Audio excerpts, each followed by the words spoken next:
microphone's on. Guys, the microphone's not supposed to be on. You're not supposed to hear me right now. Why is it on? That's not supposed to happen. Guys, you're not supposed to listen right now. This is the pre-stream. I'm not supposed to be here. Hi. No, don't say hi, guys. Pretend I'm not here yet. Guys, stop. I could very easily just mute my microphone, but I'm not going to. No, guys, stop saying hi. No, guys, wait, stop. This is the pre-stream. I'm not supposed to be here, guys. Stop. Silly microphone. No, it's not silly. It's just a mistake, guys. I would want to meet.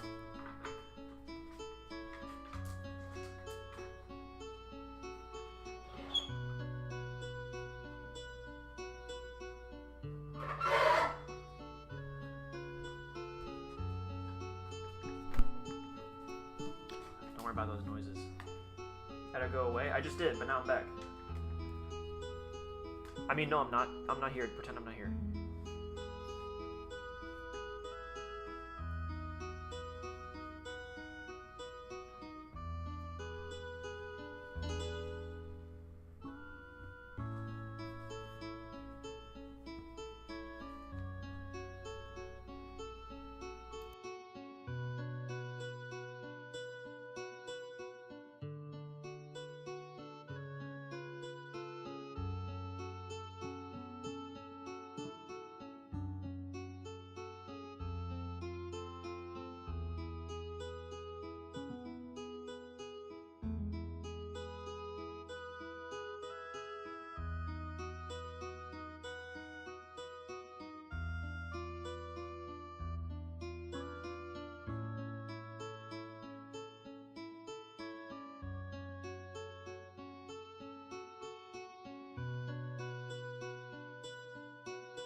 Okay, now the music, the first song in the playlist has ended, so now I can officially talk. That's how this goes. I have to wait for the first song to go by at least. That's like my setup time for stream.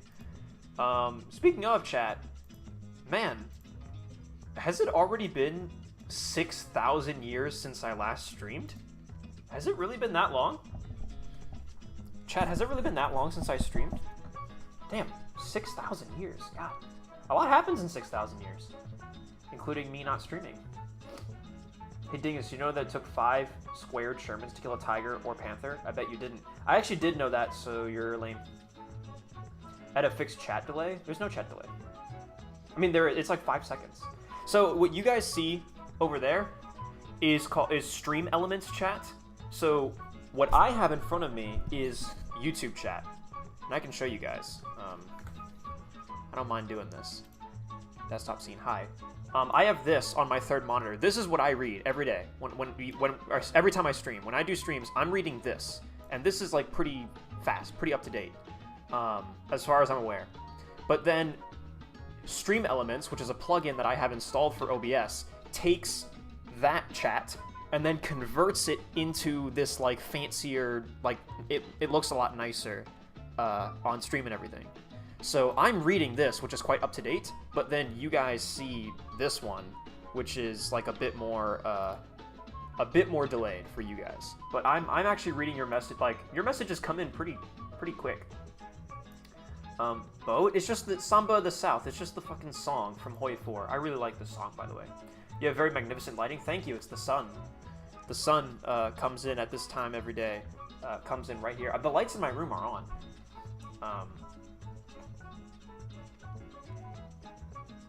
Hi everybody. How's everybody in chat doing today?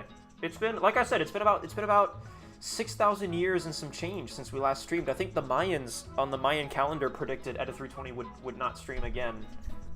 And guess what? Just another reason why the Mayan calendar was wrong. Am I right, chat, or am I right? Edda, I love you. Thanks, Death Ninja. I love you too. But not like, you know, not like that. And it's been a while since I've watched Edda 320 stream. That's true, Green Team Gaming. It's been a hot minute since I've seen you. What time is it for you, lol? It is currently 4:34 p.m.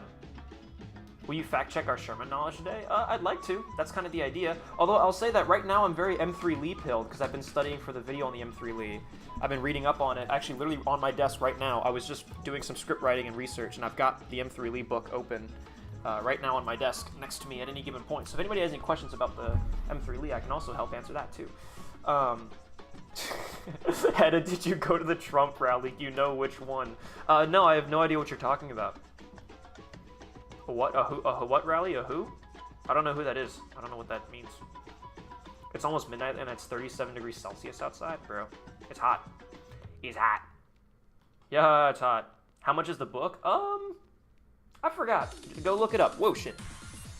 Sorry, chat. The music is kind of fucking bussin'. It is called the M3 Lee Grant, written by David Doyle. Go look up that book. However much it costs is how much it's worth. That's how much it costs. How much tanks do you know? Like in number? What the fuck? Hundreds, probably. I think. Hello there, Tank Man. Hi, Atlas. A lot of people for stream today. This is nice. This is great. I feel so welcome. Thomas the Gamer's trying to get me freaking crucified on my own Discord. What the hell, bro? It's just the song. It's just the song. It's just the song. I have no control over that. Stop. Oh, Thomas, you silly fool. How's everyone doing? I already asked that. But yeah, today we're doing the Sherman special. We are playing our favorite little game, Tank Mechanic Simulator. I'm sorry that I didn't stream on Saturday. I had, like, intended to. But two things. Number one, I was out all day Saturday. I went shooting with a buddy. And while we were out shooting, we then went to the gun store, which is what we always do. We go shooting and then we go to the gun store, just like to browse and do some things. And yeah, I may have been held back due to the events of what transpired at that gun store. But I'm very happy with how it turned out. And so I got home like pretty late. And then I was like, okay, well, we stream Minecraft. I'll be like a bit late, so it's fine. So we'll still stream Minecraft. And then I checked in with my buddy Keaton, who is the guy who runs the Minecraft server. And I was like, hey, is it still up? And he was like, oh no, like my internet went out at some point because I was messing with some stuff. And I forgot to like restart the Minecraft server. So the Minecraft server like wasn't even up. So we wouldn't even have been able to play Minecraft, unfortunately. So that was kind of my bad on Saturday. What was he shooting at? Targets, static targets. When shooting at a video, we still waiting? It's gonna be, it says, in 2 months, that's when the goal ends. But we're gonna do it sometime in the fall. That's like, that's kind of the goal. Although actually, I reckon that you guys are gonna get a separate shooting video, kind of, in the form of the Virginia vlog, which is coming out quite soon. Well, it's not coming out, but it's going to transpire very soon. For those who don't know, I think most of you don't know, I have 3 friends who live up in Canada that I met through doing YouTube and doing tank stuff. And 2 years ago, I went up to Canada. They invited me. They were like, hey, like, Edda, we would love to have you up here in Canada, and we can go do this big road trip across Canada and go to a bunch of different tank museums and have this awesome experience. And I went up there and I recorded the whole thing and made the Canada vlog. Which, go on the channel. It's on, the Canada vlog is on Edda320. It's on the main channel. You can go watch it now. And so, I like how 3 of you all at once went, Edda has friends? This is the reverse. So, even since the Canada trip, we had talked about them coming down here to Virginia and us doing like a Virginia trip. And that has finally been scheduled, and it is finally happening this week. Like, this weekend. Starting this upcoming Saturday, and then for that week, they will be here, and we will go do a bunch of fun stuff. And of course, foreigners coming to America, you have to go shooting. So I'm going to take all 3 of them shooting, and we're going to shoot a bunch of guns, including all of my guns. So that, I think, might actually be the first time you guys are going to get to see my full gun collection, which is pretty cool, and definitely me shooting them. But it's not going to be, like, this is going towards ammo for that little session, but the main purpose of this fundraiser is for the much larger shooting session that I am planning with my buddies, different set of friends, in the fall, where we go out to West Virginia, out on public land, and we do like Grand Thumb style shit. like Garen Thumb style shit, where like we shoot in slow, we do like slow-mo, we're shooting metal targets, we're like running around and all this stuff. Like what's gonna happen this week with my Canada buddies is just gonna be us in like an indoor range in those lanes, restrictive lanes, just shooting at like paper targets, and it's just gonna be like documenting all their first time shooting.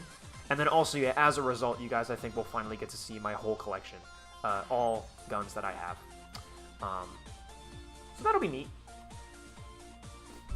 Well, since you mentioned friends, is Paul alive? Yes, Paul is alive, happy, and healthy.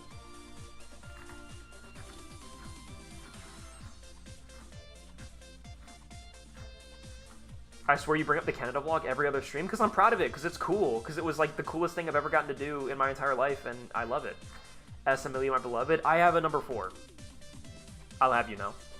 But sure, same thing. And we play multi-crew Tank Sim 4. Yeah, I've gotten a lot of requests to do that. I think at some point soon I'll put something together. And what's your opinion on the accusations that you're a closeted Mika fan? I am not. Bro, the only evidence that bro has is that I have, like, 3 Girls in Panzer desktop backgrounds that have Mika on them. But it's the BT-42. It's the whole crew. If you're going to accuse me for being a closeted Mika fan, then you accuse me of being a closeted Miko and Aki fan. Because all 3 of them are in those desktop backgrounds. I have 3 GUP desktop backgrounds that involve Mika and the BT-42, and all of a sudden I am a closeted Mika fan. Okay, pal. What do you think of Japanese World War II tanks? I think they're underrated. I'd love to know more about them, but... And what's the biggest rifle you've shot? That's a good question.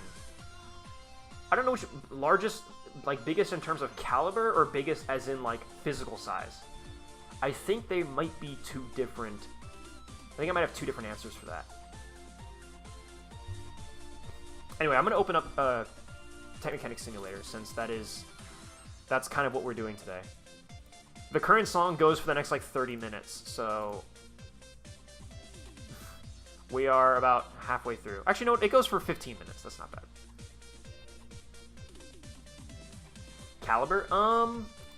Probably my Lee Enfield in that case. Yeah. If it's purely through caliber... Or, I mean, I guess if, like, 12 gauge counts, then I guess 12 gauge is technically the largest gun I've ever fired. But, yeah, no, it would be, it'd be my Lee Enfield, because that's 303. It's a full power rifle cartridge. I've never shot, like, a 50 or anything. That's 3 more than I do, and I am a Mika fan. Well, that's just because you just don't have any Girls in Panzer backgrounds.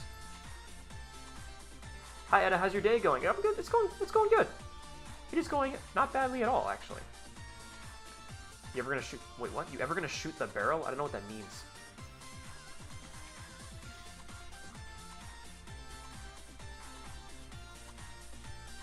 You think you'd do another Squad 44 stream? It's questionable. Honestly, the previous Squad 44 stream just performed so terribly. And it's not to do, like, a... Like, obviously, I care a lot about streaming what is fun for me. I'm gonna stop the song there, because it's gonna keep going. Obviously, like, I do care about, streaming, like, what's fun and all that. But also, at the same time, like, just, if no one's gonna watch it, then it's just... That's not good. I think I want to play that game more on my own and potentially record things rather than doing it live. Because I think when it's live, there's just so much downtime and so much me getting shot that it's not fun. But if I record it and then I get to condense it down to the best moments, I think that's going to be a lot better. If I'm going to make any content on Squad 44 again. Which I'm interested, like, I think I definitely need to do another Tank Enthusiast Reacts revisiting Squad 44. Because now they got all these new tanks. Why was the Panzer II's turret not centered? Was it like a Panzer IV situation? Probably. I'll be honest, I don't know the Panzer IV inside and out, or the Panzer II inside and out like I do know the Panzer IV, so I'm not sure, but I would consider it's probably the same as the Panzer IV in the sense that it's just the way the automotive components and such are. What tank could we be repairing today? It's the Sherman special. Look at the title, buddy. We're gonna be repairing Shermans. Are you guys ready? Check this out. 3, 2, 1, boom! It's not set for the right game. I always forgot about this. Where the hell? There it is. Ready? 3, 2, 1, boom! 3, 2, 1. Boom! There you go. It's just that easy, chat. If we bring this down, I think what's the format I usually have for these videos? It's like this, right? That's what I usually do for this game. What's your favorite tank game? That's a really good question. My guilty pleasure tank game is actually Battlefield 5. I really love playing tanks in Battlefield 5. Next to that is probably, I don't know, in terms of like tank game, like the whole game is centered around being in a tank. Like War Thunder is up there, but I also don't like War Thunder. Like I like the gameplay of War Thunder is fun. However, everything else about it sucks. You should play Airsoft. I used to when I was in high school. I've got a bunch of Airsoft guns actually still. I have a Airsoft MP5 SD literally right next to my desk.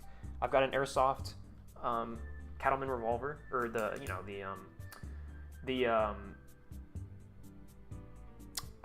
Colt single action army. I've got an Airsoft one of those. Wait, the Panzer IV's turret is not centered? Yeah. Oh my god. How do you not know this, brother? Wait, hold on a minute. This bro's about to get educated real fucking hard. We started the fun fact train. W Airsoft, yeah. Airsoft, show Airsoft MP5. Yeah, let's try it. Ugh. I literally, like, I think I've played like 2 games with it ever. And again, this was way back in high school. I don't even know why I brought this with me. I should have left this at my parents' house, but at the time I moved out of my parents' house, I was still decently into Airsoft. But yeah, bro, you got fucking hold on. This thing's too fucking big. This thing is way too big. Look at this. Oh, there's no chat. What the hell? Chat, where'd you go? There you are, hi. And then... Oh, fuck. That wasn't supposed to happen. Yeah. Airsoft. It's pretty neat. Again, I used it, I played, I think, like 2 games ever with it. Oh, also the suppressor is, removable, which is quite funny, because that has no, there's no real reason that you would need to do that, but it's available. You can do that. Yeah, it's pretty cool. I like it. Might sell it one day, because I just don't need it, and I've got 2 magazines for it. Airsoft review, no. I just put all this back. Let's get back to showing this guy how the Panzer IV's turret is not centered, and it's funny. And then I've got an Airsoft 1911 and an Airsoft, the Colt Single Action Army revolver. And it's the one that actually has, like, shell. Like, you put the BBs into the shells, and then you put the shells into the pistol, the revolver. It's actually pretty cool. I've showed it on stream before. The Fallout New Vegas streams, we had, we did some bits with that. Oh, shit, the Panzer IV is not in the museum anymore. Hold on. We gotta go find the Panzer IV. Where did we put it? Warehouse 2? No, Warehouse 3? Panzer IV, also G, there we go. Alright, let's go look at the Panzer IV. Ah yes, American Orange Tip Airsoft, I forgot that fact. What's your opinion on Hoi 4 music-wise? It's great, it's amazing, I really like it. Any tips for someone who's going to start Airsoft in 4 days? I don't know, don't worry about it. Just have fun. Ed is armed and dangerous. I pull out the Airsoft gun and people are like, oh my god, he's armed, and it's like, bro. Brother. But no, I get it. Aviary looks so good. Thank you very much. New Vegas stream. Yeah, I did an entire playthrough of Fallout New Vegas on live stream. Let's see. Can we see here? Yep, here it is. Panzer IV turret is not centered. Although I think on this model... Oh, no, yeah, they pretty much got it. Yeah. There you go. Panzer IV turret is not centered. And you can see the guard for the turret ring. You see, look, it's not symmetrical. It's all shifted to one side. And the reason for that is because of the way the mechanics are. You see, look, there's the transmission. It's offset. It's off to one side, and it runs through the drivetrain, runs through the tank at an angle, and so, or it runs offset. It's not centered. Because of that, the turret ring and the motor for the turret ring all has to be pushed slightly to one side, and then that's also because the engine right here. Again, the engine is not centered in the engine bay. It is slightly to the left here. This is one of the major reasons why when we did the restoration of the Panzer IV of this tank on stream, I remarked how this thing is a horribly engineered vehicle.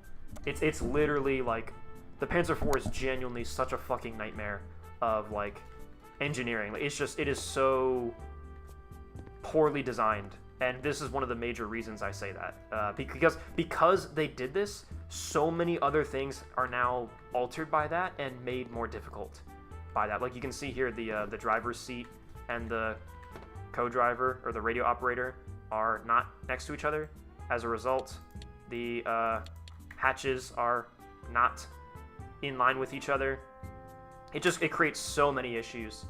I mean, the Sherman was bad enough where it had to be taller because the drivetrain was at an angle that went up, slanted upwards to connect to the aircraft engine. But yeah, no, mostly because of that, I do believe that the Panzer IV is a horribly laid out vehicle. It is a horribly engineered vehicle. Yeah, no shit makes sense. It's handmade. Yeah, no, I agree, but that doesn't make it any worse. You ever gonna restore the mouse? No. Oh, sorry. Okay, sorry. I thought you meant... Okay, I read your question, and then I interpreted that as, have I done it yet? No, I haven't done it yet. Am I going to? Probably. So it's made slow and badly? I mean, it's not made slow. Like, they got mass production for these things down, like, decently. But, it's just not a efficient design. Like, it's just... Asymmetry is always going to slow you down a little bit, but then also, yeah, just bespokeness, like someone said. Like, this was designed as an escort vehicle. It was designed, you know, it was very much handcrafted. These were not anticipated to be produced in very large numbers. It's an escort vehicle, and then it was pushed into sort of that, you know, main medium tank role, and I think it was not ready for that, and it was not designed for that. It didn't have torsion bar suspension when it could have gotten it, but they literally were like, no, because it's an escort vehicle, it doesn't need it. So Panzer IV did not get torsion bar suspension because they didn't think it needed it because it was an escort vehicle. Again, the whole design is just asymmetric and awful. And yeah, generally, I don't think the Panzer IV like was a bad tank per se. Like, it performed quite well considering what it was, but yeah, it was not a very well engineered and not a very well laid out vehicle. Good day, Etta. Hi, Sam Wall. Mouse takes like 3 hours. Wow. Huh. Okay, well, speaking of, welcome to the stream, everybody. So today what we're going to be doing, as a little intro, welcome back to Tank Mechanic Simulator. Today is the Sherman Special, where the goal of today's stream is to restore as many Shermans as we possibly can. This is like man versus food. How many buffalo wings can you eat in the span of an hour? Or, just like any of like those endurance tests. This is going to be an endurance test stream. How many Shermans can we possibly restore in one stream? Can we get through all of them? I don't know. But we have pretty much every single Sherman in the game. We've got a late model M4A2. We have an early model M4A1. We have a jumbo. We have this was a mid model M4. And this one's going to have the D-Day style deep water fording intake and exhaust tubes. And then we got an EZ8. So, a big variety. Ooh, but of course, also, they're all still Shermans, so they are still going to all be pretty similar in terms of the process. M481 South African tank. Yeah, I'm sorry to say, Vest, but I did zero research between when I said I was going to and then did not. We can look into that later today on this stream. Man versus inanimate objects. Put 2 Shermans in the workshop and restore them at the same time. Have you restored the Vigor's Light yet? No, I have not. Outsource everything and get it done instantly, but that's no fun. That's like lame and gay and boring. I do think the 2 that we should start on, probably the jumbo, since we already got the hull sort of freshened up, and then I think the A1. Let's just do the A1 and the jumbo, because why not? They're kind of the first 2 in line.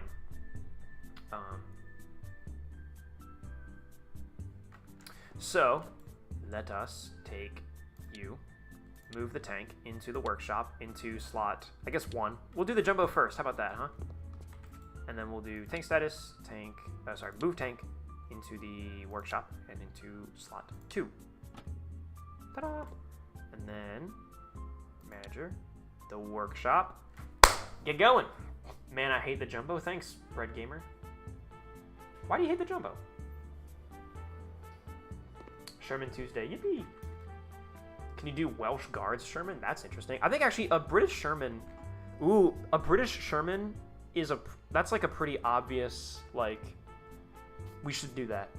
And actually, a Soviet M4A2, a British M4A1 actually would be pretty cool. Like a British desert, like that tan and gray camo that the British had. M4A1 would actually be pretty awesome. It's ugly? Damn. I can see where you get that idea from. Not a big fan of the short barrels, you know. I like, if I'm gonna have a jumbo, I like the ones with the 76 more than the 75.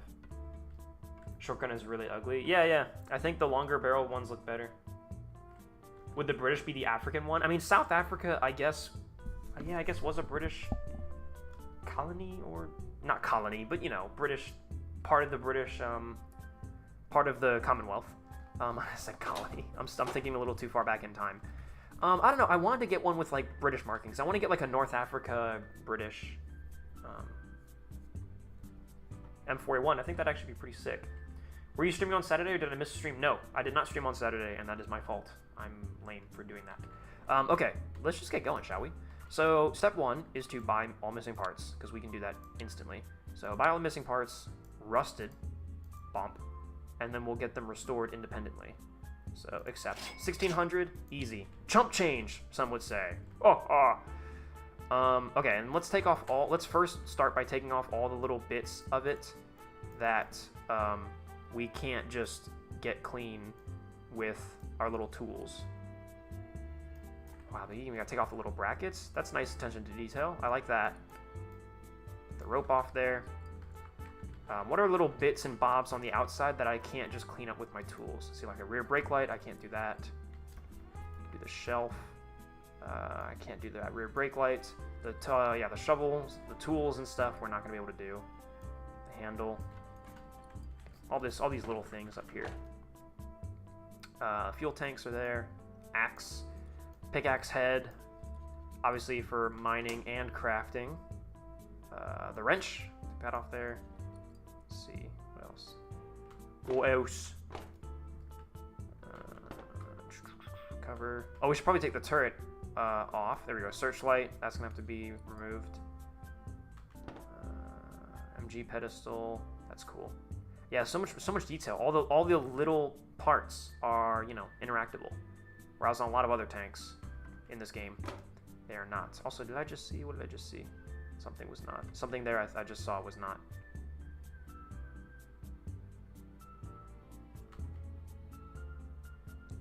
Okay, maybe I just saw that wrong. Okay, let's remove the turret at least. Get the turret out of here onto stand 1, and then get the turret... Nope, sorry, not that button. There we go. Turret engine onto stand 1. So this is going to be a delicious and epic Ford GAA V8 gasoline engine. It's pretty cool. I think to this day the largest production V8 ever built, which is pretty badass. A German Sherman? Maybe. Make Cobra King? That's a little too overdone. I want to make stuff that's, like, unique.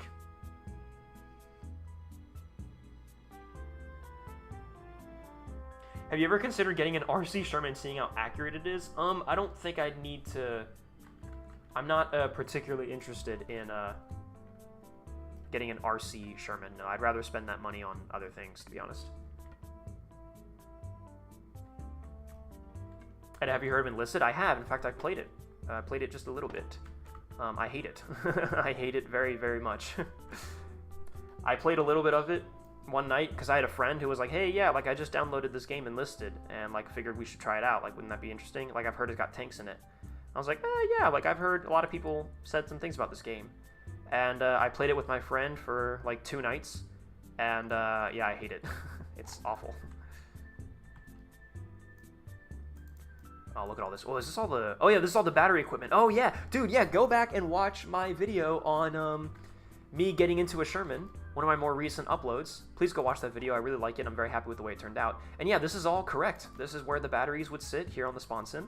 And yeah, this exact little switch, the 12-volt battery control switches, they got all this correct, which is pretty awesome, actually. OMG, wet ammo stowage? Yes, it is. All jumbo Shermans were wet ammo stowage, which is a neat fun fact that I actually didn't know for a little while. I guess I'll remove these. Fuck it, because I need to open this up to get to these wires and the batteries in here. MG ammo tray. Yeah, here we go. Spare front light. Oh, cool. Oh, wow, interesting. Spare front, like headlights. Huh, cool. Okay, there we go. Box lid. And then the battery box. We got to get rid of these, the battery wires, so we can get rid of the master switch, because that is, yeah, those can't be restored with our tools. See this as well, we have to replace that. The generator regulator, we got to do that. Compass wires. Oh, yeah, cool. Yep, that's the compass. Man, the compass even we have to take out. Damn. Replaceable only. Wow, all this stuff is replaceable only. Yeah, it's good that we're getting in here then. Actually, I kind of like this. I kind of like having more of these parts that are replaceable only, because then, yeah, it actually gives you a reason to get in here and take stuff out, you know? It actually gives you a reason to get in here and strip stuff, rather than just going through it with a tool and then you just do that the whole time. So I actually approve of that, having more things that are only restorable via removing them and, yeah, what is it? Yeah, replaceable only condition. I approve of having more things like that. It's like all the oil lines and stuff makes sense. What did I just see? Yeah, the air filter pipe, that needs to be removed. The vent pipe needs to be removed. What else? Ooh. The auxiliary generator, that makes sense. We got to remove that so we can fix that on our own. Can I open these? Yeah. Noise. Extinguishers. Yep, we got to take those out. Oh, but first we have to... Oh, no. In order to take out the extinguishers, we got to take out this. But in order to take this out, we have to take all the hatches off. Oh, God. There we go. Okay, that actually wasn't as bad as I thought it was going to be. There we go. All these are good. What's this? The auxiliary fuel tank. Yep. Cool, cool. Enlisted came back to Steam today. Cool.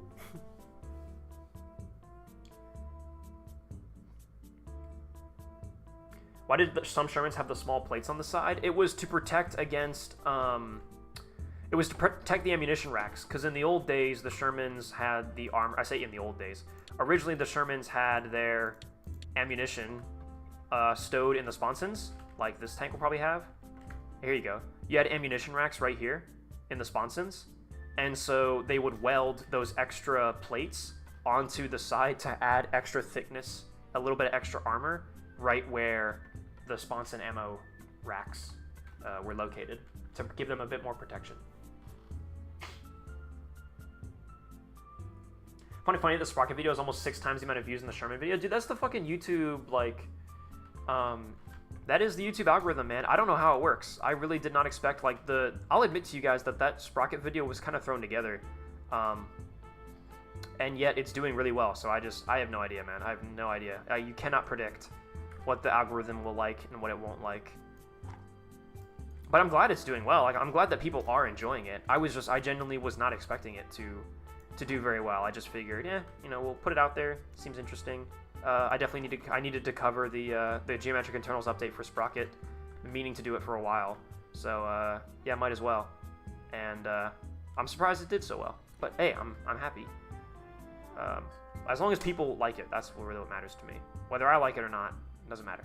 It's if the people, those fine people.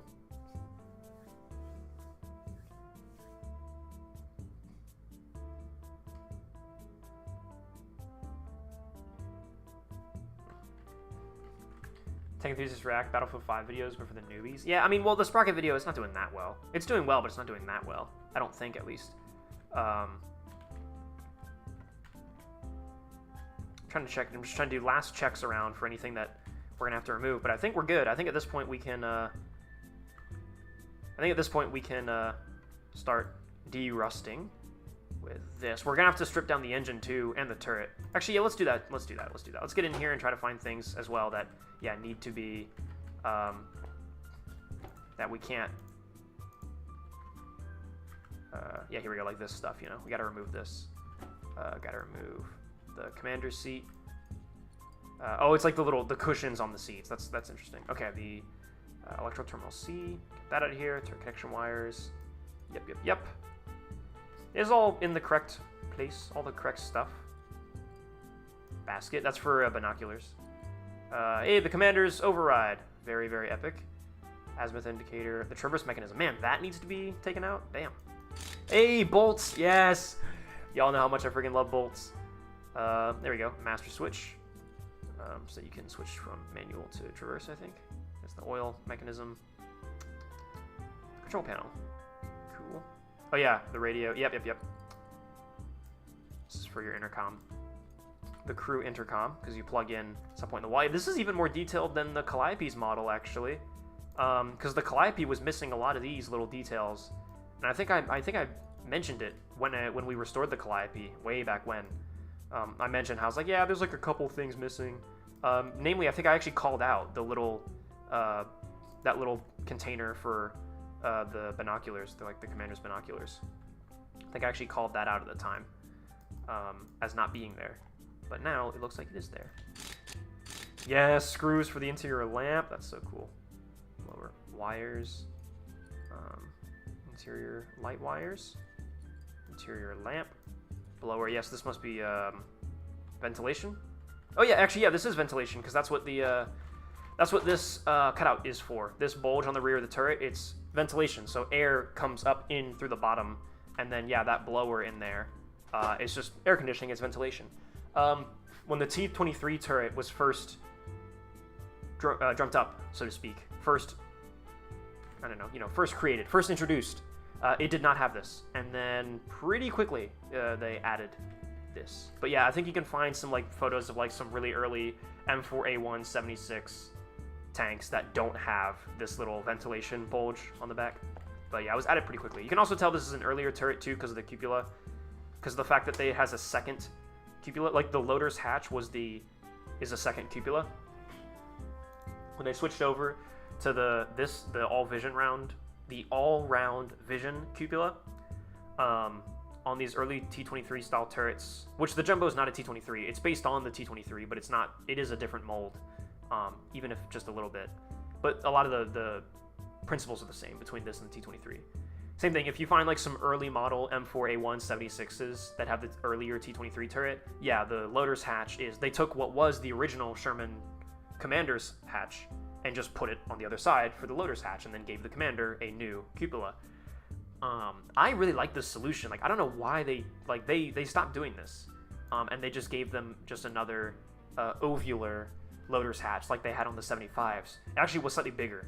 I think actually it was the same size as the ovular driver's hatches. I think it was the same as these. They just took like one of these and put it on the turret instead of having like sort of this second cupola. And yeah, I don't know why they did that. I think this is pretty cool. Like, I like having this.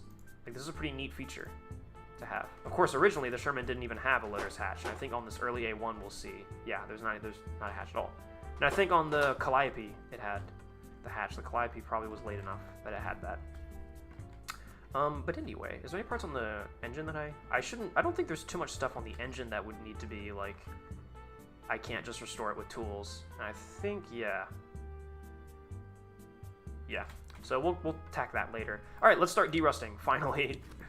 Actually, I think I can use this thing for more, right? Yeah, I think this thing actually derusts like faster, or at least has like a wider range or like a wider area of effect. I'm not sure, but this thing derusts faster. Speaking of, Battlefield 5 video is almost at 250,000 views. Dude, I know, it's at like 230 something thousand views. I was actually just looking at it earlier. Yeah, man, that's crazy. That is insane. Oh, this channel, I didn't make an announcement about this, and I really should have, but this channel has surpassed, I think as of 4 or 5 months ago, this channel surpassed 2 million total views across its entire life. Not Edit 320 Live, but the main channel, sorry. The main channel has surpassed 2 million total views across its entire existence, which is fucking crazy. Like, that is, like, thank you guys so much for that, because that's insane that over 2 million people have at some point watched one of my videos. That is really, really crazy. Do you watch Mr. Hughes? Yes, I do. Mr. Hughes and the the Oz Armor Museum. Yeah, man, tank restoration. I've been on a big binge. Actually, not so much recently. I've kind of cooled off. But definitely, like, you know, a couple months ago, I was on a huge tank restoration binge. Like, I loved those kind of videos. I still like them a lot. But there was, yeah, definitely a time a couple months ago where it was like all that I watched was just every single video involving tank restoration that I possibly could. I got really obsessed with those videos. And I learned a lot from them too. But yeah, the Australian Armor and Artillery Museum, banger channel. Mr. Hughes, awesome channel. Those guys are hilarious. Congrats to them on the FV4005, by the way. That's an awesome, awesome project. A rare vehicle that we now get to see in running condition thanks to those guys. And those guys really take it seriously. Those guys really try. Like, when they restore stuff, they really do the best they can to make it, like, clean. And they're also one of the few channels that I've seen, especially, like, since they're not, like, an official, like, funded museum restoration collection. They are just a bunch of guys in a shed, which is very British of them. Especially considering they're just a bunch of guys in the shed who kind of just do this. I'm very surprised at the detail they go through when they restore their tanks. Like, they strip, every single time they restore a tank, they strip it all the way down to its, like, complete bare components. They empty out the hull until it's just a skeleton. And they completely clean it and rebuild it and restore it, like, from the ground up, which is very awesome attention to detail from them. And even just generically, I feel like there's not a lot of tank restoration people who do that, who go that hard. So yeah, Mr. Hughes, if you're gonna get one person to restore the FV005, I am very happy that they got Mr. Hughes to do it, because yeah, those guys do really good work.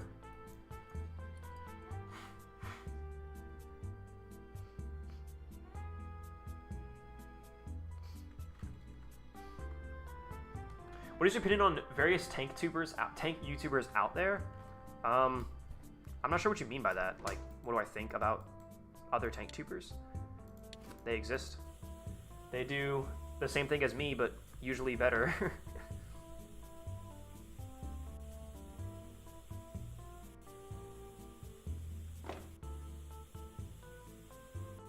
Yeah, man, necromancers, they bring stuff back to life. Dude, the Oz Armor Museum is really good at that.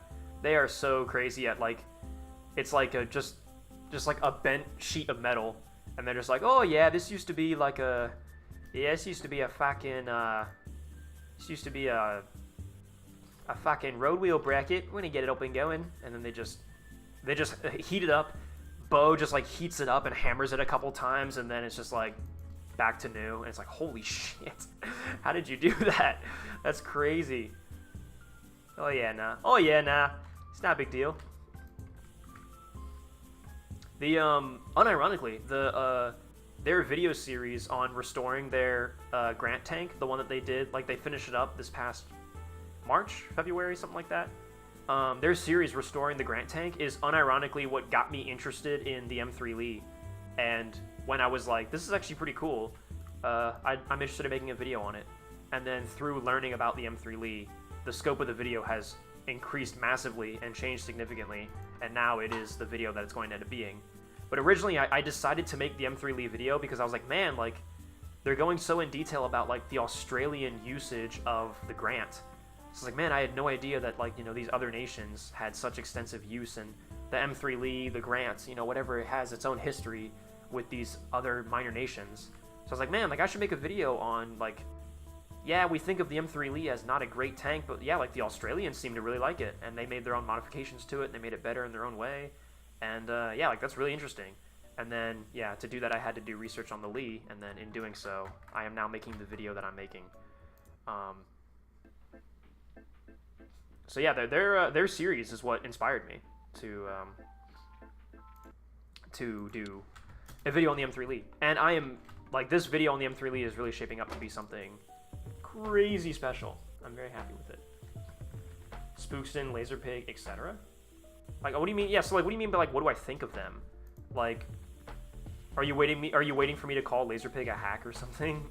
You're waiting for me, like, yeah, actually, Spookston, I actually hate that guy. I actually freaking, like, want to murder him so badly. Like, I actually, every night when I go to sleep, actually, I dream of choking Cone of Arc in his sleep. Pretty much any tank YouTuber that's not me, I see as hostile. They're my competition. I need to kill them immediately. I have hired hitmen to ice the chieftain. And yeah, basically all of them are worse than me and I'm better than him. And if they want to go ahead and start YouTube drama, come at me, bitch, because I hate you and you suck. Is that what you wanted me to say? I have no problems or opinions on other tank YouTubers. Actually, Potential History is the only one that I don't want to go to war with. Potential History is the one exception. I absolutely fucking adore Potential History. He's my husband. He's not, and I don't think he would approve of me saying that. But I love Potential History. He's definitely one that I would say like I have a specific opinion on, and that opinion is that I like him a lot and I really enjoyed his content. And his content really helped me get into tanks, especially kind of the way I'm into them now. But for the other guys, like, and I've said it before too, like people have asked me like what tank YouTubers like do I watch? And yeah, like now that I'm kind of doing this, like now that I am a tank YouTuber, I don't really watch other tank YouTubers anymore.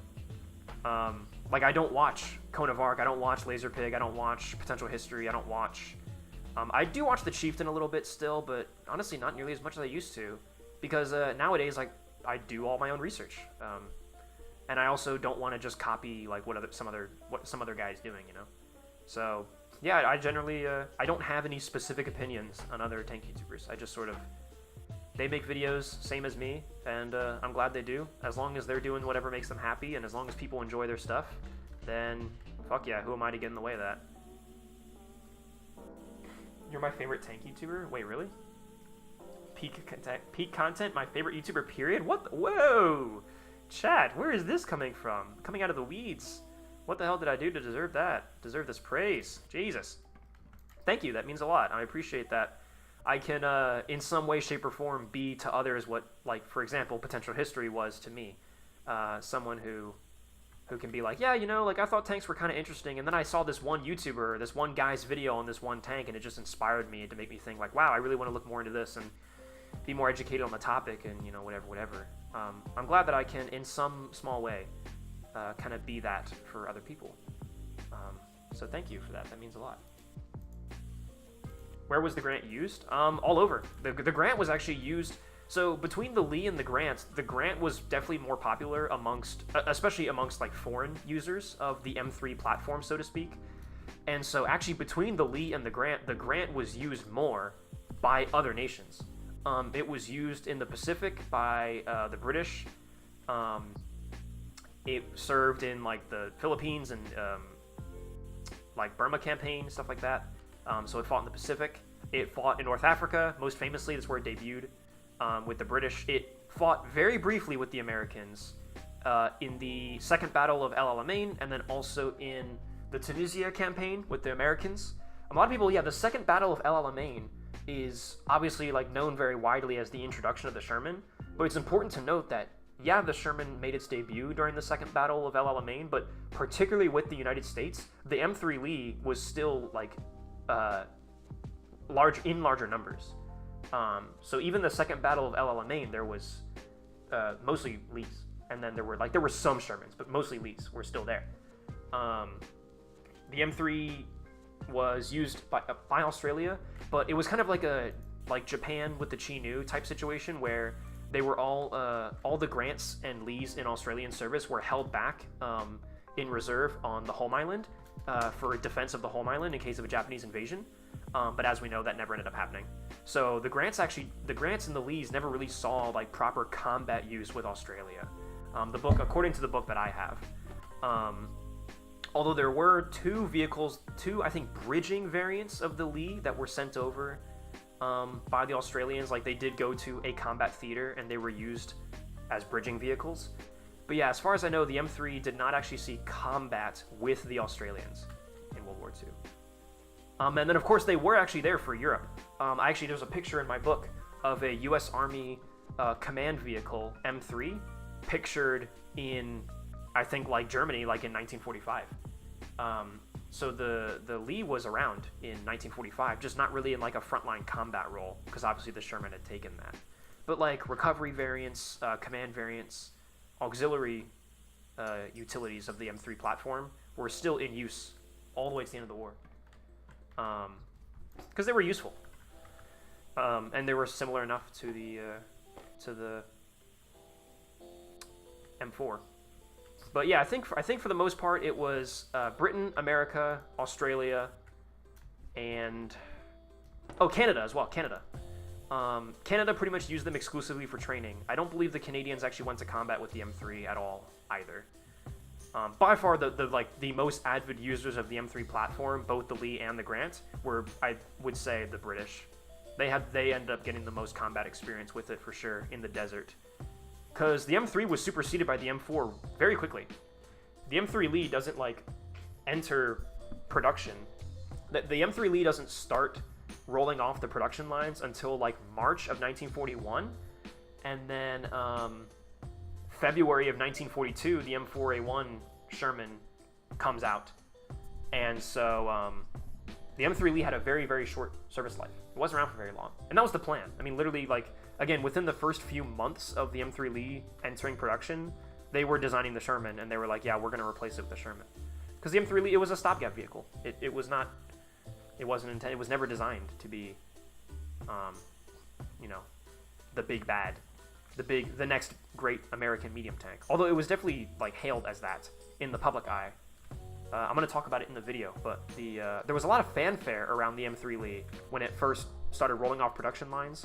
All the different people that were making them, Baldwin Locomotive, Pullman Standard, all the companies held these big extravagant ceremonies of we're gonna go kick those Jerrys with one of these, the next great American medium tank. The public eye was very much on the Lee as, yeah, the next great American tank. But behind the scenes, the military was like, yeah, we already know that we're going to replace this thing very, very fast. Saw a lot of farming use. Yeah, Australia definitely post-war. The M3 Lee stayed in service with Australia on paper, I think, until the 60s.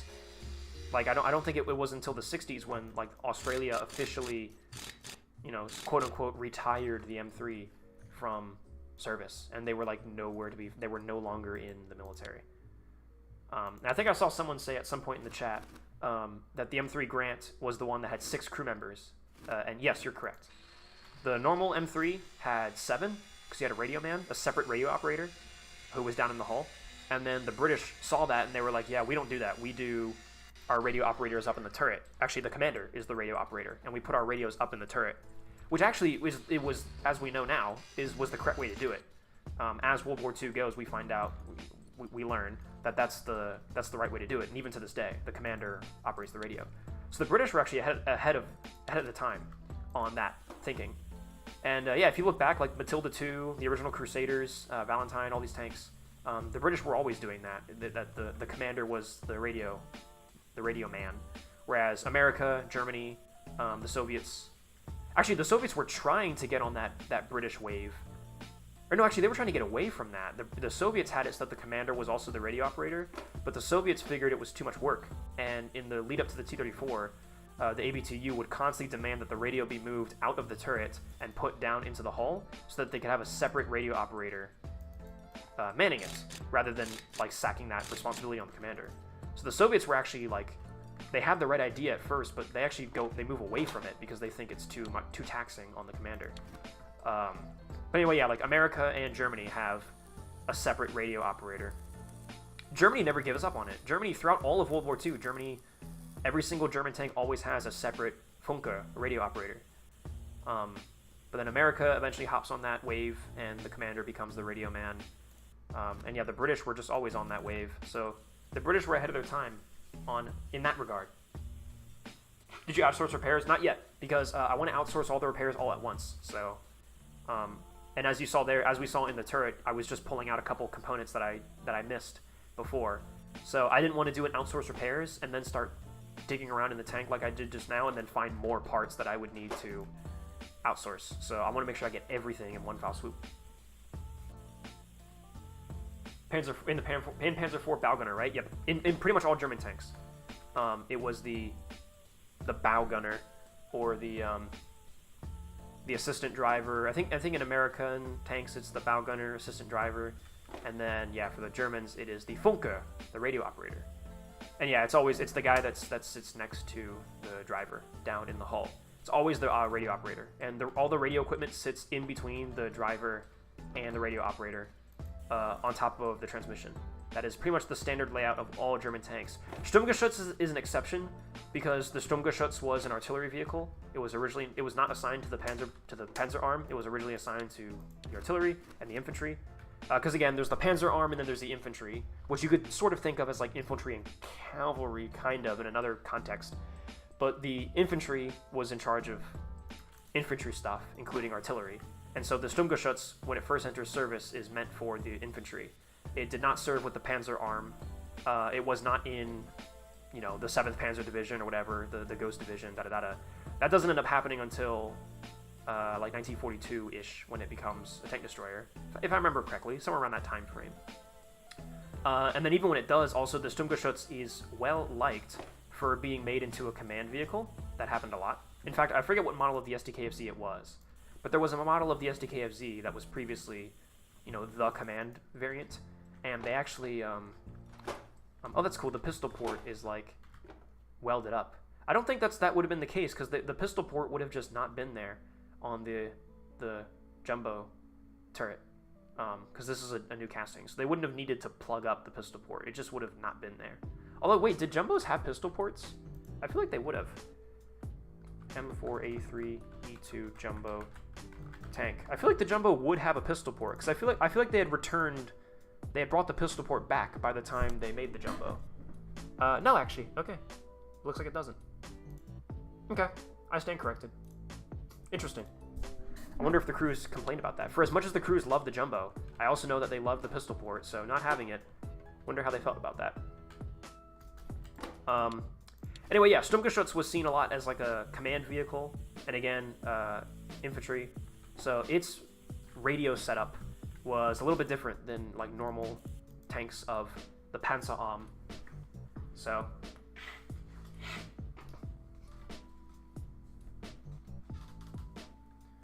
Edda, some parts of that one song, Amber by 311, sound like a Red Hot Chili Peppers song. I don't know what you mean by that, but Stug is 4 crew. Yeah, also the Stug has a lower crew. So that's why the radio situation was a bit different. Why is the Stug considered an assault gun? Because that's what it was designed as. It's considered an assault gun because that's what it was.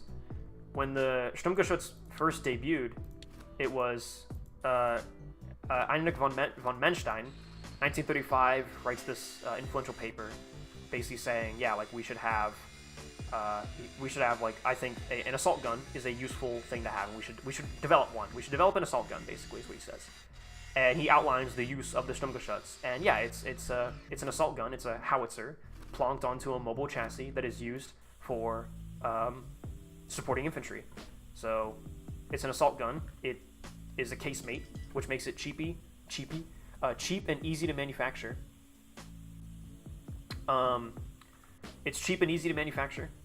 And, you can say, like, it doesn't have a turret. The gun is always facing forward. Well, if it's an assault gun, you're always attacking, so you only need the gun to face forward, right? And, yeah, the idea is just it kind of sits back. Again, when the Sturmgeschütz was originally crewed by artillerymen. It was not crewed by tankers. It was crewed by artillerymen originally. It was an artillery vehicle. That's what it was seen as. Assault gun, support howitzer. It was an artillery vehicle. And so it would follow the infantry. And again, it was never assigned to the Panzer arm. It was assigned to the infantry. So it, like, Panzer IIIs, Panzer IVs, and Stugs in early World War II were not in the same unit. The Sturmgeschütz was literally seen as supporting infantry assaults with a low-velocity, short-barreled howitzer, lobbing shells into buildings, into positions, things like that. So in that context, it is literally it's an assault gun. And then in 1942, Hitler demands that it puts why was it changed then? Because this T-34 scared the hell out of Germany. Everything changed the same way that the fall of France changed everything for the United States. Operation Barbarossa changed everything for the Germans. When the Germans encountered the T-34 and the KV, they go into panic mode, genuinely. Like, they have a genuine shock across the army. And especially in 1942, now that they've been going up against these tanks for a while now, 1942, Hitler makes the decision to stuff the Pak-40, which is then the KWK-40. That's the long 75 KWK-40 gun. He says, throw it into the Sturmgeschütz, turn it into a tank destroyer, and throw it into the Panzer IV, and give the Panzer IV better capability to destroy tanks. Because the Panzer III had already been upgunned with the 50 centimeter, or the 5 centimeter, the 50 millimeter. But the 50 millimeter was still not enough against the T-34 and the KV. So they were like, we need something even bigger. And the 75 doesn't fit in the Panzer III, it's too small. But the 75 fits into the Panzer IV. So they upgun the Panzer IV, and then because the Panzer IV now has a bigger gun than the Panzer III, it's more combat effective. The Panzer IV kind of takes over the Panzer III's role of being the main medium tank of the German army. When it was never meant to do that, but it had to because of that. But yeah, it was all Hitler. It was all Hitler being like, I want a bigger gun inside of this thing, instead of just developing something new kind of from the get-go.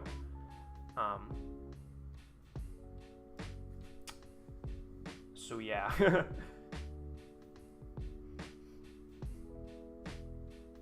have you heard of Manor Lords? And if you do you know anything? If you have, do you know anything? I know nothing about Manor Lords, and I don't know what that is. Real quick, before we get ahead of ourselves, let's outsource these repairs. Select all, outsource repairs, paint, boom. Let's just do it. Fuck yeah.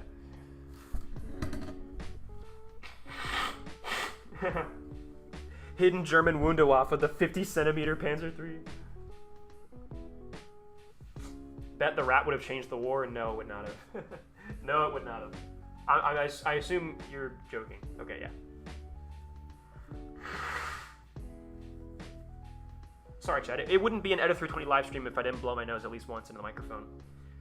Do you like the Valentine? I do like the Valentine. I actually like the Valentine quite a lot. I think it's a very underrated tank. It wasn't amazing, but like it was... I think it doesn't get enough credit.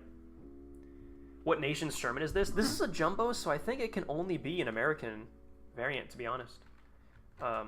Like I don't think any other nation ever used the jumbo, so this can't be assigned to any other nation. I'm pretty confident in saying. All right, nice. All of our parts are restored. We just go ahead and throw this thing back together. So let's start with the engine, I think, because I don't know, I just want to.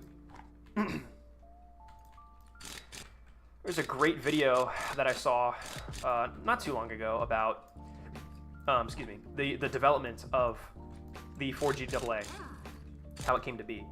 And it's pretty awesome. I would love to go watch it again to refresh my memory, but very fascinating to learn why, because the 4GAA was kind of a third wheel when it came to engine development in the United States, because it's the only engine that the M3, the 4GAA is the only engine that the M3 Lee did not have, but the Sherman did.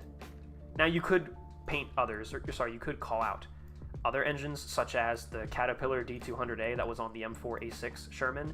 Yes, admittedly that one never saw service on the Lee either, or was never put in the Lee either, but all the main ones that we think of, the Radial, the Ford GAA, the Radial, the General Motors twin diesel, the 6046, and the Chrysler Multibank even, the A57. All those three engines were all put on the M3 Lee. There were variants of the M3 Lee that was designed to use all of those engines. The 4GAA is the only one that, obviously, the M4A3 Sherman ends up using this engine, but there was never a model of the M3 Lee that was developed that used this engine, because this engine came in later. The story of engines in the Sherman is also very much the story of engines in the Lee, because more generically, it's the story of engines in American medium tanks. So we like to think that, oh, the Sherman went into production with the Radial, and then, they needed more engines, so in order to make more Shermans, and in order to up the production of Shermans, they introduced all the other engines. Well, actually, that was an issue encountered with the M3 Lee, and the Sherman just simply inherited it. And yeah, the 4GAA was the engine where it was introduced right around the time the Sherman was coming up, and so then this engine was put into Shermans. But it was pretty interesting to know that the Chrysler, and I knew this before, but it was really cool to read more about it. about how the Chrysler multibank, the A57, was actually in the Sherman, or damn it, in the Lee. That there's the M3A4 Lee with the Chrysler multibank. That is pretty cool. Just look at all this detail too. There's a great detail on this engine model. This is very cool. It's making me want to play My Summer Car. If you could own any tank, what would it be? Probably a Stuart. I think because they're small and nimble, and you could take one like driving. Like you could go drive like to the grocery store with one. You know, they're not like super big and heavy and clunky. And they're also, again, like they're small, so they would be easy to maintain and easy for like a single person like me to restore and keep running in my garage.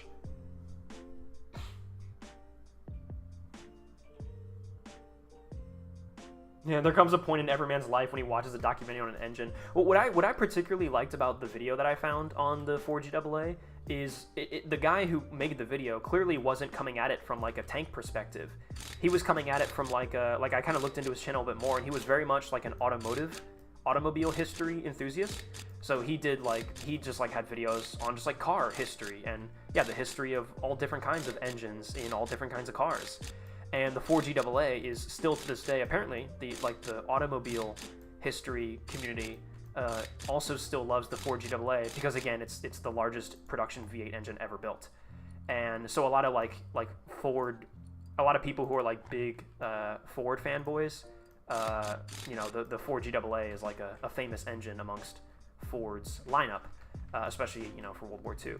So I liked that it was a video made by a guy who was much more into the automotive part of it, and the fact like he was studying it more as an engine, not so much as a tank engine, which I actually liked. I think it gave me a unique perspective because he was just talking about how well engineered it was of an engine, and he talked about it from the perspective of a car guy, not a military history guy.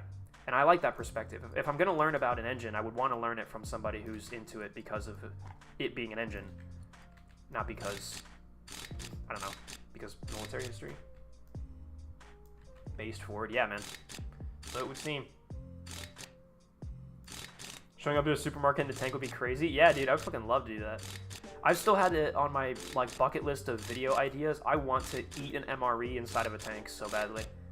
That'd be such, like, just do an MRE review in a tank. That'd be so awesome. It'd also be educational to be like, yeah, I wonder if, I mean, obviously the crews would probably more likely have gotten out of the tank to eat their meals.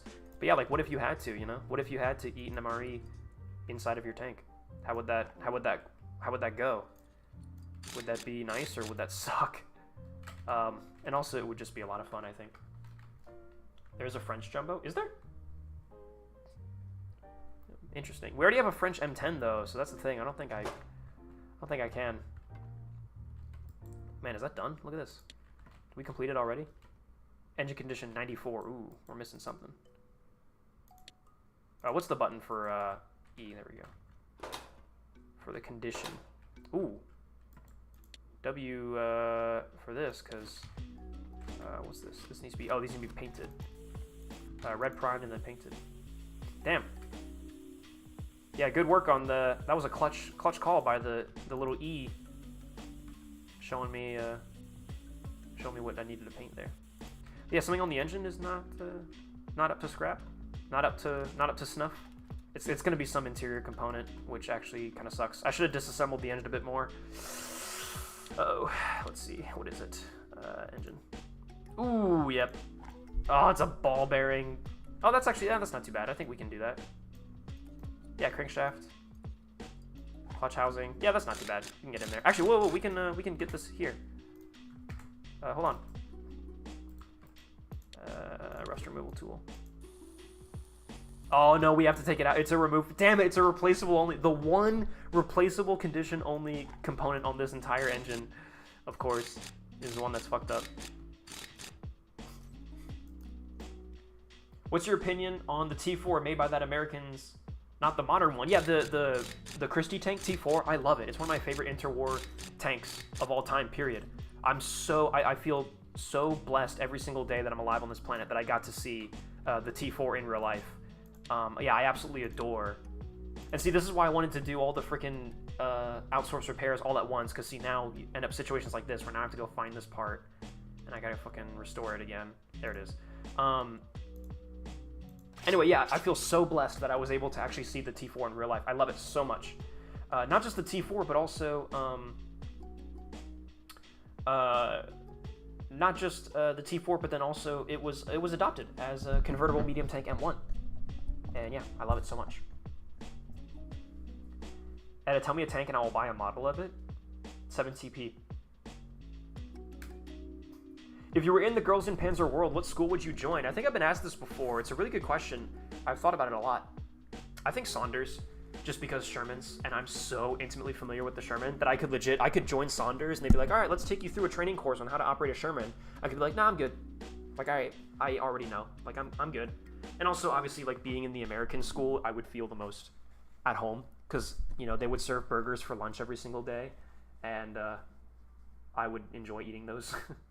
And then, you know, I got the Saunders sticker. Oh, the T14. Woo! T14, the American T14.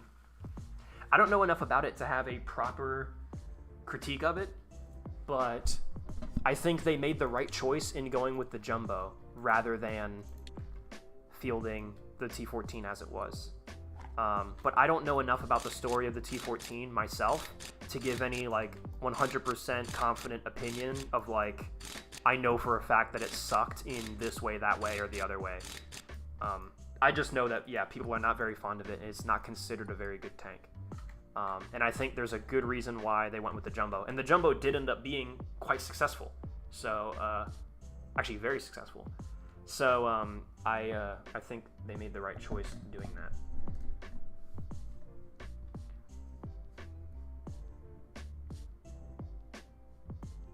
Ariete best MBT, so true. Italy make the best tank. Yeah, I'm a fucking Ariete. I'm an Ariete slut for sure. I love the Ariete. I used to be a Leopard 2, like in terms of modern tanks. I used to say the Leopard 2, and now Ariete all the way. Not because it's good. I just really like the way it looks. Like I genuinely think it's the hottest modern MBT of the day. I just like it aesthetically. And what do you think of the M26 Pershing? I would like to know a lot more about it to really do like a deeper analysis of how good it was, because I think a lot of people trash on it, but I don't think it deserves, like, I don't think it deserves to be trashed so badly. I think it's probably a better tank than a lot of people give it credit for. But that is a baseless opinion. I have nothing really to confirm that. I have no reason to say that other than that's my gut feeling. And also, that is typically the conclusion I come to when I study tanks for longer. The longer I study a tank, the more I usually end up seeing the benefits of it. Except for the Panzer IV. That's one of the few tanks where the more I learned about it, the more I was like, holy shit, this tank is a lot worse than I thought it was. But it doesn't mean I don't like it. I still love the Panzer IV. And also, and I say in my video too on the Panzer IV, but like, with all that in mind, it still performed very well. Like, it was not the workhorse of the German army. Military History Visualized has a really good video on why that's not true. But, like, despite the Panzer IV being not a great design and being pushed into a role that it was not designed for, and it just suffered in a lot of ways, despite that, I would say that the Panzer IV, like did really well given the situation. The Panzer IV was dealt a bad hand and played it pretty well. So yeah.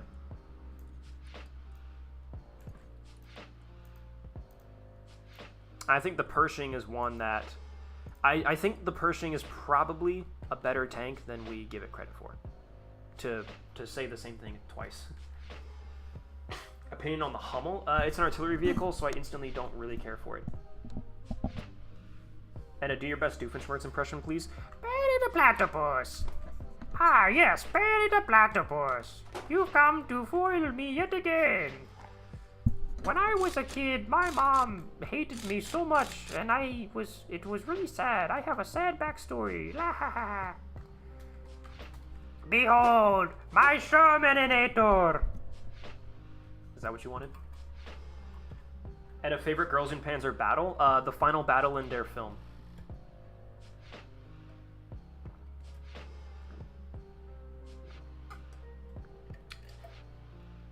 if I had to pick one. Gotta go for Der Film, yeah.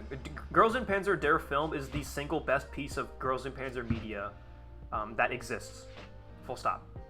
And I need to read the manga, Der Film Variant or whatever, which is the manga retelling of Der Film, but it's a manga, so it can be a lot longer, and it goes into a lot more detail, and it fleshes out a lot of the characters more.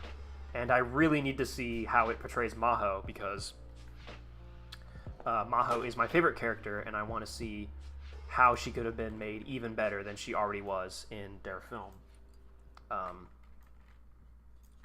So yeah, I need to read that manga very badly. It is on my list. How do we want to do this? Do we want to restore...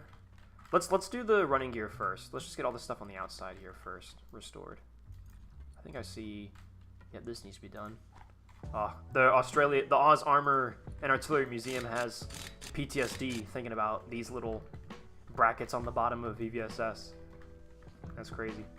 These poor guys.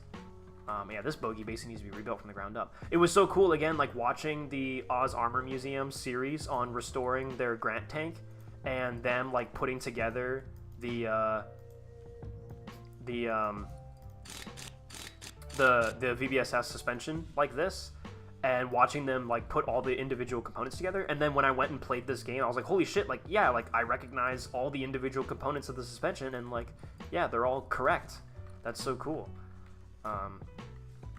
So yeah, it's pretty neat. Do you like the Achilles? I do, actually. I think the Achilles looks pretty cool. I like the way it looks. I like the idea of... I think of all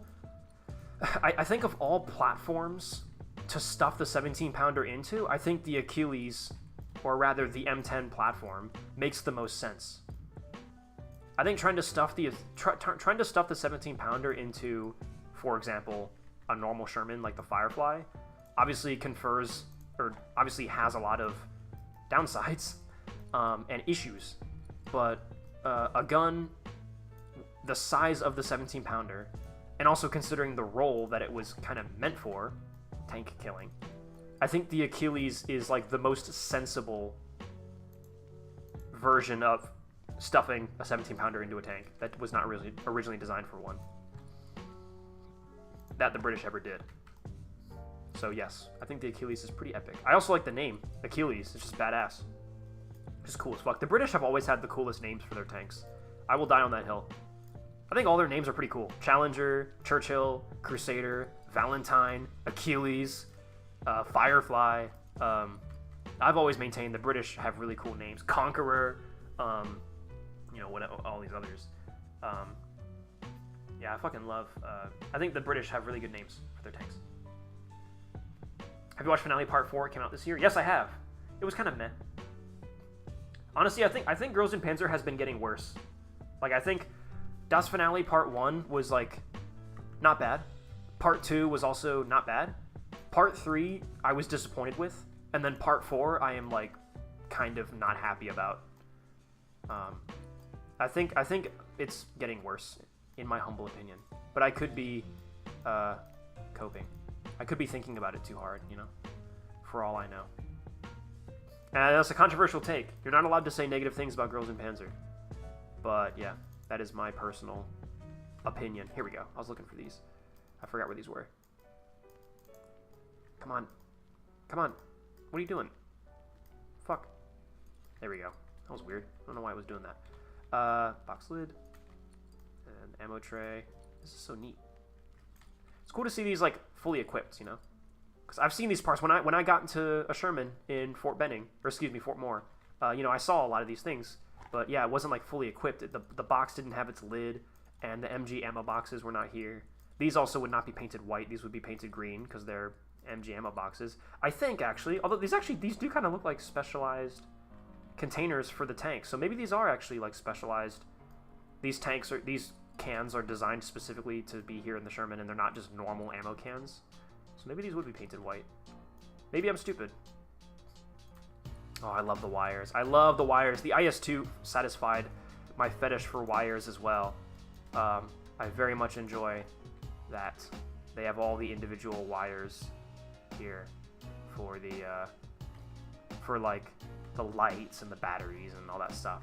Very epic, very cool. There we go. Differential. Oh, now we're going to put the gears back together, the differential back together. The double differential steering system.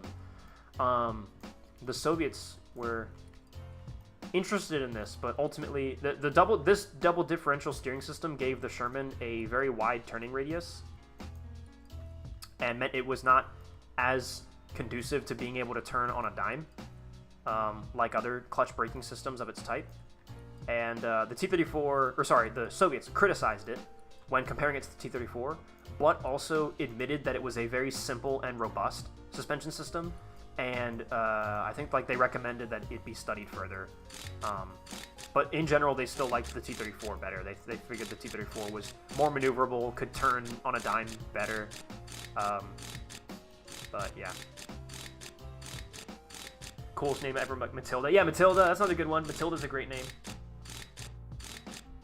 In Oz Armor, are they still building the Stug? Yes, they are. Do you consider the Tiger 1 to be a good or bad tank? I think it was a good tank. I think the Tiger 1, for what it was and for what it was designed to do, I think it was a perfectly adequate, I think it was a good vehicle. And it is a very important stepping stone in German tank development in World War II. And indeed, sort of the first in-service reflection of the direction that German tank design philosophy was heading by that point in the war. It's like the last hurrah. It's a very interesting mixture of like what I would call like the Gen 1 German tanks and the Gen 2 German tanks. And I think the Tiger is like, the Tiger 1 specifically is a very interesting kind of intermediate model, so to speak. It's like, it's mostly like what I would call like a Gen 1 German tank, but also has a lot of features of what will become, and what will become standard in what I would call Gen 2 German tanks. Now, this whole Gen 1, Gen 2 thing I'm thinking of is entirely made up by me. There's no collector or tank enthusiast in the world that recognizes it, but I have, for my own personal keeping track of German tank philosophy, German tank design philosophy in World War II, I've come up with that little naming system. I'm trying to see if there's any gears. Look at all this, dude. Look at this gearbox. Look at all these gears, dude. This is pretty cool, is it not? Can we sit in the interior? Get inside. Sit in the driver's slot. Dude, is that not sick? And look, it even says, like, there's the synchronization, or the synchronizer, synchro gears, all the individual gears. So cool, man. So cool. Like this, and also, and again, the differential also, we have entirely, you know, put together, gear by gear. What's your opinion on the M4A5? The Ram, the Canadian Ram. It's pretty neat. I like any casted hull Sherman variant of some kind. I think it's neat.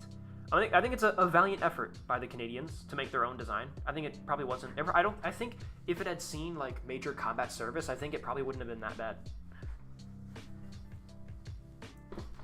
Edda, what is your most controversial / hottest take on the Sherman as a tank? Probably that it's not the best tank that's ever been made ever in all of human history. My most controversial hot Sherman take is probably that like it's not a god tier design, and in fact, it's actually there are some things that the Sherman actually does pretty poorly, compared to other tanks, such as the T-34, such as the Panther, such as, you know, whatever. Do you think the Tiger II-H specifically was a good or bad vehicle, engineering-wise, not functionality-wise? Engineering-wise, I think it was good. I think the Tiger II is the perfection, like, of what the Germans were going for. Like, I think the Tiger II had the benefit of being so late in the war that the Germans had learned a lot of lessons about building tanks. And I think generally the Tiger II was cleverly designed and had a lot of really neat features and functions. I think the problems that plagued the Tiger II were it was very late in the war, so German production facilities had been bombed and whatnot. Also, it was not a super heavy tank, but it was a heavy tank, and just a lot of the components of the Tiger II were not built to hold the weight, and it suffered accordingly. I think for the direction that World War II was heading, I think the Tiger II was the right call. I think they made the right decision in making the Tiger II. I don't think it was a bad tank. I think it was just an unfortunate... I think it's just unfortunate in the circumstances in which it was made, so to speak. But if you actually look at it, like, mechanically, again, there's a lot of stuff about it that's very clever and, you know, like, actually worked well. But the typical problem with German stuff is that it was all very over-engineered. And perhaps unnecessarily complicated in a few places. Speaking of complication, there's a lot of components to all this. But aren't they so sexy? Aren't they so delicious? Don't you just want to absorb all of this? With a generator? Nice. V-belt. Wow, this is cool. This is like a whole different setup than what I'm used to in, like, kind of the earlier Shermans, especially, like, for example, the like diesel powered or the radial powered Shermans.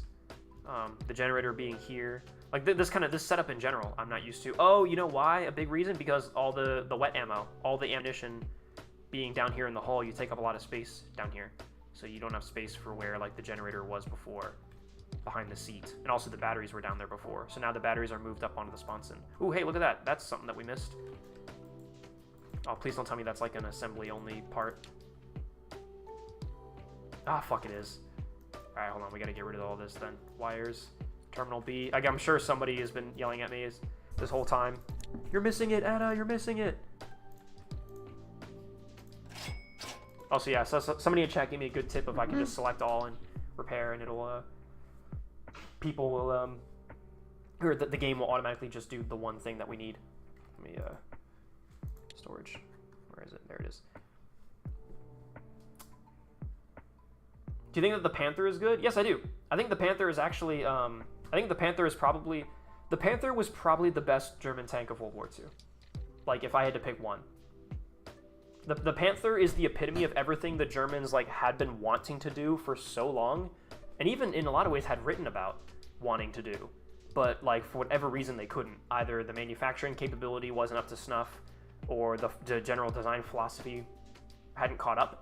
Like, I think the Panther is like the template for the Generation 2 German tank, and I think once the Germans build the Panther, they're like, this is it. Every tank should be built to this sort of standard. So I think the Panther was probably the best tank. Probably the best German tank in World War II. In my humble opinion.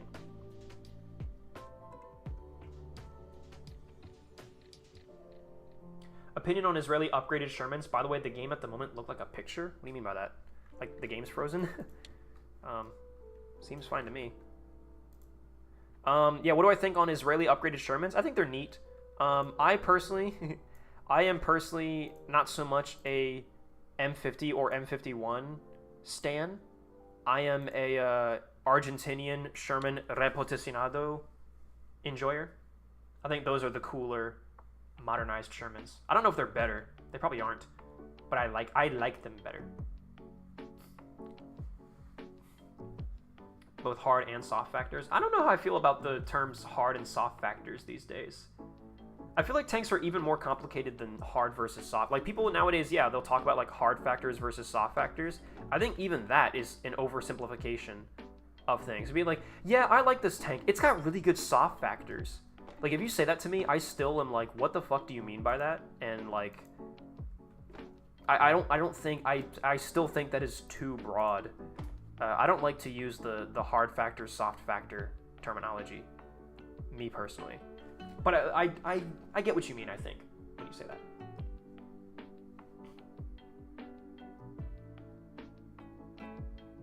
Opinion on the Locust? I think the Locust is hilarious. I love the long history the United States has had in trying to develop air deployable light tanks. And obviously the Locust is a very big part of that story. So yeah, no, I love, I think the Locust is very hilarious and epic. Oh my god, no, there's more parts to the engine. Shit. Oh my god, look at all the engine parts. Ooh, shit. Oh no, we missed out on the engine big time. Ooh. Fuck. We did not do a good job restoring the engine, chat. Ah, shit. Oh, no. Oh, no. Oh, we gotta... Yep. Oh, chat, it's over. It is so over. Well, this is what I get. This is what I get for rushing it. That's okay. We'll take our time. Oh, man. Whew. We'll do it, chat. We'll do it, and we'll be happy that we're doing it.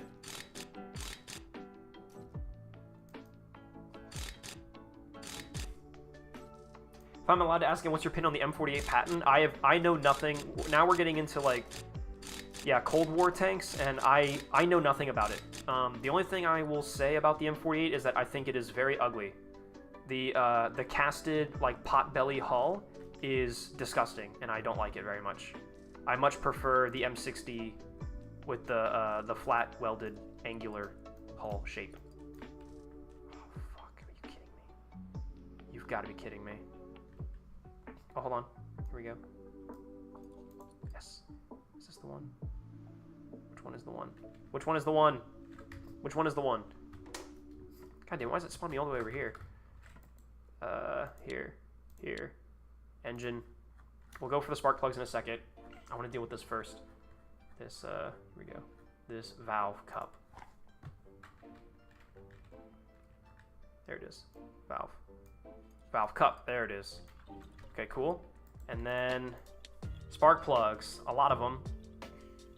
Engine, or I guess I'll do these first.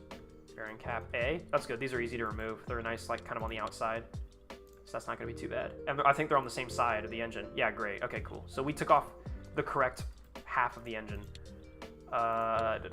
except for I'm assuming the spark plugs are like. It seems like every single spark plug in the engine is busted.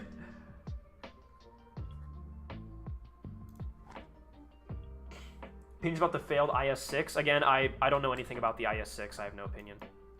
Ignition wires. Oh, shit. Now we have to... Yep, here we go. Shit. Okay, that's fine. That's fine. That's fine.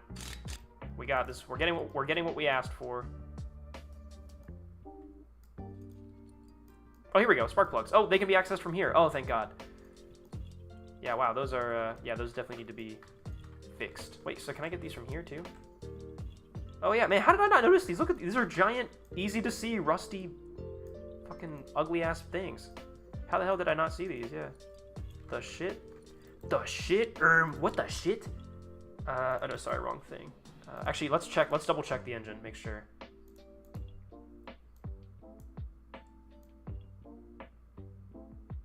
Alright, no red. So now we can do that. I'm seeing the fuel system. I think we need to... I think there's some parts that we need to take out that are still busted. No, there's not. Okay, good. Yeah, what about... Let's go around and see. Those are good. Whole exterior. Yeah, nothing there that needs to be repaired still. Good. I should really do this, like... I should do this more. Yeah, here we go. It's like finding stuff like this that I missed. Oh, here we go. Oh, wow. Yeah, how did I miss this? There we go. Hull interior. Hold on. Hold on. Alright, cool. Tracks, we haven't put any of that together, so that's fine. Gearbox. Please tell me there's nothing, because that gearbox is going to be a bitch to take apart. Okay, there we go. Oil cap. There's always a freaking... there's always some cap. Some oil cap somewhere that we're missing. Okay, cool. So that's fine. So now we can storage, and we can once again select all outsource repairs. And now I think every single component should be up to snuff. And what 3 tanks would you add to the game? Matilda. Probably British. They're severely lacking on British tanks. I think a Matilda and a Valentine would be really cool to add to this game. And, trying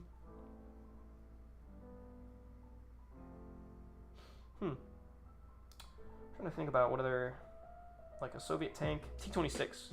I mean, they already have the Vickers, so maybe not. The T-70 would be cool. Or like the Su-76M. Something like that. What's your opinion on Super Pershing? I think it looks really cool. But I mean, it's obviously a hodgepodge of a vehicle. But I like the look of it. I think it used to be for a while, it was my favorite looking tank. Stupidest looking World War II tank? It's gotta be some, like, crazy Russian bullshit. Oh, The M3A1 Lee, the casted hull Lee, might take that cake, or the Australian Sentinel. That is quite a silly looking, a stupid, silly looking bastard. Bob Simple was an easy pick. What about the IS-3? I don't know anything about the IS-3. B1 BIS, perhaps. That's actually a good pick. That's a good pick. M48, or sorry, B1 BIS. Sorry, all y'all talking about the M48 in the chat. B1 BIS, yeah, that's a good one. Looks very, very, very odd. Actually, a French tank would be cool to add to this game. I'd love to see like an R35 or an H35 added to this game. That would be great. I would love to have that. Those parts are done restoring, right? Yes, cool. Okay, let's put all this back together. Nope, not like that. I don't want to do that. Yeah, let's get in here. Let's get into this. Let's get into the zoom mode. Yeah, stupidest. I'm trying to think. Yeah, like what is a tank? Like, I think the M3A1 is definitely probably one of those tanks that I just do not like. I think it looks quite ugly. I think it just looks cursed because I'm so used to the normal M3 that seeing one with the casted hull is just very ugly and very cursed. Yeah, stupidest. Huh. The Archer is interesting because it's backwards. I think stupid might be... I could envision the Archer being the stupidest. Oh, the Valiant also looks really stupid. I think the Valiant look... Alright, you know what? It might be the Valiant, dude. The Valiant looks really fucking dumb. I do not like the look of that. That's the experimental British tank that is like one of the worst tanks ever designed. Like, it was one of the ones, like, they drove it for 13 miles and then were like, this thing sucks. Don't develop it any further. I think that tank looks ugly as hell. Do not like that one. AC1 is stupid looks-wise. Yes. AC1 is the Sentinel, right? The Australian one? What the fuck? Yes, YouTube, I am still watching. What the hell? Put you back on.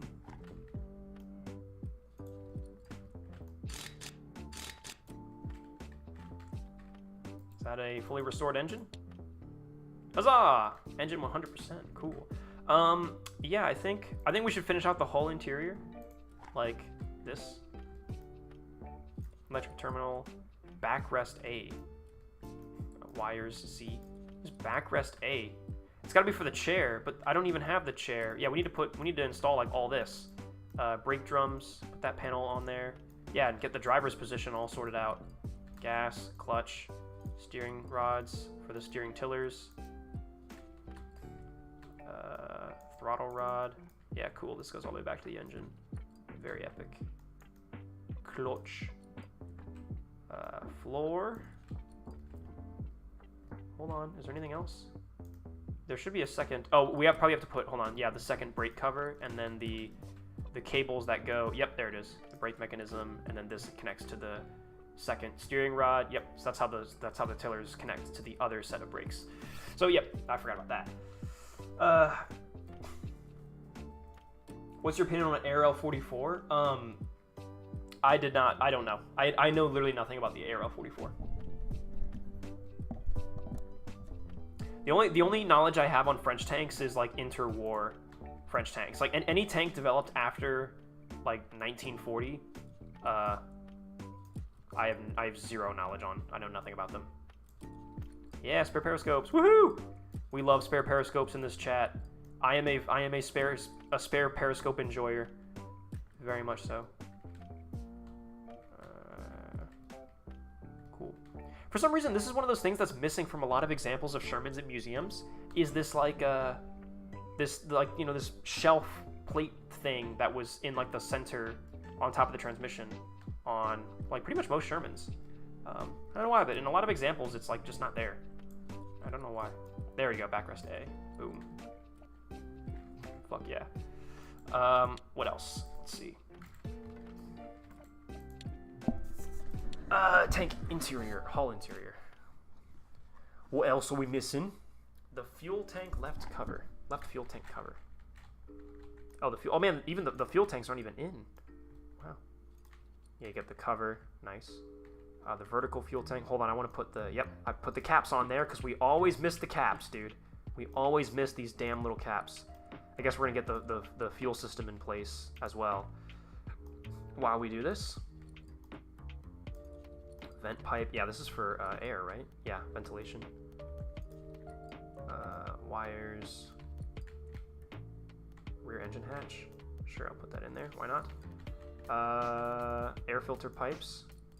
Noise. Yeah, these are the air filters moved inside the tank rather than being outside the tank like they were previously. What's your opinion on the TKS? It's adorable. I'm so sorry I DM'd you whilst you were streaming. I didn't mean to. I start crying. Yeah, Sot, cry some more, bitch. Can we ban this guy? Can we ban this guy, Sot, in chat? What the hell did you DM me? What was so important that you had to do it?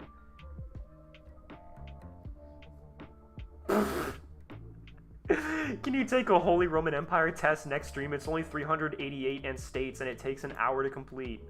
No, Sod, I don't think I'm going to be able to do that on stream. I literally... hey, you got an 87%? That's crazy, dude. Yeah, I don't know the Holy Roman Empire that well. I'm sorry to say. I barely have a grasp on the map of Europe, or the map of America, might I say. Let alone the map of the HRE. So, I'm sorry, but I'm going to have to say no. I'm not going to do that on stream. Sorry, guys. I know you were all really looking forward to the EDA 320 attempts to fill out a map of the HRE on stream. I know I've been promising that stream for a long time, guys, but I'm gonna have to backtrack on that. What's your opinion on the New Zealand tank, the Bob Simple? I hate it. I hate it very much. I like its creativity, and I like that it harkens back to like World War I of the idea of let's take a normal agricultural tractor and put an armored chassis on it. I hate how much of a meme it's become. I hate the fact that I hear it every fucking 5 seconds, and everyone thinks they're the funniest guy in the world every single time they bring it up. That pisses me off. But, you know, opinion on T-34 Calliope, it's cool. It didn't need to exist, but it's really cool that it does.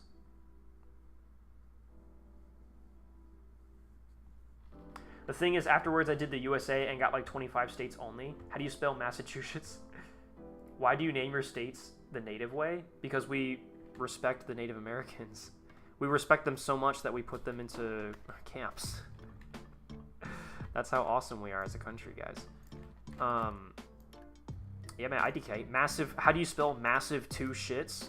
Just do that. Just remember that. Massive 2 shits, and you'll get it right every single time. Please tell me, Sot, that one of the 25 states you got correct was Virginia. Please tell me. Please tell me that you remember, that you know where Virginia... You can point out Virginia on a map.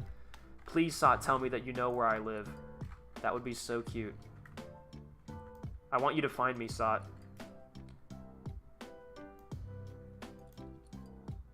Oh, God. Look at all this. Now this is all shit. All the shit that I did not put in place and now is like underneath the turret ring and I gotta go find it. It's okay, that's what this is for. Hull interior. We're almost done, guys, with the hull interior. I really do like how detailed this is. Like, this is very much... Oh, that's right. This was when we had to replace. There is so much shit. Oh, fuck. Hold on. There is so much stuff. And I like that a lot. Hold on.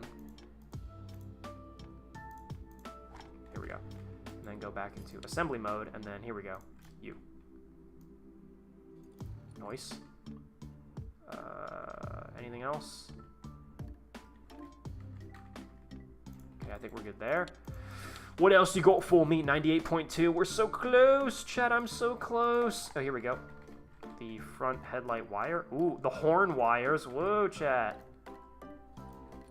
There we go. I think that's it.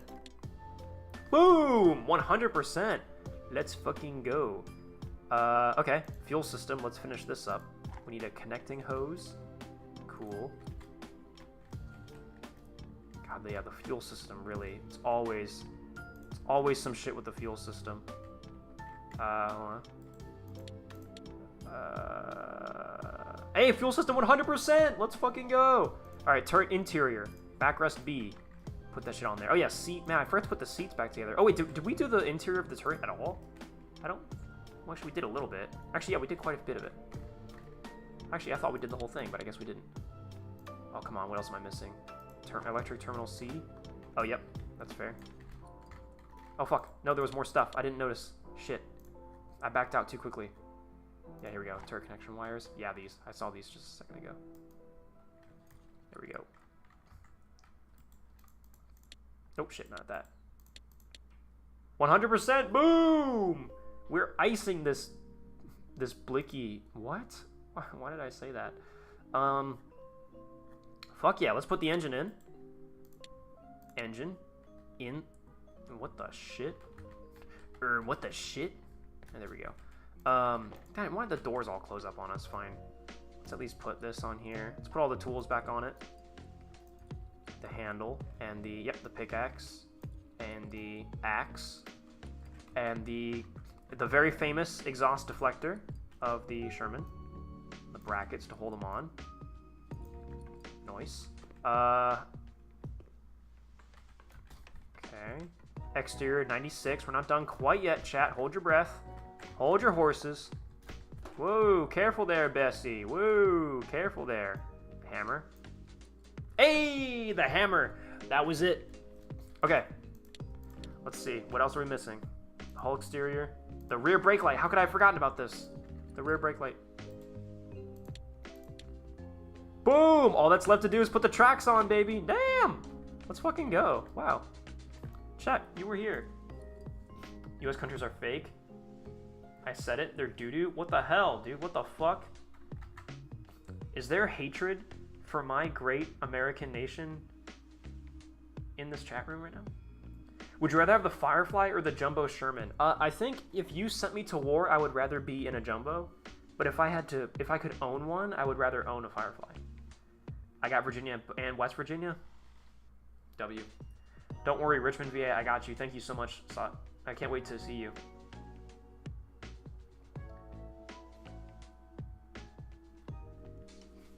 Do you like the Brumbar / the Sturmpanzer 4? Not really. I mean, they're interesting. I'll say that. They're interesting, but I don't know anything about them.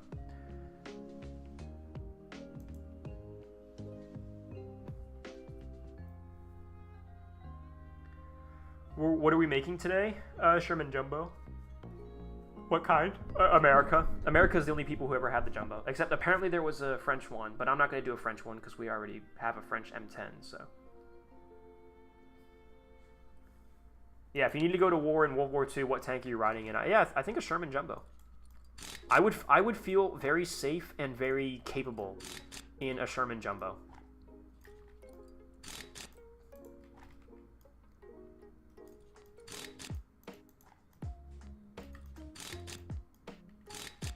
Boom.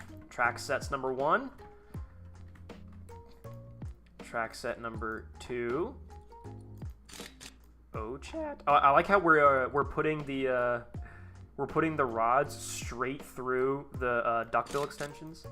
Also, we're not even bothering with the end connectors. We're just putting in a single rod and connecting up this segment of track, which is not really how you would do it, but I suppose theoretically you could, except probably not. Yeah, I don't actually even know if that would work.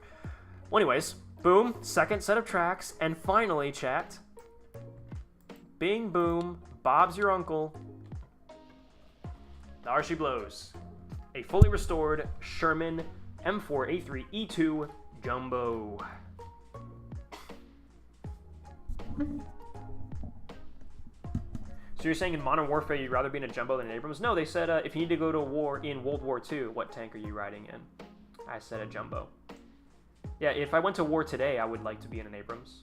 Just because I think I'd be pretty familiar with the fact that all the controls are in English, and I probably know the Abrams the best out of all modern tanks.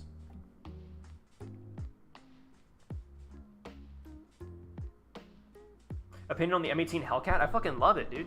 I think the M18 Hellcat is like a really cool... I love the philosophy around the reason the M18 Hellcat exists. Like, I love the doctrine surrounding the M18 Hellcat. Whoa, what the fuck? What the hell? There's a hole that I never... What the hell? Yeah, I guess there was a hole or a mark or something. Wow, how did I never notice that? What the fuck? That just wasn't there, right, chat? Am I going crazy?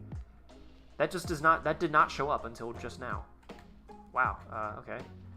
Well, anyway, yeah, I would feel sorry, yeah, I love like I love the M18 Hellcat, like doctrinally and conceptually. I think that like American Tank Destroyer branch was a good idea.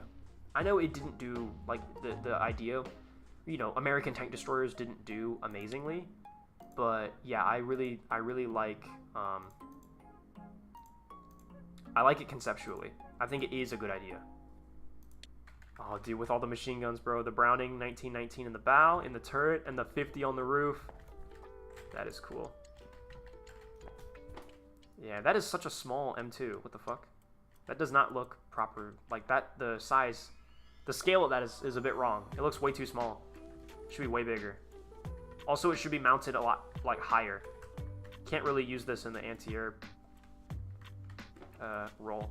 Although this mount was like put all over the place. Like some of them they were further back, some of them they had them up front. Like this mount could have been put anywhere on the turret. Wasn't super, you know, like didn't have to be. It could have been anywhere, you know. Woo woo woo! Gee whiz, look at that. And we have no weld line down the hull, so instantly game is unplayable, not realistic at all.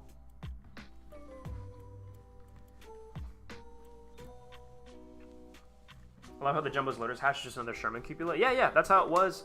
That's how I mentioned it earlier in the stream, but that's how it was on the original 76mm Sherman turrets as well. Also, I love the stampings here, that the C with the shape in it, the casting. I think, if I'm not mistaken, that was C for Chrysler.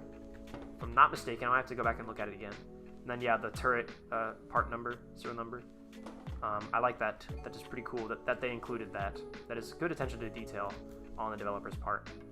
And yeah, I think this Sherman is pretty basic. Like, I don't think we're going to make, like, a specific minor nation variant of this, because it's a jumbo. Like, only Americans use the jumbo. So, use a decal to imitate a weld. I don't know if I have a decal that would work for that. I can check. But, let's move it then. Module menu. No. Tank status. Move the tank into the paint room. I think we're just going to give this, like, a standard... the olive drab paint that we invented for the Calliope that looks way better than the current green that's on it now. And then we'll just give it some stars, I think. There you go. That's the custom olive drab that I think is way more accurate to real what it really would have had. Yeah, we can make it look pretty good. We can put like yeah, like this number 80 on it.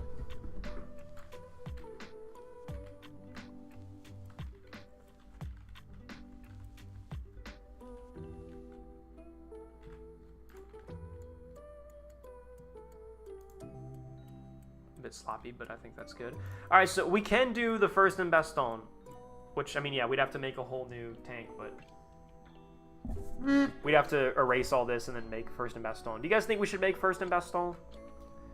I'm not a huge fan of making like one specific actual tank that definitely existed, because that tank already exists somewhere else. I like to imagine that my museum exists in the real world. Although, actually, to be fair, we did make Pudel. Yeah, maybe we should just do Cobra King. Maybe we should just do that. Saunders Jumbo would be a really good idea. Yeah, I've broken my own rule because we've done Pudel, which is a very specific, singular tank that already exists. Well, actually, no, it doesn't exist in a museum somewhere today. Other than, like, you know, copies, fakes. But no Cobra King, please? Okay, yeah. All right, we won't do Cobra King. I do like the idea. One of the Shermans we make has to be a Saunders tank. We can just do like one of these.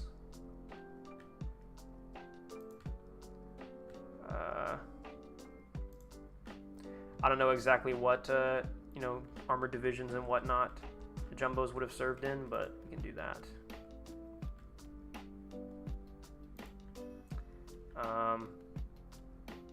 And then definitely Stars. Where are the stars? Where are the stars? Here we go. See, that's gonna be no. So then let's do the white ones that were up here. Oh, here it is. Yeah, it's pretty good.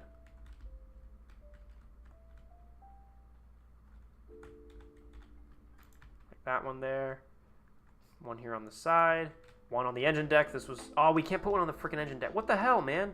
That's because they're all parts that can, like, move, and so the game won't let you do it. Okay, that's fine. Just do one here on the turret. And here on the transmission. This was very... As we all know, this was very common to have one here. Cool. I think that's fine.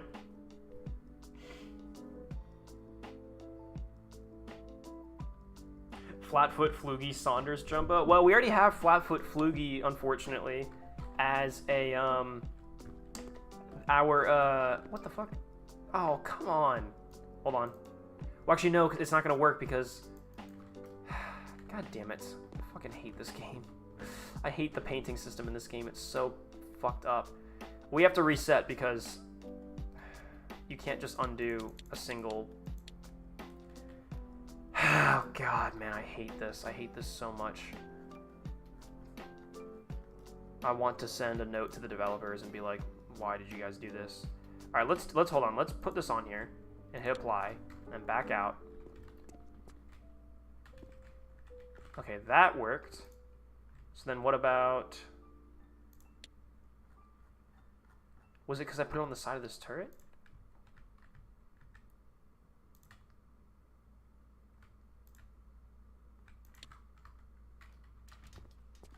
Yeah, it's the side of the turret.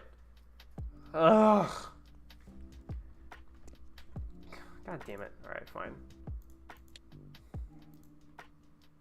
Decals. Alright, cool. Then we'll just do... Alright, so this one's fine then. We can do it here, and it's okay. So I'll put this, what, like on the back of the turret? Will it be more satisfied if I do it this way? And put 80, again, like on the front cheek. I just like that number 80 just like looks nice. I like the way it looks. So I'm going to keep that on there. And then, yeah, what did we put on here? We put like, I actually think I might want to change what I put on there originally. I think I actually want to do, what did we have? It wasn't any of these. It was further down. Yeah. I think... Yeah, I want to use this one instead. This one looks cooler. Do that. And do it again on this side. Like that. And then I think I like the third Armored Division, 33rd, whatever. I forget exactly. There was one point that it was explained in my M3 Lee book what the little 3 triangle, 3 triangle. Like, I think one of them is like 3 triangle is like 3rd Armored Division, and then 33rd triangle is like the 33rd like platoon or something like that. I don't know the exact. I'm really bad with this stuff. Let's see. Fuck, man.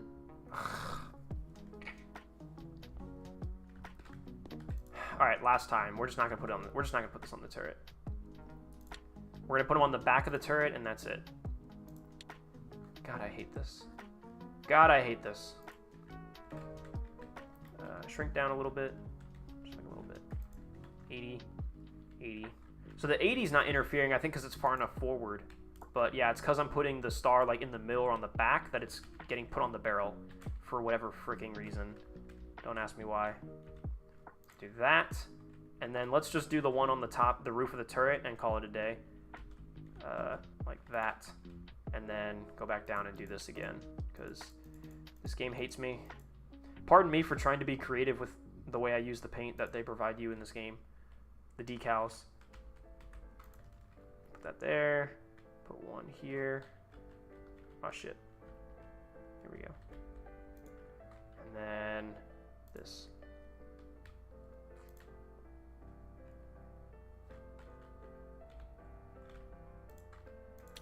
Please. Huzzah! Nothing on the barrel. We're done. Undo feature. The undo feature doesn't work.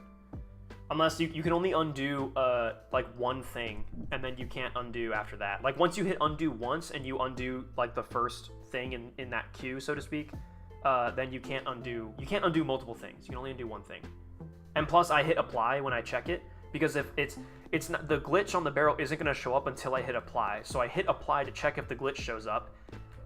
And then since I've hit apply, I can't undo any of this because I've hit apply. So this is like I've stuck it. Which is, again, a terrible system, but fuck this, right? Ed, I have a question. Would you rather have no games... Wait, what? Would you rather have no games or have bacon and no games? Sot, I think you really got that, like, total thing. You got that whole thing wrong, majorly. Patrick Williamson, I do appreciate the dedication, yeah. 13%, but I'm watching your stream till it's dead. Yeah, man, I'm gonna kill your damn phone. So it's, would you rather have unlimited bacon, but no more video games? Or would you rather have games, unlimited games, and no games? Which one would I rather have? And that's your question to me here today on this fine July 16th, Tuesday night. I think I would rather have unlimited bacon and no more games. To be honest, I could do with not playing as many video games as I do, you know? Let's put this back. We're not going to put this in the museum because we have no space in the museum anymore. So this will, for now, be pushed back into the... Okay, hold on. I have to go to the tank manager. This would be pushed back into the tank warehouse. And let's go ahead and grab the... Let's grab the mid-production M4. Bring that in here. But next we're going to do, I think, the M4A1. And we're going to style it like it's a British M4A1. So this will be very exciting, actually. I'm quite excited. This will be really, really cool. So, step one, as always. Buy missing parts. Rusted. Buy all the parts. Accept. And then... we are going to go around this thing and take off anything that we can't take off with, or that we can't repair using tools. So all that needs to come off. And by now, these things should be looking pretty familiar. Although at the same time, perhaps a little bit different. I knew that those would need to be undone with have to be taken off, rather. The headlights and the tail lights, all the tools, all these gotta come off. Pry bar, oh, that's actually cool. That's a neat little, it's a very good tool to have. See that being quite useful. I think air filters are fine. The hammer, the crank, yeah, the crank for the motor.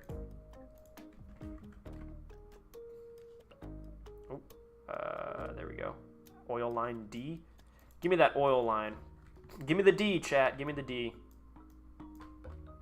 Chat, I'm asking you to give me your D. The oil line D. That's obviously what I'm referring to. If you guys thought of anything else, that's kind of weird that you would have that thought. That says a lot more about you than it does about me. Here we go. More fuel hoses. This damn fuel system. I'm gonna forget something. When putting this back together, I'm gonna forget some piece of this fuel hose, dude. I guarantee it. I should be eating supper right now with my family, but I'd rather watch your stream than have human interaction. That's awesome, dude. Hey, can you look? Can you guys look into the camera real quick for me? Ooh. Sorry, I just need to check real quick. I need to check something real quick. Ooh. You guys like that? Sorry, just look here real quick.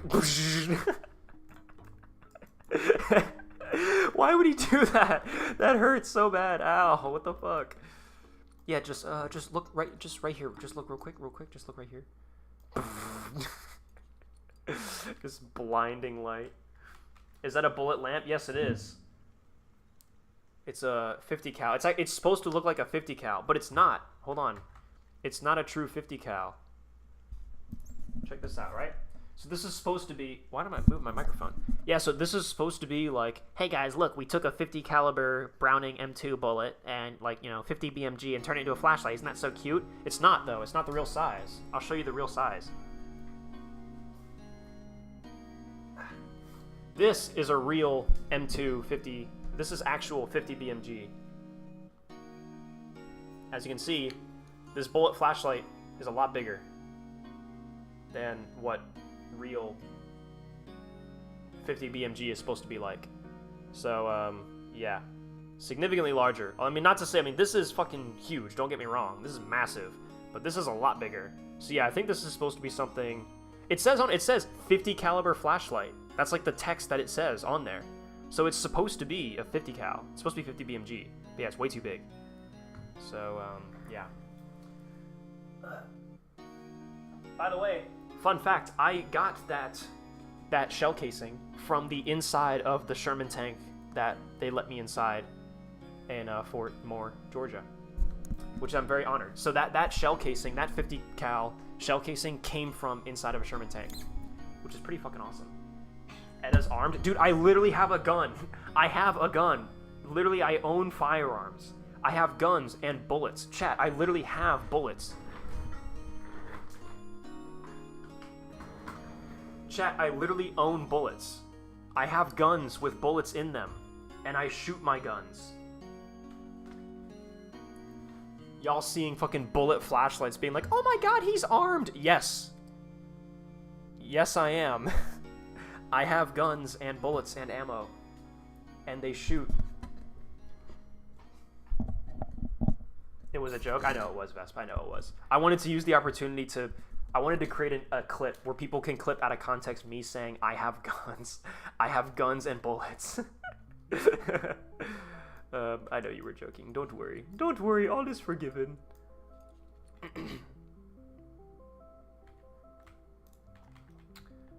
Why is all this stuff like red? Like red primer. Okay. What else do I need to remove? There we go. Regulator. Generator regulator. Let's see, what else of this stuff can I not fix using just tools? I am going to need to take it out. Chat, this actually might be one of the first... Chat, have I ever had to take a bathroom break in the middle of stream? Like, have I ever had to stop to piss? Yes, I have, actually. I did during the pumpkin carving stream. I know that for a fact. And I think I may have for something else. But I'm saying that because I may have to go take a...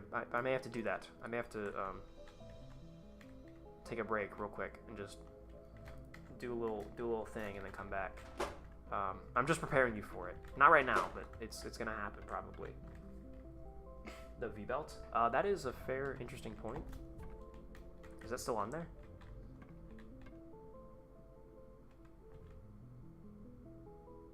Oh, the generator belt cover. Oh, but you might be right. The belt underneath it. Yes, thank you so much. W call out, Wolf28. Thank you. You're so true. ATF is on their way. It is my American right to own guns and bullets. It is in the Constitution. You can't just take that from me. You can't just come in and say, you have guns and also bullets. Yeah, I know I do. Oh, the periscopes. That's another one that we should take those out. There is nothing illegal about having guns and bullets. And also, another amazing thing. The state of Virginia is a open carry state.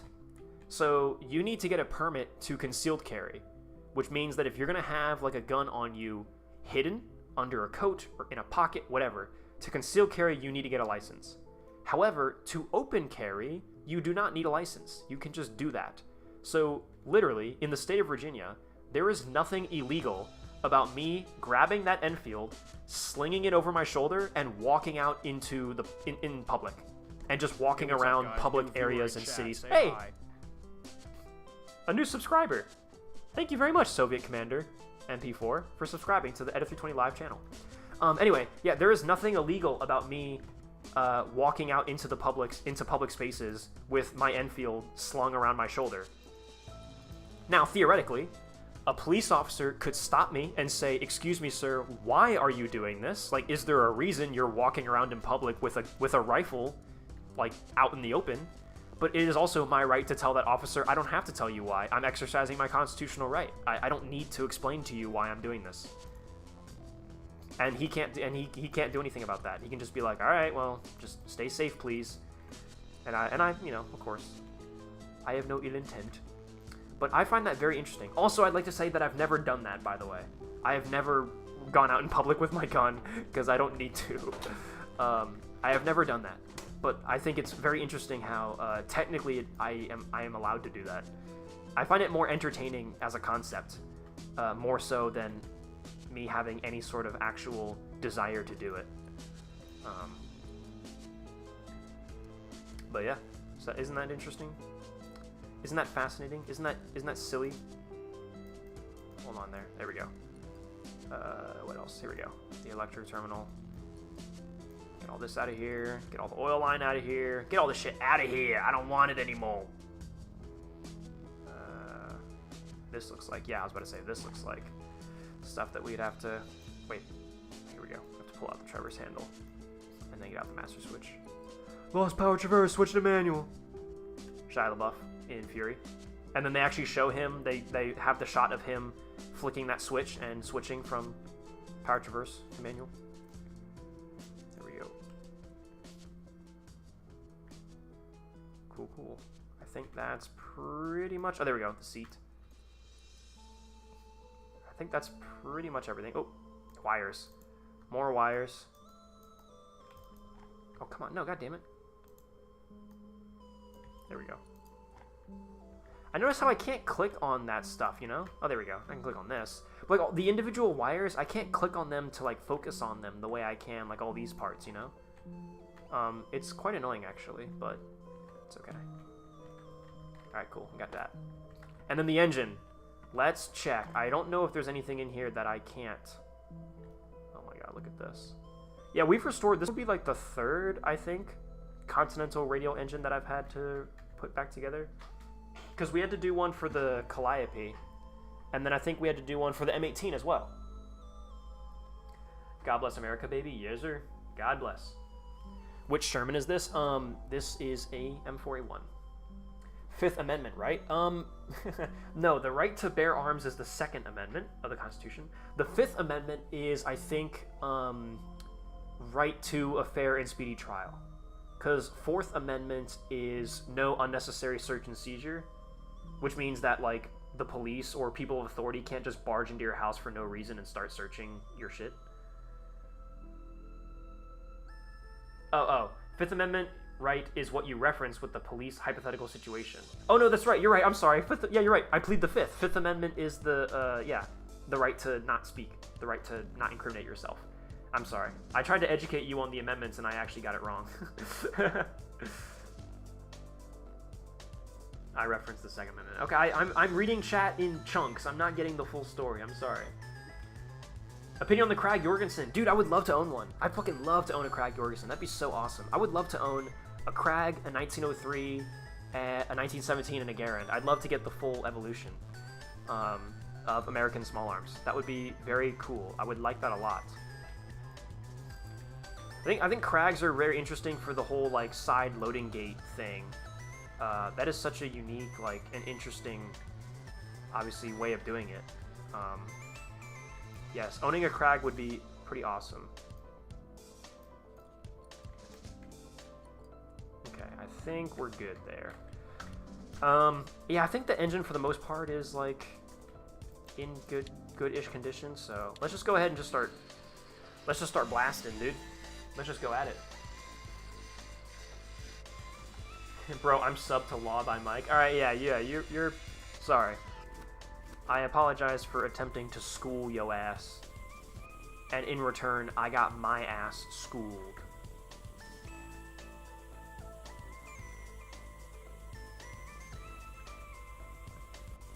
Whoa. What the shit? Yeah, we gotta go all the way around this thing and just really make sure we get all of it. Like, because last time, obviously, we didn't. See, there's a little bit down there, too, that we did not get.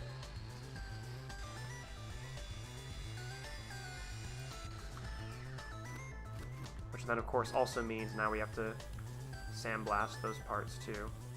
that we missed. There we go. Yep. And then hopefully, the only bits that are missing are just...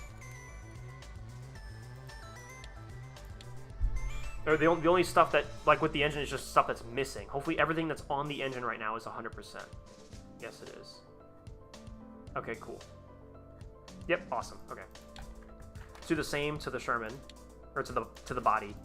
Let's just totally 100% get this like red primed and ready.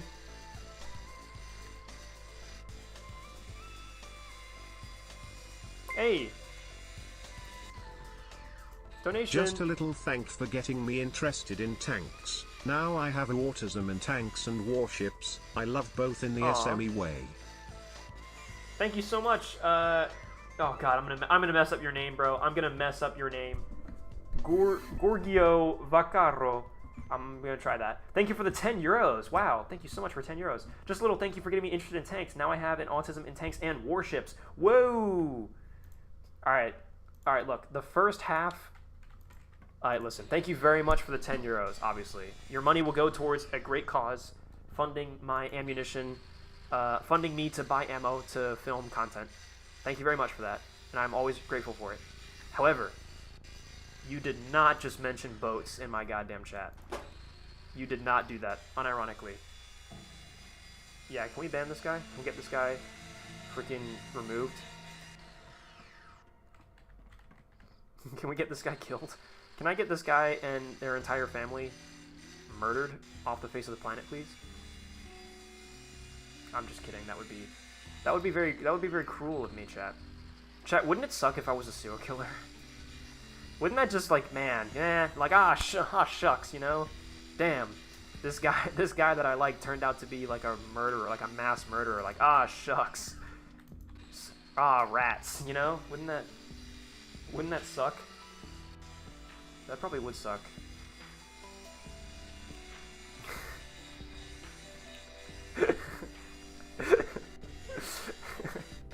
Why would you say that? Why would you say that? Why would you ever say something like that on live stream? Why would you ever do that? I make myself laugh.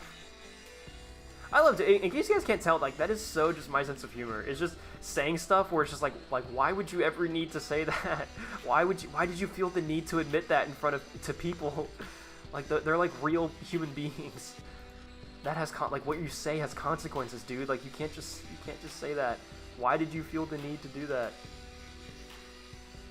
I just find this fucking funny. Guys, wouldn't it totally suck if I like had a plan to like just totally murder so many different people?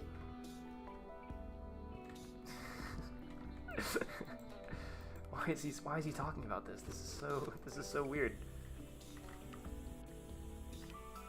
If you had to take away 10 states, which ones? Oh wow. Huh. Probably just all the ones that just don't do anything to begin with. Like Montana, Vermont,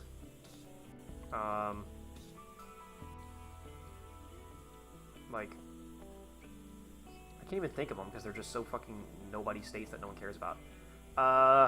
What are the ones? Just like anything in like the Rust Belt, like the middle of nowhere, like Arkansas, the freaking Dakotas, both the all right, North and South Dakota. I would get rid of Montana. I'd get rid of Arkansas. I would get rid of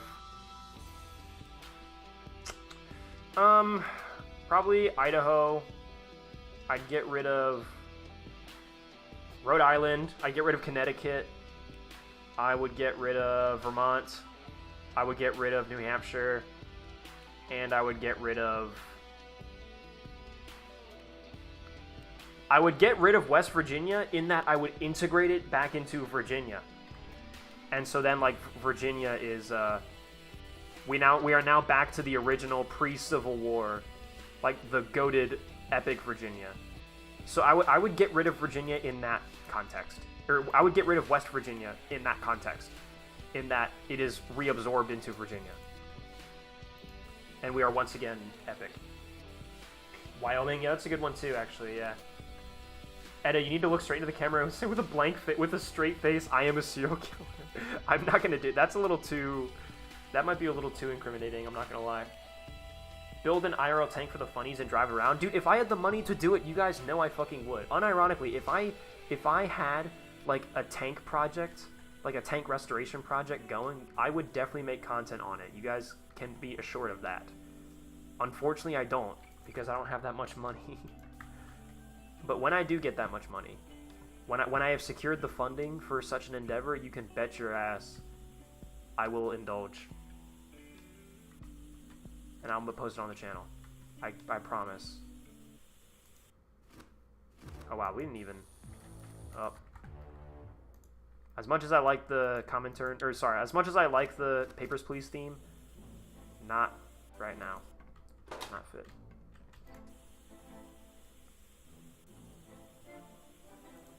That is a spot we missed. There we go. I'm gonna go back into the engine bay, get all that sorted out. I'm actually, you know, I think I'm gonna sandblast everything, and then I'm gonna go use the bathroom, because the urge to piss is starting to really get at me, you know? Really starting to weigh me down. All the pee stored in my balls is starting to get heavy, guys. It's starting to weigh on me. So, let's see. Oh, is that a... What is that? Oh, the batteries, dude. Oh, fuck, we forgot about these. Damn, W, the fact that these things are... Oh, there's like a little opening. Oh, wow, okay. Well, hey, W for that little opening, because I would have totally forgotten about that. Okay, there we go.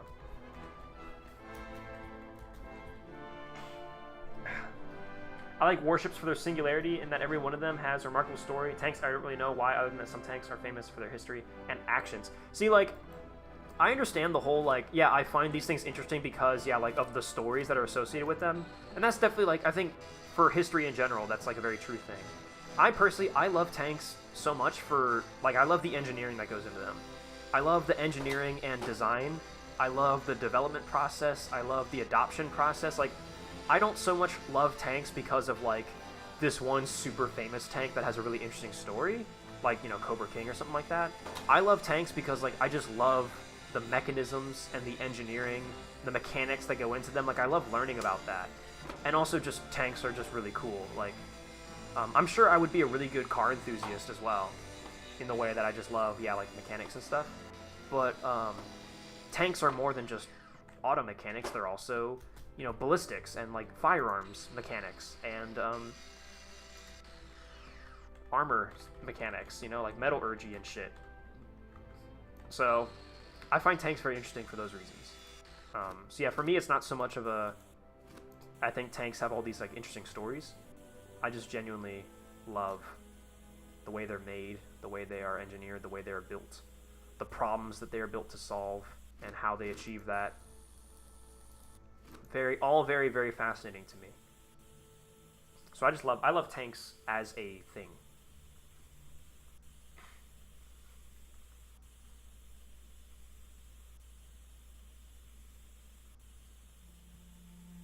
Ooh, Katusha. That's a good song, guys. This is a good song, chat. Was that it? Was that that easy?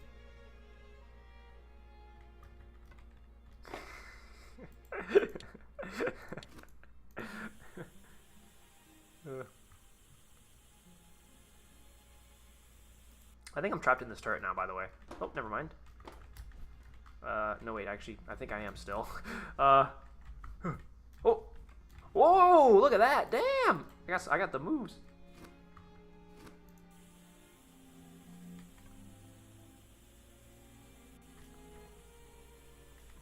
Get that back out to the silver. There we go. Cool. So I think everything is at least... Yeah. Ooh, whoa, whoa, whoa. Look at that.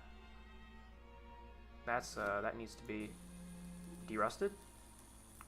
No? Sanded? There we go.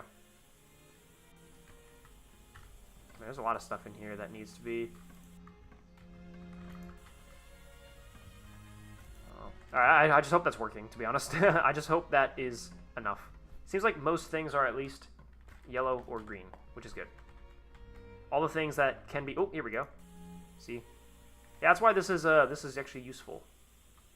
This this little E view. Can I do? No, okay, it doesn't work for the X-ray, so I can't look inside and see what needs to be done. But fair enough. Okay, well, yeah, I think so far we're good. Everything is at least stripped of paint back to the silver. Real quick, chat. I really need to piss, so it'll be literally 3 seconds. What's your opinion on the Tanks Are Coming movie? I have no idea what that is. I've never heard of it. I've genuinely actually never heard of that.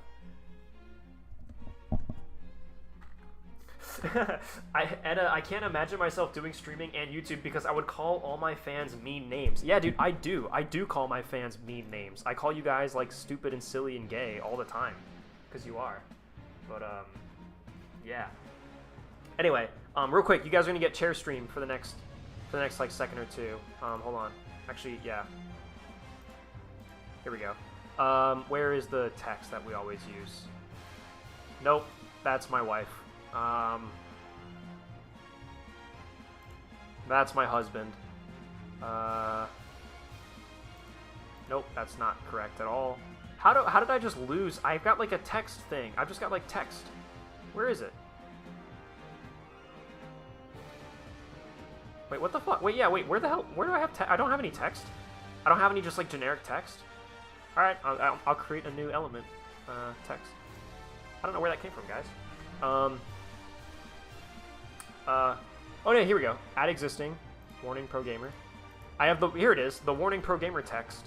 Yeah, I guess I got rid of it. I don't know why. Here we go.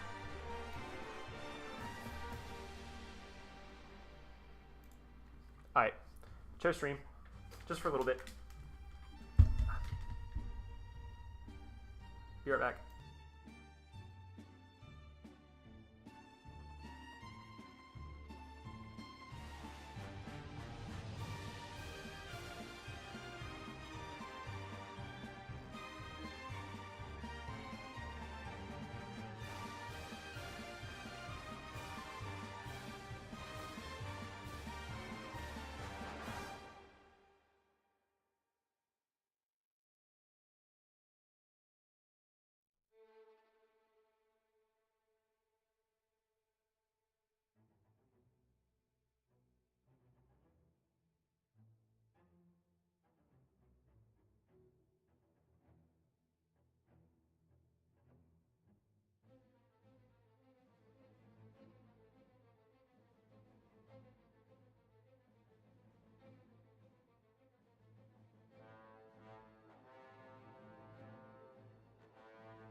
I just noticed that chair was like turned to the side, so like you couldn't even see chair.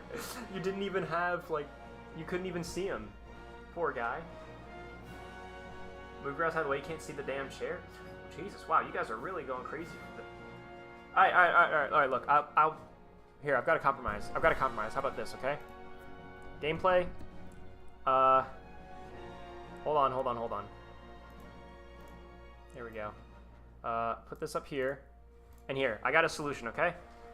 I'll just get out of the way. Now I'm down here, and you guys can get my blanket out of here. There's chair. And now I'm down here, and you guys get to enjoy... Look, it's the best of both worlds. So now you guys can see chair and hair stream. So anyway, yeah, let's just continue. This is really like, this sucks. This is so uncomfortable. This sucks major cat balls.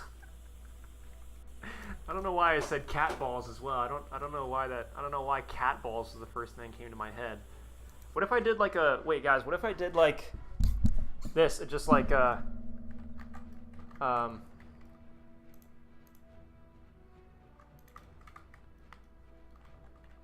Surrey about height got legs cut off in motor accident. So do this like this. And so now, this isn't too bad. So anyway, guys, I can barely read chat too. The frickin' microphone is in the way. Not having legs is just really inconvenient. Kind of sucks. So yeah. Anyway, this is an M41 Sherman. You guys know we've restored a lot of these tanks. So I think again we've had ones. This is not our first tank we've restored with the Continental engine in it. We done the M18 and then also the Calliope. Since it's like just a normal M4, that tank also we did. It had a Continental radial. I think I saw somebody in chat ask how many Shermans we've restored so far. We've restored a Jumbo, and then now we're doing this one. And next up, we're gonna do this mid-production, yeah, M4. So that's gonna be pretty cool. I'm excited about that one because it's got all the D-Day stuff, like the deep water fording equipment. So that's gonna be a lot of fun to put together. Edda, thoughts on De Boom? I don't know. Apparently they make art and people don't like them because sometimes they draw porn, like tank, like anime porn or something. Apparently, I guess, alright, here's what I know about De Boom. They are a YouTuber who makes, for the most part, like family-friendly and safe, just like anime girl, like War Thunder tanks represented as anime girls, but then also kind of on the side, they'll draw NSFW stuff along the same lines of like anime tank girls. And I mean, I don't know, man, like whatever the fuck makes you happy, whatever makes you money, do whatever the fuck you want. You know, I think it's a bit weird, but what I think is weird is not, I am not the authority on what is officially weird, you know? I mean, shit, if people enjoy it, then whatever. It's not my cup of tea, but go for it. It's all Rule 34? Is it?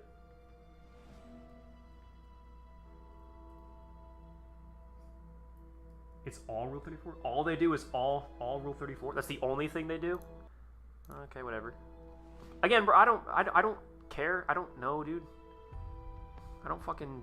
I'm not in that world. I don't do that. I don't know. Like, what do you want me to say? No, they don't? Okay, yeah. I was under the impression that they just do, like, War Thunder anime girl art, and then also sometimes they do Rule 34, or whatever.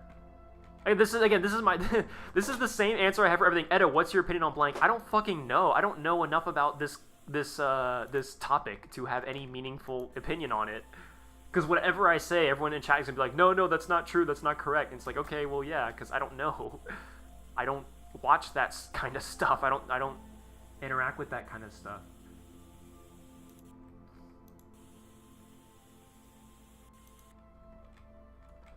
Watch one of those guys that donate to struggling streamers enter the chat.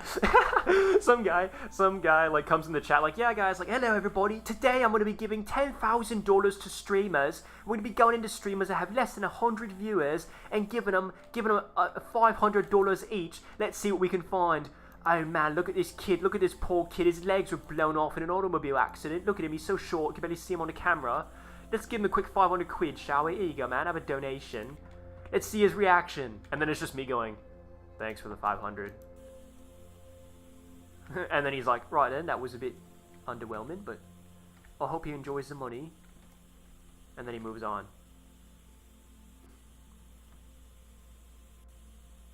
It's just on the edge of it? Not quite, it's on the edge of it? Okay, again, look, my bottom line, and such is my life philosophy, bro, if whatever you do is something that you enjoy doing, whatever. I don't give a fuck. And there's an audience for everything, you know? So, just do whatever you're good at, and do whatever you're just like, hey, you know, I find this entertaining, I find this fun, I enjoy this, and hey, there's a lot of people who like it. Whether it's because they learn from all of your tank knowledge, or whether it's because they jerk off to it. Hey man, whatever. That is not my place to judge. I don't give a fuck. Live and let live, brother. The most normal Ed 320 chat. This is probably the most normal the chat's ever been, yeah. Somebody say, Ed, a best Sherman variant? I don't know about best in terms of, like... I'd say probably just, like, the M4A3... 76W. I mean, I think the EZ8. I think the EZ8 is the best. The 76W, HVSS, M4A3s. Those are probably like the objectively best Shermans. My favorite is the composite Firefly, but it's not, you know, it's nowhere near the best. This is really starting to hurt my knees. This is very uncomfortable. I don't know if I told you guys this, but yeah, not having legs really sucks. Just, it's honestly like the worst. I would not wish it upon my worst enemy. But hey, that's life, am I right? The sole reason Ed is only showing his big ass forehead is so he can edge on stream. Yep, you got me. I've got a little machine under my desk that's just really really going for it. But you guys shouldn't be surprised, because I'm edging on stream, like, anyways, no matter what, always. Whether you see it or not. I don't think should matter. So. But, I mean, yeah. Like, yeah, you fooled me. Yeah, you got me. Yeah, man, you got it. Yeah, man. Yeah, fuck it. Yeah, whatever, dude. So what? Yeah, so you exposed me. Yeah, I'm edging on stream. So, yeah, so what happens now is I'm confused. I don't get it. Like, you think you got me? Like, you think this is some kind of, like, I don't get it. Like, what? So, what's the big deal? Yeah, I edge. Yeah, what's the big problem? So what, you're gonna dox me? What, you're gonna come to my house? You're gonna give me a black eye? What, you're gonna threaten me? So anyway, yeah. The edging ed. I love like saying such shit and then just the whole chat is like, what? What? Like, what the fuck? My favorite is the M4A176. That's a good one. If somebody donates $500, just stand up. Yeah, if someone donates, look at this struggling streamer, he's got no legs. And then they donate the $500 to help me out, and then I just go, hey dude, thanks for the 500, and then just whoop, stand right up. Is that rusty? Is that all? Is that still like? Is that rusty? It is. No, it's leather. It's a leather strap. Sorry, chat. I couldn't. Sorry, I had to get my forehead closer to the camera so I couldn't make that. I couldn't quite make that out. Damn, I think this is pretty much like how we doing here? Yeah, see, this is what we need to do more. I need to do more stuff like this where I'm, oh my god, what the fuck? Oh, cool. Oh, that's from down below. Oh, cool. Oh, yeah. Hold on. Paint gun? Yeah. Cool, okay. Okay, let's keep looking. Yep, here we go. Wait, what? Oh, it needs primer. Oh, wow. This is like far behind in the process. Oh yeah, wow. We really neglected that little guy. Sorry, chat. That was very unprofessional of me. I can't I'm an edge to you edging. Well, there you go. That's it. I mean, it's an endless loop of just having a freaking good time. Am I right, chat, or am I right? Shackle. What is that? Oh, that. Oh, yeah, that thing. Oh, yeah, sure. Yeah, no, yeah, that thing. Yeah, sorry. Oh, I was just going to go do that, but then I just slipped my mind. But, oh, yeah, that thing. Yep, my bad. Forgot about that thing Also forgot about that thing. My fault. My B. Sorry, guys. I'm an Aquarius. What can I say? Actually, I don't think I am an Aquarius. What am I? March 20th. What is that? Is anybody... I know y'all up on your star signs. I know somebody in the chat up on their star signs. What's March 20th? That's my birthday. What am I? In all caps. Bro is edging. Guys, he is not joking. No, guys, I know that he's normally like doing bits and being funny, but no, this time he's actually edging.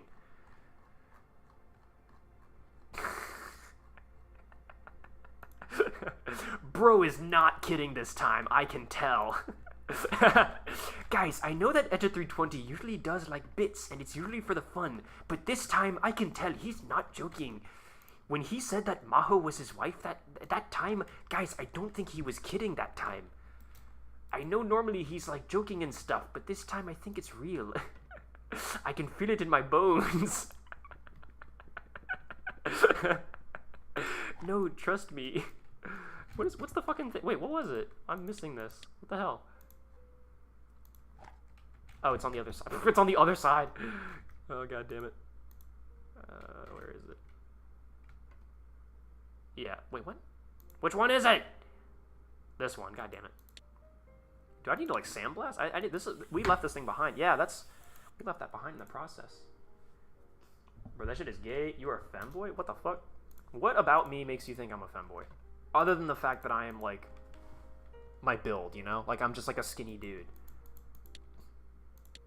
What other evidence do you have? I'd like do we need to address this in an official court of law? The allegations. At F320 put on trial for edging.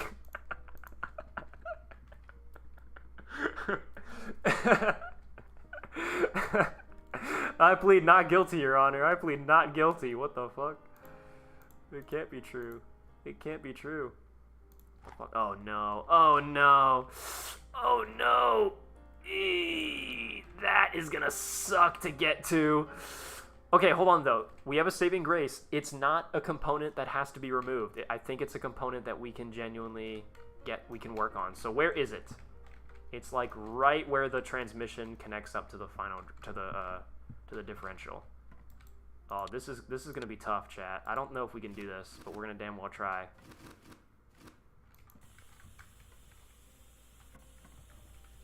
What if I get in there and I just start blasting, you know? Just get in there nice and deep. Oh my goodness.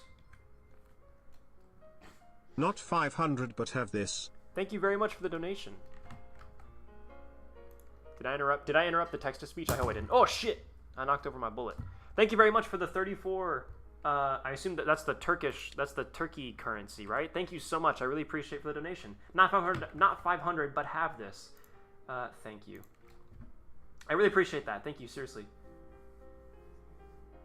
Bro, why Maho out of all tank women? Maho, dude, I like Maho like as a character. Like I think her character is really well done. I think if you really look into it, she's like a tragic character, and I like that. I like kind of the sadder, tragic characters in stories. So Maho is legit just my favorite character. Like that's literally all it is. But like I like making the jokes that she's my wife because it's funny. But obviously, like I'm obviously very aware that that would be weird. Did I get it? I don't think I did, chat. I think we're done for. I think it's Jover. Oh, I think I did get it. Whoa! Oh, nice! Look at that! Just a little bit of, like, mindless spraying. What wonders it will do.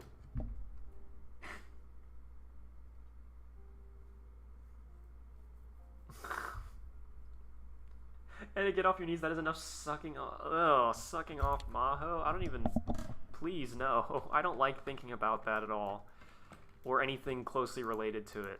I don't like thinking about... No. What should we do first? Should we do the engine? Oh, we need to restore all the parts. Storage. Select all. Outsource repairs. Boom. Petition for Edda to wear diapers on stream and stare at the camera when he needs to go? No, I don't think... Hey, look, there's a lot of ways I'm willing to embarrass myself on stream for the bit, but, yeah, that might be a little too, That's not a good one, dude.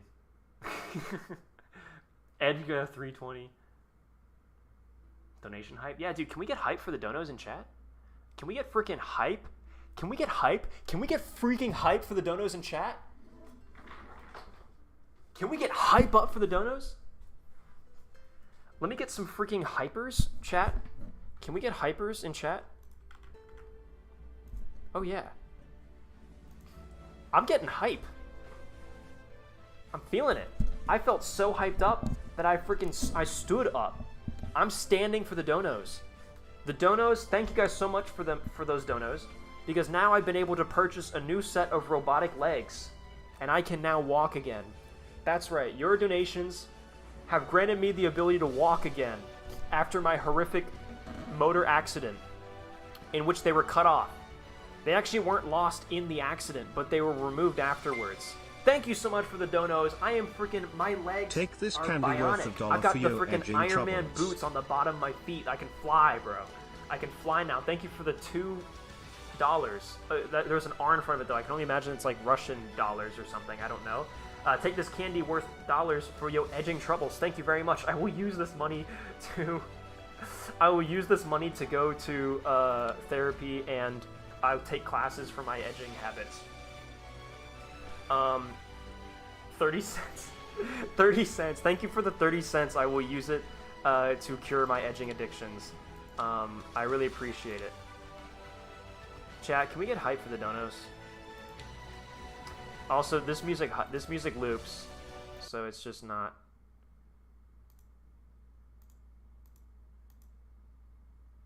Hold on, where the fuck am I? Oh, there we are. Whoa, whoa, whoa, whoa, whoa. What the hell just happened? What the shit? There we go. Sorry, chat. I got lost in the sauce, chat. That was my bad. Chat, I'm sorry, I had to stand up. My feet, that was just my knees. I can't imagine just being on your knees for that long. I don't know. I can't imagine any situation where a human being would be on their knees for that amount of time. Because, yeah, that would suck. It would just get annoying and painful after a while. Did we already check the engine? That the engine doesn't have any parts that we're missing that need to be restored? No, dude. Fuck yeah, we're good.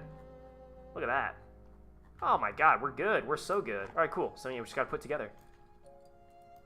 Thank you, Comrade Clumsy, for the freaking... Dude, the 655, that's a decent amount of... That's a decent chunk of change, man. Thank you so much. Remember to use the custom olive drab. And I had to one-up the last guy smile. I never said hi back? What do you mean I never said hi back? Remember to use the custom olive drab. Yes, of course. We will use it. We used it on the Jumbo, so we will use it again on this tank. I had to one-up the last guy. Thank you, Comrade Clumsy, very much for... Dude, $6.55. That is legit, like... That is a solid donation. Thank you so much, dude. That means a lot.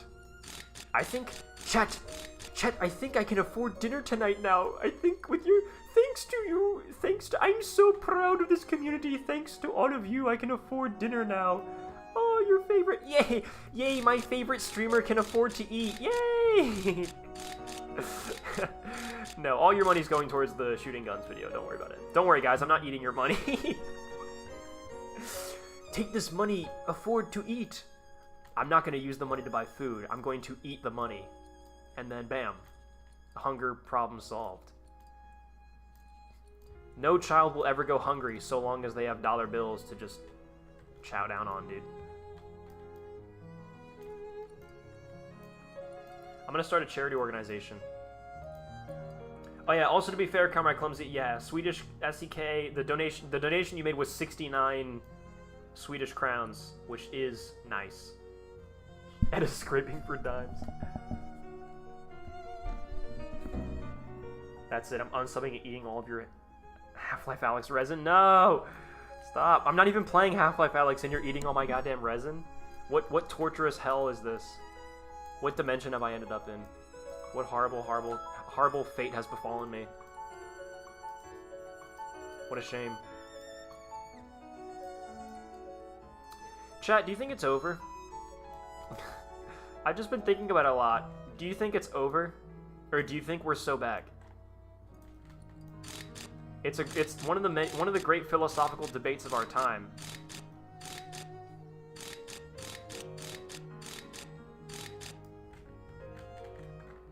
Play the Gup game, dude. If I get a Switch, definitely. Look at that, dude. 100%. Woohoo! Fuck yeah.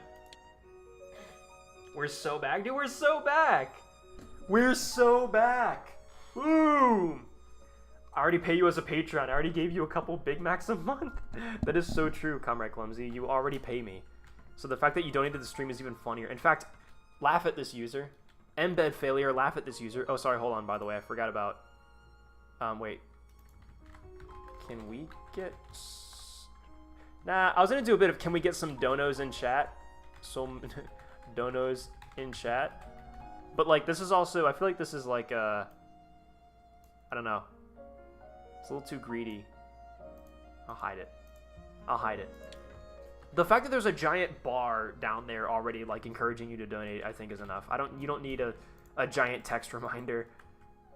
You guys know how money works. You guys know donations. You guys get it. You guys understand.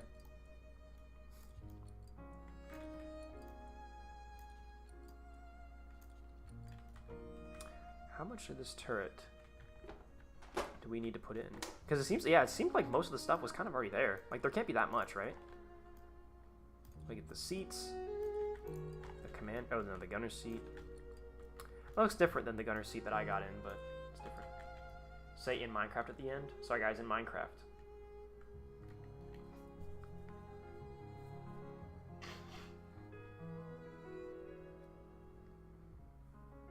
Ed, I DM'd you the movie The Tanks Are Coming. If you got 90 minutes on your hands, I recommend it. Alright. Going now. Thanks, Uranium268, for coming to chat, dude. I appreciate you being here for any amount of time. For any reason. For whatever reason, it's... Chat, why are you guys here? What is your reason today? If you, like, gun to your head, you're in a court of law, and they ask you, why are you watching the Edit320 live stream? You know, what is your answer, chat? Like, what's... If you had to give an answer. If you had to give a why. An explanation. Show your work. You know, you have to show your work. You can't just answer the question. You have to show your work. I'm bored to bully you. Okay. Good answers so far.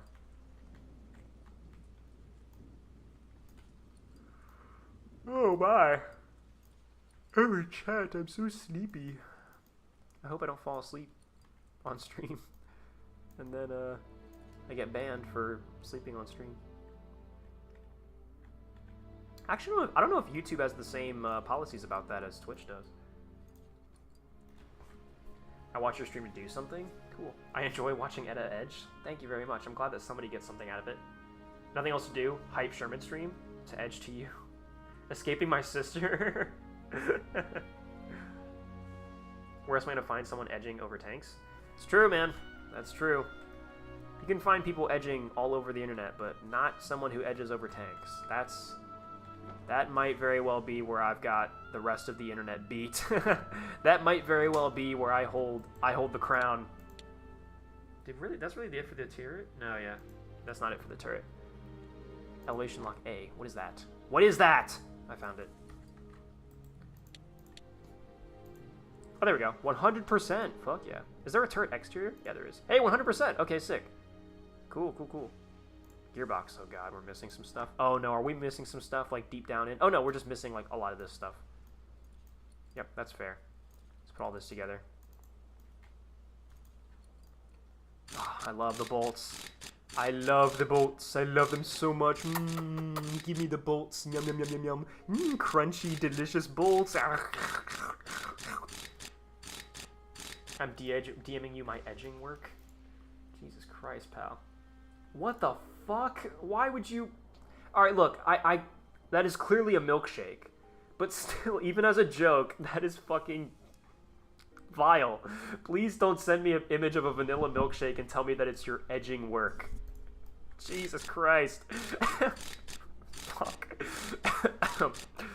That makes me very uncomfortable. Please don't do that ever again. Oh, wow. Oof. Man, we're all the way over here now? Fuck. Well, who else is DMing me? Oh god, now the DMs are coming in. Oh boy. Please, Mikey, don't DM me that. That's just... That is simply inappropriate.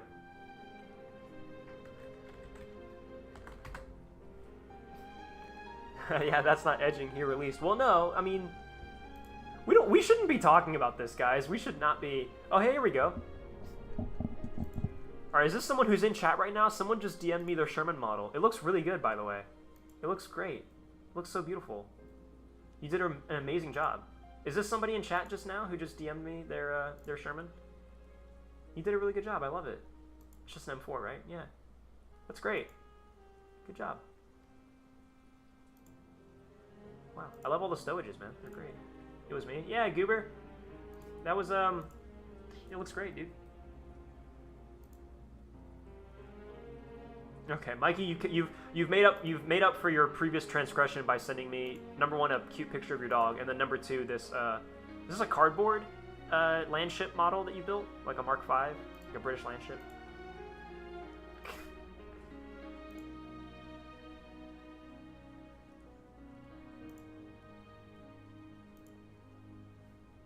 Holy shit. Bro, what is happening in my DMs right now? Sorry, I just got a DM from somebody who I know, I don't believe is watching the stream right now, but somebody that, you know, I'm acquainted with, and they just DM'd me telling me that a person that we both know just got struck by lightning. What the fuck is happening in my DMs? There's a lot happening. Oh my god. Wow. He's okay, thankfully, guys. But wow. I'm getting all these different things in my DM and then randomly out of nowhere. Oh yeah, you know that guy that we know? Yeah, he got struck by lightning. What? Amongst all the other things I'm dealing with right now.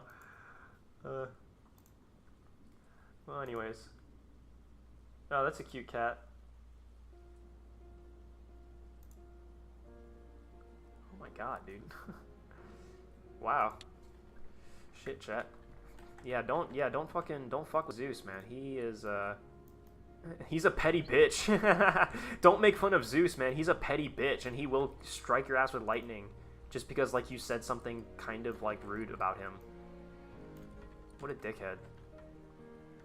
Yeah, man, fuck Zeus, dude. Fuck that guy. Alright, let's do the interior. Let's get this finished up first, like we always do. Dashboard, give me that shit. Nice, nice. Yeah, this earlier model clearly has some differences. Like, this dashboard looks different to sort of the later models that I would have been used to. Oh yeah, we gotta finish up the transmission. Goddamn. How are we gonna just leave this unattended? Now that we got the sprockets and everything back up and running. We got the steering brake covers on there already. All that stuff is still good. Properly restored. Any opinion on the game bolt action? I know nothing about it. I've seen like some models in hobby shops that are like, it's a model intended for bolt action, but all I know is it's a tabletop turn-based like World War II tabletop game. Other than that, I know nothing about it.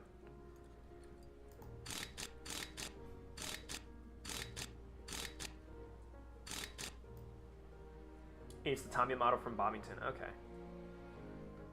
We should keep to the theme of making the tanks to be from another nation than the nation of origin. I agree. I think this M4A1 is going to be like a British one. I think that would be cool. I think that makes sense. It's kind of the obvious choice.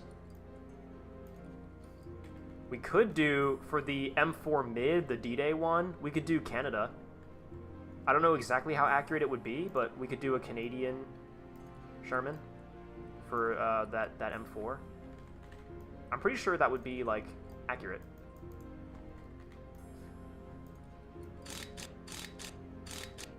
An Italian Sherman? Maybe. Did they use Shermans during World War II? Have you heard of the World of Tanks tabletop game? No, I haven't.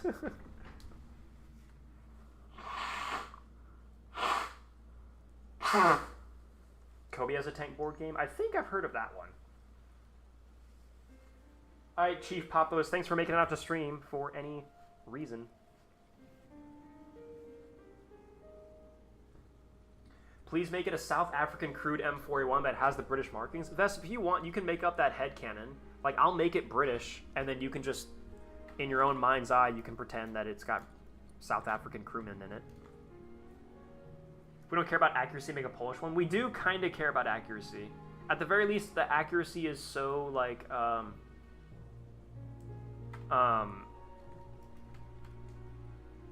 in terms of accuracy, like, I at least would want it to be a genuine nation that used that tank during World War II. Like, I would do, like, if the Firefly was in this game, I would do, like, a Polish Firefly. Although I'm sure someone could find pictures and examples of, like, a Polish M4, Polish M4A1. I'm sure that those exist. For the M4A1 right now, I just want to do this one British. I want to do a British Sherman. Also because this game generally has a huge lack, a noticeable lack of British tanks. So, I think there should be I think we should have that to fill up. I think we should use this tank to fill up the sort of lack of British tanks in our roster, and indeed in the roster of the game. And now we're getting into the fuel line stuff. Look at all this. This fuel hose, this fuel hose. Oh, there's the D, chat. Thank you for giving me my D back. The fuel hose D. Oil line C. Fuel hose C. Not do the exhaust. We don't need to do all that quite yet.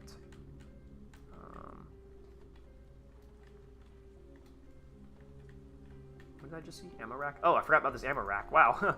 That's an important thing to put into the tank. You kind of need those. Of the auxiliary generator fuel tank, yes. The little Joe, there he goes, back in his little spot. Whoa. What the hell? I just itched my eye and all of a sudden it's burning. It's almost like I had like spicy powder or something on my finger and just put it on my eye. But I definitely don't have that, so I don't know why my eye is burning. That hurt a little bit. Look at this, chat. Look at this, like, nice and complete interior. This is beautiful. Look at this. This is so cool. Wow. Very epic. We'll check out the interiors towards the end, but for now, this is just really neat.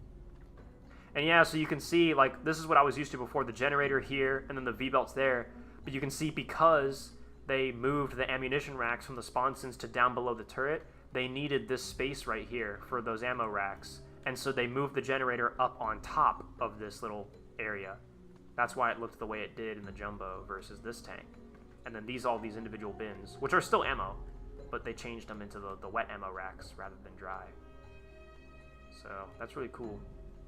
To be able to see those differences, that's neat. Okay, let's see. Anything else in here? Yeah, air filter pipes. Yeah, we gotta get some of this back up. I'll put the hand crank on here on the outside. Engine cowl. Sure, why not? Debating if I should just put the engine in, but nah, I think it's definitely worth getting all this stuff sorted out first.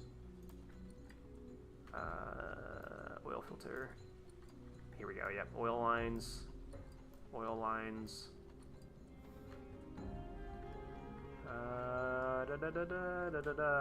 You know, it would be cool that, like, once the geometric internals update for Sprocket is, like, really fleshed out and working really well, and all the scenarios are back, and, like, the game is back to the way it was pre-geometric internals update, but now with geometric internals, we should take a look back at this game to get inspiration for all the different parts that a tank is going to need, and then we can do my dream of building a, like, fully 100% modeled, fleshed out tank.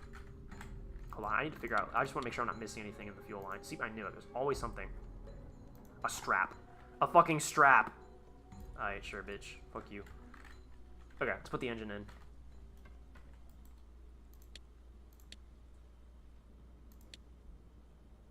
Fuck, okay. Ugh, god damn it. Hold on. Engine.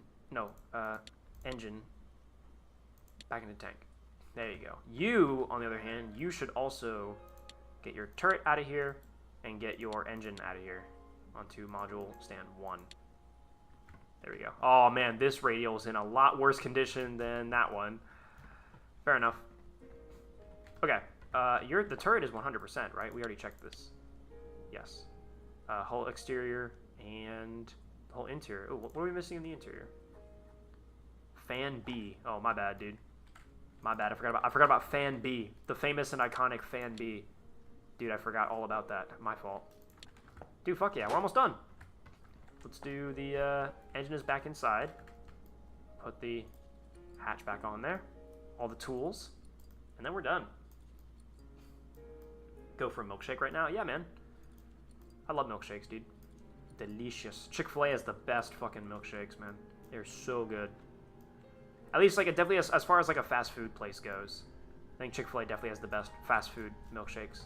When I used to work at when I used to do IT for a hospital, in the cafeteria of the hospital, they had a Chick-fil-A that you could go to if you didn't want to get, like, the normal cafeteria food. And, yeah, I mean, it was so good. Getting just, like, a milkshake on I would treat myself, like, if it was, like, a Friday and I had really, like, worked my ass off that day, just, you know, right before the weekend, just get one last milkshake for the road. Oh, it was so good.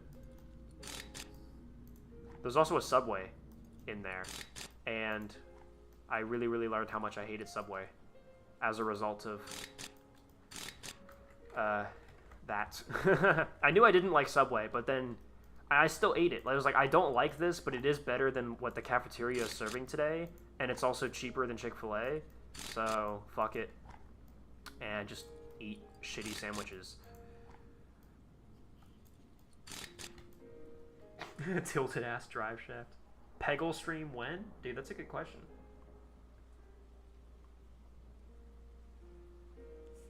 You ever seen any dead bodies? No, not dead bodies, but there was a guy who, like, they cut him open and did kidney surgery on him, like, right next to me.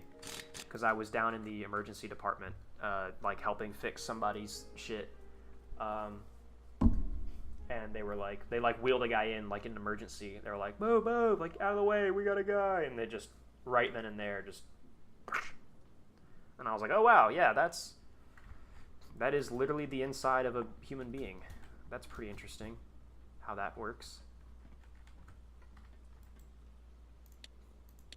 That job was crazy because you really got that, like, that experience, that breadth of experience of, like, normal corporate offices and then, like, the emergency room.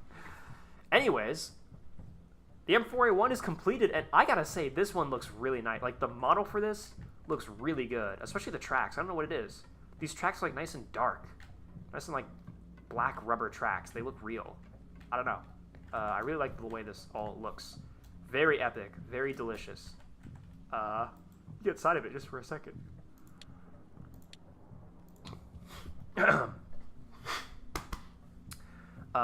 Yeah, dude, look at this. This is sick.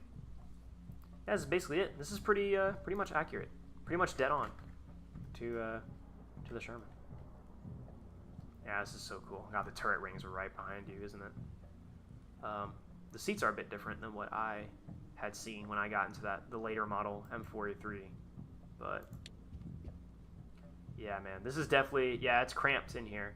This is the same way, when I was in the M4A3, like, it's the same thing. Like, your back is literally up against the radio, and then, yeah, your shoulder is interfacing with the recoil guard constantly.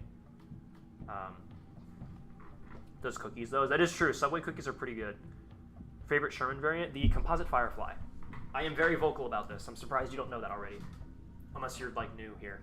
What, are you new here? What, were you born yesterday?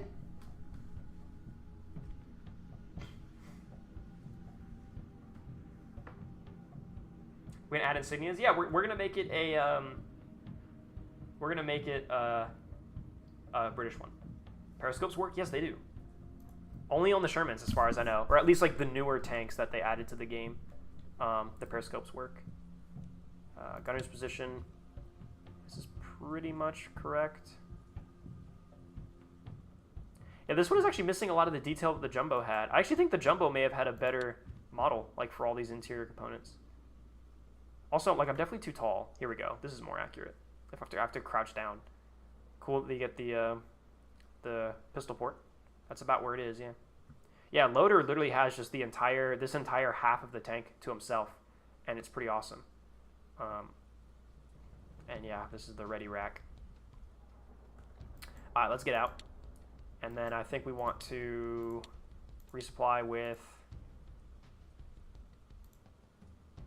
Browning on the top. Yeah, man. Roof-mounted Browning. And then we got the Browning on the coax and the hull MG. And then, yeah, look at that, dude. The Browning up top. Badass. Very badass. I like it a lot. It unironically does look really good. This model, this Sherman model, looks really good. I'm very happy with it. Might not like it as much as I do, but designing tanks in Lego is really interesting because you need to consider how to make things work, parts, etc. I sent you a DM. Oh, yeah. That looks neat.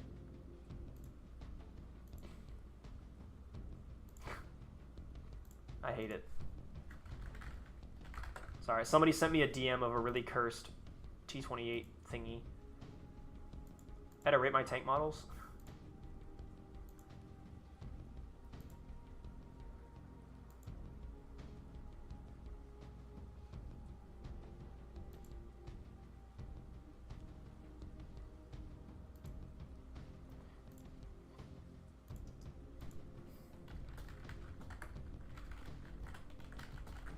You know, sometimes I think, like, I'm a one-note character, in that, like, I make all the same jokes about, like, girls in Panzer, or edging, or Maho, or whatever. Like, sometimes I think, like, man, like, I really need some new jokes, I need some new bits. I'm, like, a basic bitch, I'm, like, a one-note character. But then I remember that Gonio exists, or Gonio exists. And that guy, literally, I genuinely don't think I've ever seen him utter a sentence on Discord that has not involved that stupid Polish tank show ever in his entire life. And it's unironically making me not want to watch it more and more. Like, it's just annoying at this point. I'm sorry, man, but... Ugh. Now, I admit that it is my fault. I owe it to him to watch it, so it's completely my fault. Like, I should watch it because I should make do on my promise.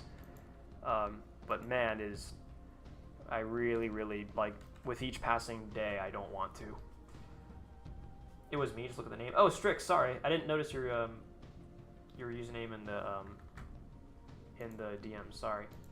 So harsh on the Tutel. I mean, I'm not harsh on it when it's normal and looks good, but this is just like, it's just it's just dumb. It's just silly and not cool. I just don't like it. What can I say? Sue me, I don't like it. Okay, wait. We need to do British. So, a British tan would be, yeah, I think probably like this color, actually. Like khaki. It's the, dark yellow. Yeah, this is like the German dark yellow. But yeah, no, I think, what was this? Yeah, this khaki gray. I think this. And then can we get, camo? Can we get like a gray camo? Yeah, that's not great, but it's along the lines of what I want. The pattern needs to be different. The pattern needs to be bigger and less splotchy, you know? I need to get like that British desert camo. But this is like what I want. I want the tan and the gray. I don't think I can get this though, the way that I want it. Do British North Africa Sherman World War II.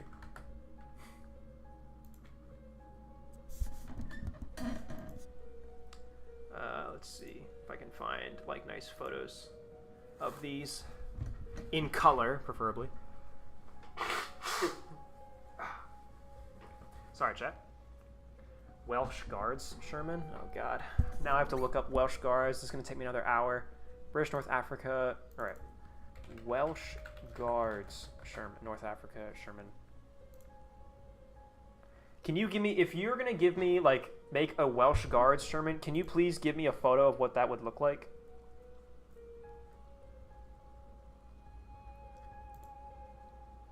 So that I have, like, a direction to go, because Googling that is just not going to work, I don't think.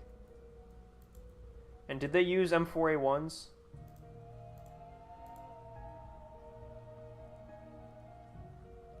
Yeah, man, see this this camo.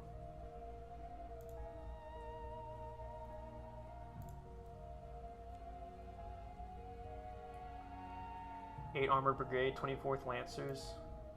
It's just basic green with like some triangle markings.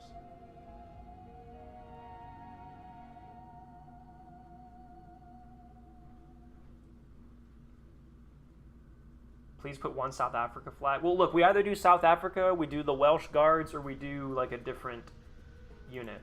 Vesp, I think you're not going to get your wish on South African. I'm sorry. I know I may have promised it to you, but...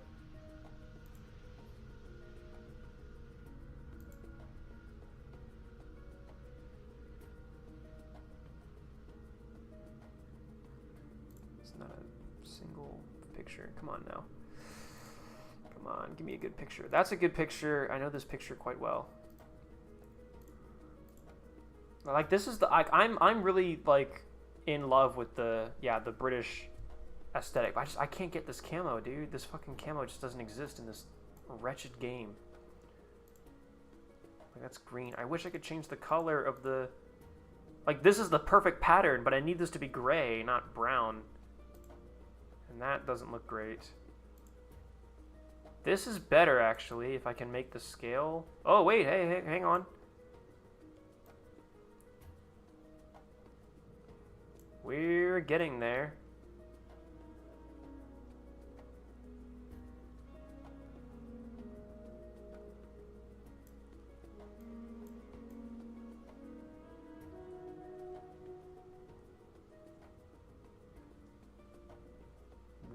That's pretty good. That's actually like, that's basically, that's kind of close, but it's also very ugly because of what this is. Okay, hold on.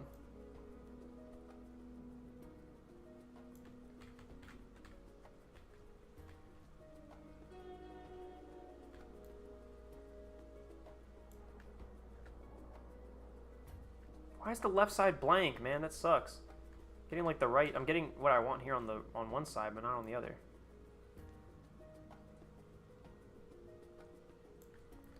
See, this is too small. They need to be like much larger brush strokes. But yeah, this is the best I can do, basically.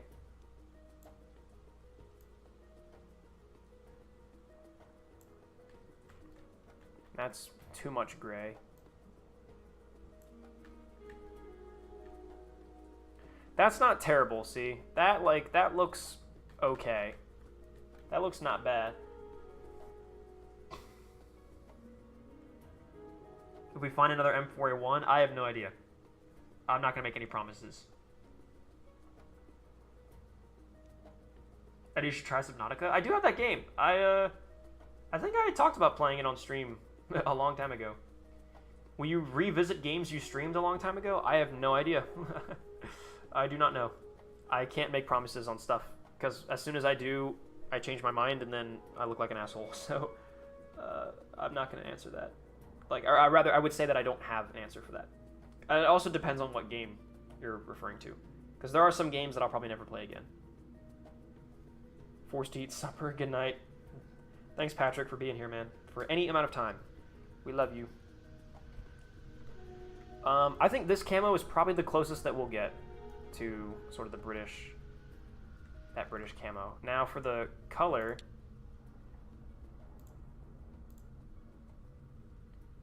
Yeah. Oh, great. The color isn't even like, I can't even choose the color on the camo. That's actually interesting. We could make a, we can go and make the running gear a different color. But yeah, no, I think we should keep it the khaki gray. We actually just so happen to pick like the color that it actually is. Khaki gray, I think that makes sense. All right, decals. Okay, let me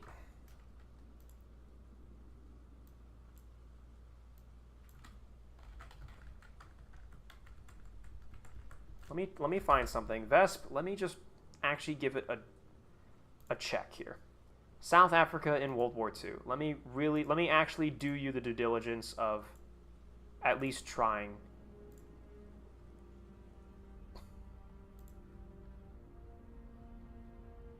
To get this to work.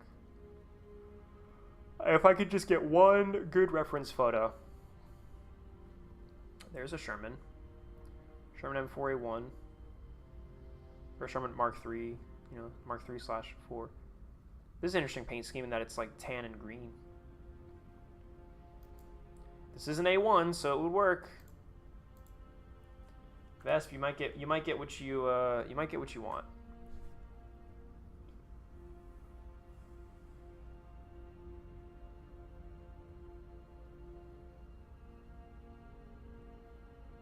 Saunders Sherman? Nah, we're not gonna do a Saunders Sherman, not yet.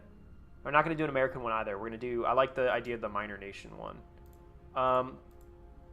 Okay, I found this photo. Honestly, Vesp, we actually might be able to do this for you. Because they do have like some tan and green.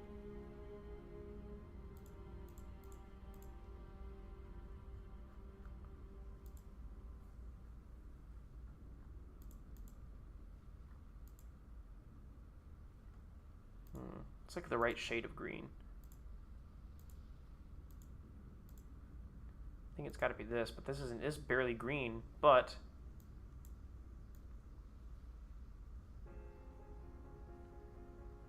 nah, I think we got to stick with what we had. The gray. I think the gray is still the better option.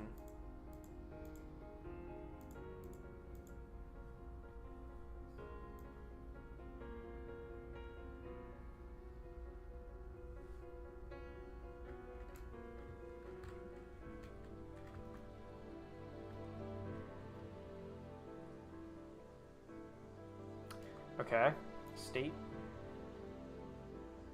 69, nice. Let's see, brightness. I think sort of bring it down a little bit. I kind of want to.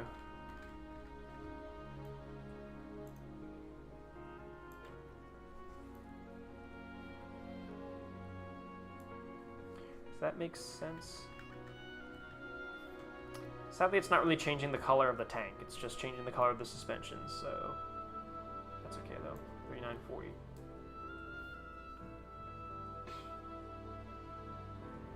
Check DMs. Hold on. Reference photos. Oh, thank you. Yeah. South Africa. Yeah. So yeah, they would have had. They could have the tan and gray. Yeah. So they just had like normal British markings. And yeah, maybe we could put the South African flag on it. Let's see what we can do. So first we need to find like Britain stuff, which we have a bunch of those, bunch of decals.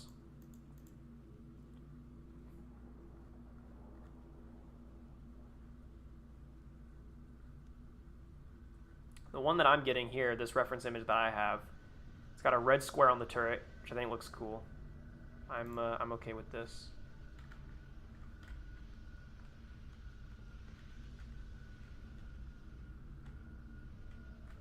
Like that, and then another one like here, and then it's got a T number on it.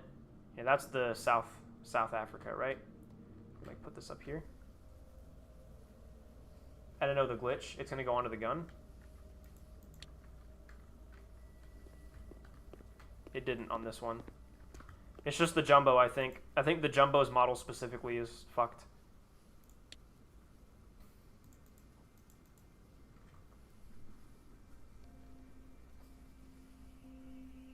But I think this one's okay. Yeah, sorry, hold on. That you made me lose where I was. South Africa.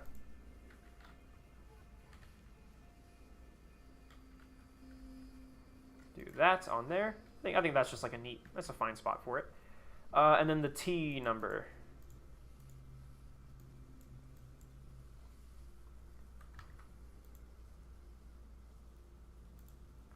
Let's see.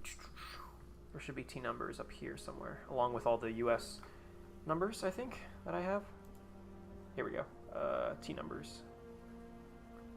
Thought I had some. And then, yeah, I have to remember what the bridging marking is. Although that may have not been, like, that might not have been around on British tanks at this time. Like, that may have been introduced later. I have to double check. And I can use that other photo that you sent in the chat, or in my DMs, for other markings. But there's got to be a T number in here somewhere, right? Not a single one. Can I use the arrow keys to, like, can I use the arrow keys to navigate this? No. Of course, as with everything in this game, it is done in, like, God, I hate this painting, the painting and decal menu of this game. I hate it so much. I hate it so much. It is so, like, it's just designed in the worst possible way ever. I don't know how they designed this and play tested it, and they're like, yep, this is fun. Yeah, this works and is fun, and people will enjoy this. It's like, this is awful. Just the way this is laid out is terrible. Yeah, I don't know if I have a T number, interestingly enough. Okay, we'll come back to that in a second. Let's do the rest of the decals, what we can. Can I somehow read for the rest of this? Okay, yeah, looks like that 36, that actually is accurate, so we can do that. Put that on here. And it seemed like they also actually put the marking, the other one, on... Actually, hold on, undo that. That was for the Welsh. That was for the Welsh one. I don't want the Welsh. This is the South African one that I need. Yeah, what markings would they have had?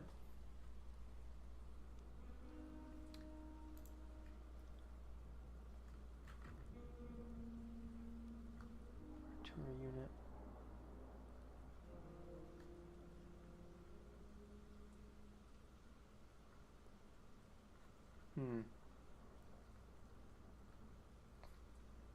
Yeah, I think I'm going to get all the markings a bit mixed up, but I'm going to do what I think looks good.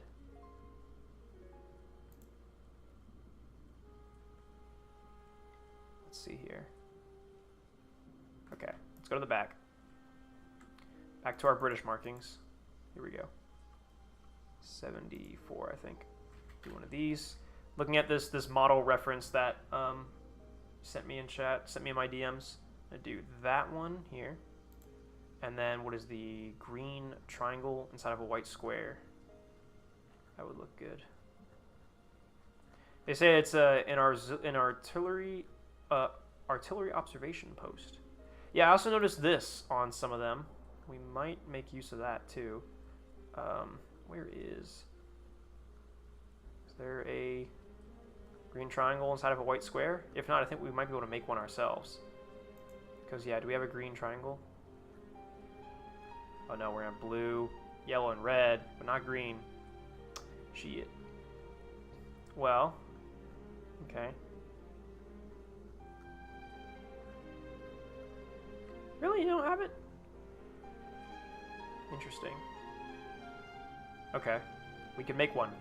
And it won't be totally accurate, but we can make one. Let's do a white square. Let's see, where is it going to be? Going to go up here. A white square, like about yay big. Oh, can I actually put a triangle small enough into that square? I was just gonna say, instead of, it's not historically accurate. It should be green, but we can do blue. Oh, yeah, there we go. Yeah, we can do that. It should be green, but it's gonna be blue. And then I think those would be...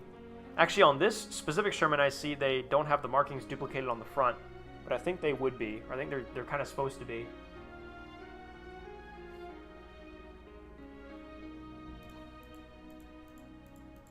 Let's see here.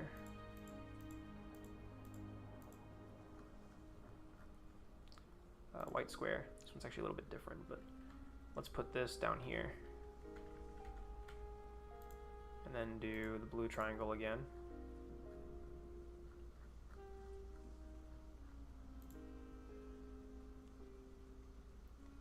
that, and then the other symbol that I was kind of using, which is where was that? There it was. The 74, right? Yep. Put this right in here. Nice. Yeah, I think that's pretty good. And then yeah, let's do some kind of number, cause yeah, I can't get a T number on this thing, unfortunately. But I can try to find something equivalent. Or at least we can just put a number on this.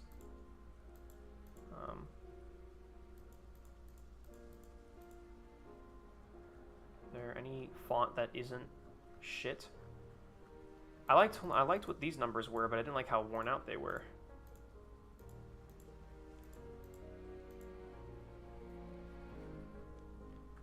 Where was that? Where were those numbers earlier? And these might have to do, to be honest, but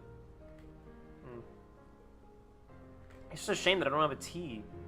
I don't have any T. I don't have a T number or a letter T that I can put in front of a normal number. It actually really kind of sucks. I like this font a lot. I want to use this font, but I don't like how worn the number is. Can I get this exact same font, but better? In like the more solidified, not all grimy and faded numbers? Here we go. Okay, I found it. Yep.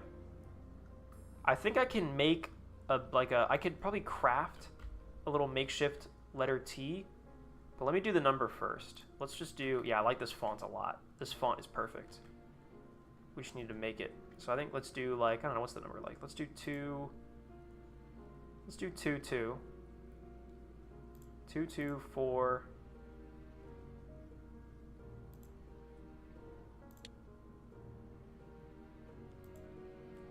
Two, 2, 4, 1.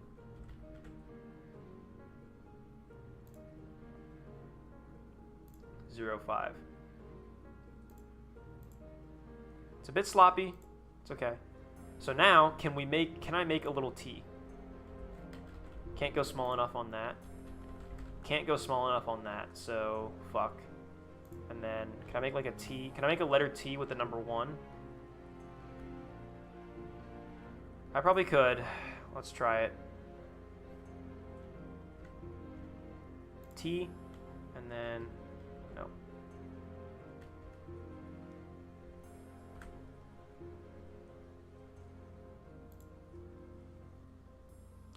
Dude, that might be the freaking best that we get.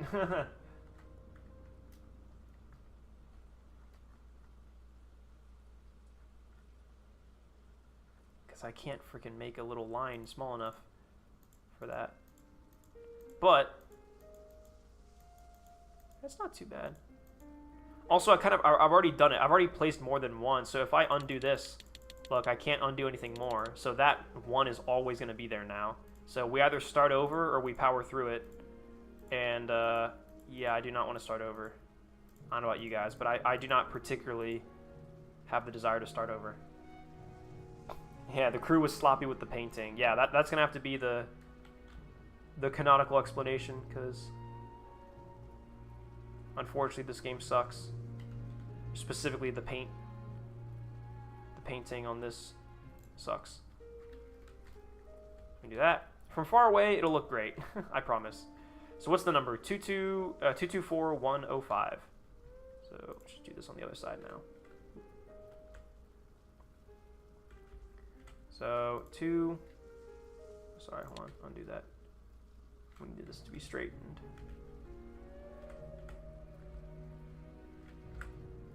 2, 2, 4, 1, and of course now because the camera is like rotating as we go. 1, 0, 5. 224 105, and then make a T with the number 1, and then rotate it actually back this way.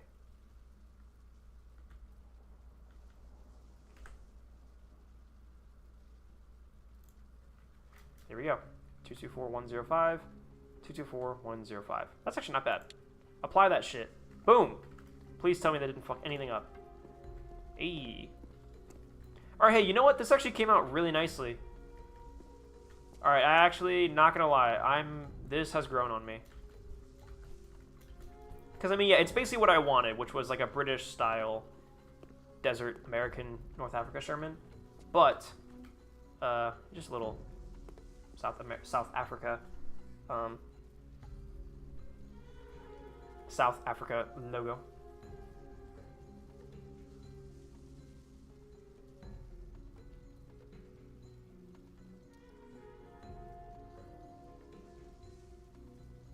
At this pace, you won't make all the Shermans? No, I won't. At this pace, yeah, we're going a bit slow. But that's because we're, like, customizing all of them, you know? Like, we just need to assemble them and get them out the door, you know? Oh, great. I don't know how that happened. I think we're actually not too... We're almost done, though. Well, kind of. We only have 2 more. We got an M4A2, and then an EZ8. The M4A2 should definitely be Soviet, I think. I think that just makes sense. I like this. This honestly looks good. Like, this is cool. Hold on. Let me do tank manager. Let me open up, yeah, warehouse number 1 and the museum. Let's just move these so that we get the achievements. Achievement. And then put it back. Jumbo. In there. Don't get the achievement. That's fine. Okay, cool. Alright, so the A1 is done. Brazilian Sherman? Maybe. Again, I'm not going to make any promises. We're customizing right now is slowing us down, so let's just focus on restoring, and then we will worry about that. File the missing parts. Boom! Awesome. And then start stripping. Chat, we gotta start stripping. Oh wait, this stuff is, oh there we go. Okay, there. I was about to say, I was like, wait, this stuff said, like, I thought it said that it could be, this stuff says that it can, it's not, you don't have to take it off, but yes we do. The headlight, get that out of here. Get that shit out of here. I actually might already, I might run over to the other Sherman too. We might really try to restore, like, both at the same time. For this one too. Because then we can also, like, take off this, and take off this. Oh, that's already on there. And let's just do it. Tank analysis, buy missing parts. Boom. Let's just go all in. Let's restore 2 tanks at the same time. This is gonna be fancy. This is gonna be fancy schmancy. We've never done this before. Let's try it. I'm down. Let's take the turret off, turret, engine out. Extinguisher system. Get these out of here. The auxiliary generator. Ooh, we can repair that. Cool. See, on the other Shermans you couldn't, but on this one I guess you can. Box is there. Cool. Man, this thing is real empty. This, like, I'm assuming we got this from the Eastern Front as well, if I remember. Yeah, we did all of our digging because we were trying to find the IS-2. So we did all of our digging on the Eastern Front. So we definitely found this on the Eastern Front. So this is definitely a Soviet Lend-Lease M4A2, which makes sense as to how it is, like, literally empty. Like, there is nothing surviving in this because, yeah, the combat out there was brutal. I like the twin diesel. This isn't the first time we've worked on the twin diesels because we did work on the M10, and the M10 was.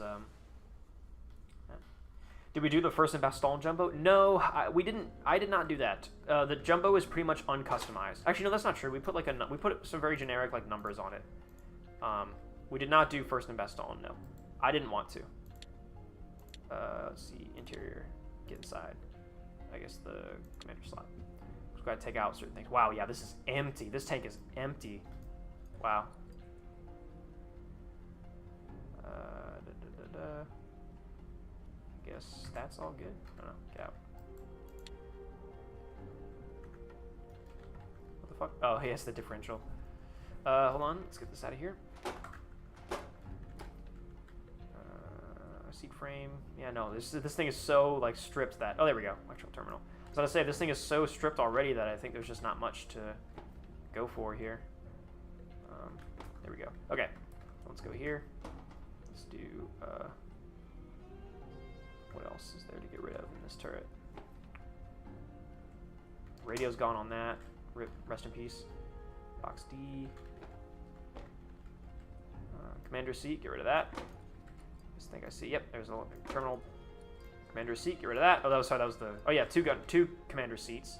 Gunner's seat, and then the loader seat is already not there. Master switch, get rid of that.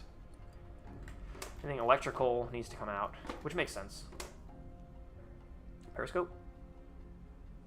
That is just the. That's just the holder. Yeah, it's not the actual periscope itself. And this is all fine. Cool. And then what about inside? The internals. This needs to come off. Right? Oh, it needs to come off with the bracket. I think actually that could have been done with tools, but whatever. It didn't. I don't think that one had the logo on it for like. Has to be done by hand, but that's okay. Let's see. Extinguisher system. Get that out of here. A lot of these like, yeah, fuel hoses. Oh no, these are all fine. All right, anything electrical we can get rid of? The fan. Nope. Nope. Nope. Nope. Nope. Auxiliary generator. Get that out. Oh, this already. This actually. Look, this fuel tank still has a bit of fuel in it. Interesting. That's cool. I didn't know that you could find, like, you could find the tanks with some fuel still in them. That's kind of neat. That generator is fine. We can restore that with tools. Okay, cool. All right. Yeah, let's just start going. Actually, this engine. I think we're okay. Now, actually, it might be a strategy to just go and try to restore them with the tools, and then whatever you go back and check through on the tank status and see. Hey, donation! Oh, thank you so much. W South African Sherman. Thank you very much for the $5. W South African Sherman. Thank you. I know. I'm sorry that I kind of snapped at you a little bit and was like, stop asking. I will admit that, yeah, it was just bothering me that you just kept asking and asking and asking, and I was just unsure how complicated it was going to be. Like, I didn't know what the paint job was going to look like. I didn't know. Yeah, I wasn't sure what it was going to look like. So I was worried that it was something that we wouldn't be able to do, or that it would take us way too long to do. But I'm glad I persevered, and I'm glad we did it. I think it did come out really good. Should we try to make it a Soviet one? Yeah, no, yeah. The A2, we're gonna make a Soviet one. Don't you worry. First, I'm gonna derust, get all this shit looking nice and sexy, and then yeah, whatever parts are parts that you have to take them off in order to restore them.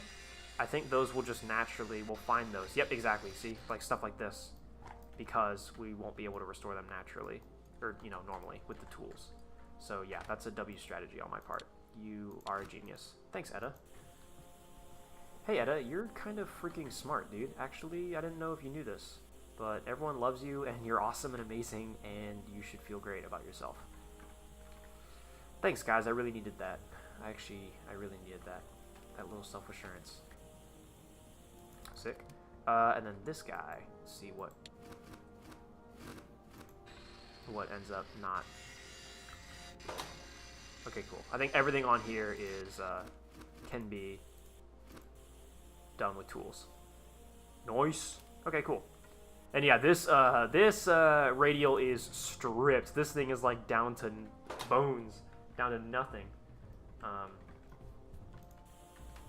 Whereas this twin diesel looks like it's in pretty decent condition. It's in pretty fair nick, as the British would say. Oh, did I not take these out? No, these are just the brackets for the fire extinguishers, so that's good. Alright, cool. Let's take the grinder and just get going. Let's grind, chat. What do you say? Get on the grind. The kids have been saying that I need to grind more. So, took out my angle grinder and started going to town. Chopped up my house, chopped up all my trees, chopped up my car, chopped up my dog. I don't know, am I doing it right? The kids just, again, this is just the kids really said, you need to get on the grind. So I'm like, okay, you need to grind more. So I'm grinding. I am grinding. Can you be found on Grindr? Yeah, when I'm on the grind.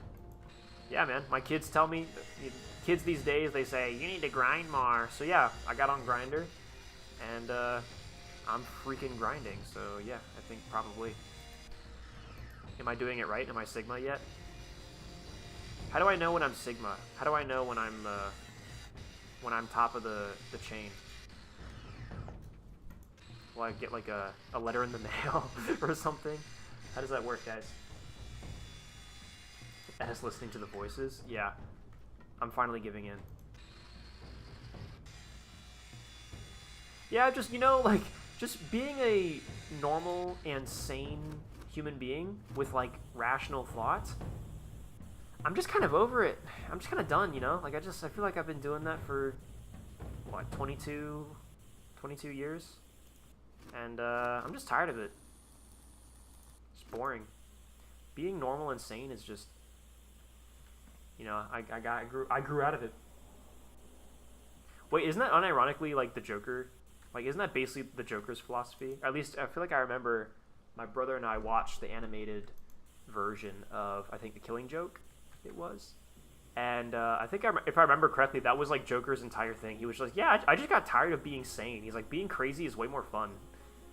So he's like, yeah, I couldn't do it anymore. I was like, meh. Need a P.O. box first? Oh, so true. Yeah, I've thought about starting a P.O. box. The thing is, all right, I'm coming into, or I have a bit of a difficult scenario with the P.O. box because the first reason why I didn't do it before was because, like, money. It's like I couldn't afford to, like, the P.O. boxes aren't like super expensive, but at the same time, like, it's a, you know, it's a monthly expenditure that, like, it would be nice and all, but, like, I don't really need it, you know? It's one of those hard decisions where it's between a want and a need. So I was like, I can't do that right now. I can't justify it yet. But then also, now, I will probably not be living here this time next year, give or take. So if I did get a P.O. box, then it would become useless, like, within the year. So, yeah, so I don't know. The P.O. box is an interesting one. But, like, I will say that I am very much, like, I love the idea of having one. Like, I get just as excited as you guys over the prospect of, like, y'all being able to mail me stuff. Like, that would just be so cool. I definitely agree. But yeah, the question is, yeah, can I do it logistically and monetarily? But yeah, Joker's whole thing is being the enemy of society, I think. Well, I think it depends on what, I think it depends on which version of the Joker you're picking.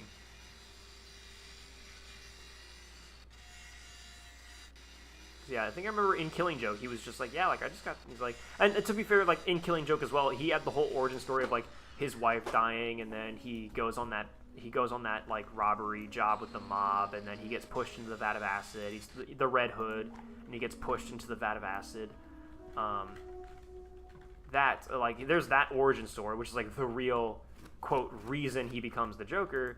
But then, like, when he is the Joker and he kind of has Batman, like, the way he explains it, he was just like, yeah, he's like, just being, like, sane and normal is just boring. He's like, I just don't, it's not entertaining to me. It's not fun. I don't like it. He's like, I prefer being crazy. And so, yeah. It is a weird, it is definitely a weird comic. Or, you know, I watched the animated version, because that's what my brother showed me.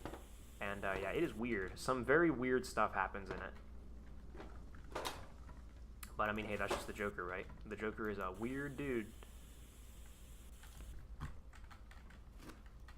Not to be confused with the Crazy Doctor. I saw in chat someone brought up the Crazy Doctor. Not the same thing. Crazy Doctor and the Joker are not related at all. They are not business partners. They don't even know each other.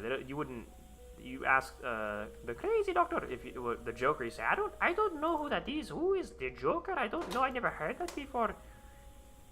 I'm so crazy. I don't know. I can't keep track of that in my head. I don't know. And so Crazy Doctor, he doesn't know. He's too crazy. He doesn't know. He doesn't know anything.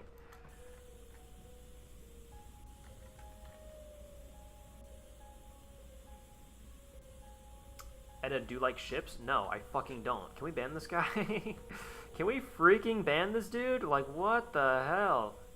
Bro comes into my stream, asks me if I like ships? Like, what the hell? You got a death wish, boy? Yeah, boy, you got a death wish? I got the M4A3E2 Sherman. Have any info on it? It's a jumbo. Up-armored variant of the Sherman with an altered gear ratio to deal with the extra weight. It was intended for, like, it's a specialized vehicle in use in certain situations. My sister is FaceTiming me. Give me 1 second, chat.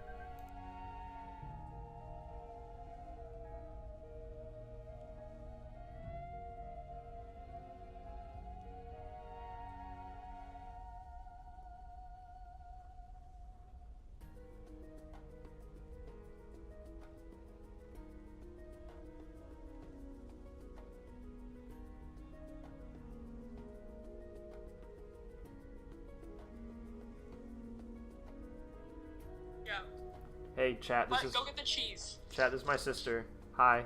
She wants me to get cheese, chat. Deep of cheese, and then I promise to let you get back to streaming really quick. Alright, do you want to entertain? I'm going to leave you by the microphone, and you can entertain just a little bit while I go find cheese. Alright, ready? 3, 2, 1, you're on. Okay. Hi, Edda fans. It's me, Edda Sis. Sorry to interrupt the stream, but I need to know if we have a very specific kind of cheese. It's really important to me, so I'm forcing Edda to check. So sorry to interrupt the stream, guys. I'm really sorry about this. I'm a cheesehead, though. I gotta know. But see, he's doing it. He's doing it for me, so you know that he's a cheesehead too. So it's okay. Or's a really good brother. Why is he even gone for so long? I don't remember streaming. Hopefully it's something good. If he's not streaming Minecraft, guys, just go ahead and click off the stream. No, don't do that. I'm sorry. What? No, we don't have any. We have mozzarella cheese, but we do not have, like, Parmesan. Got it. Okay, I'm gonna go to the store and get some. Okay, that's all. I'll let you guys keep streaming. Alright, thanks. Love you too. Bye. Sorry, chat. What a weird thing that happened, guys. Anyway, where are we? Oh, yeah. Hi.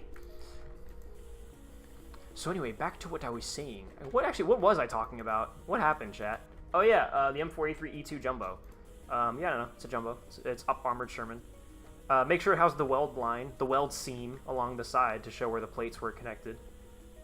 That's what's important.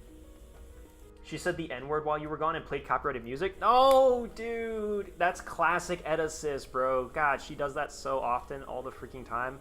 I can't get her to stop doing that. That's all she does all the time. Every day.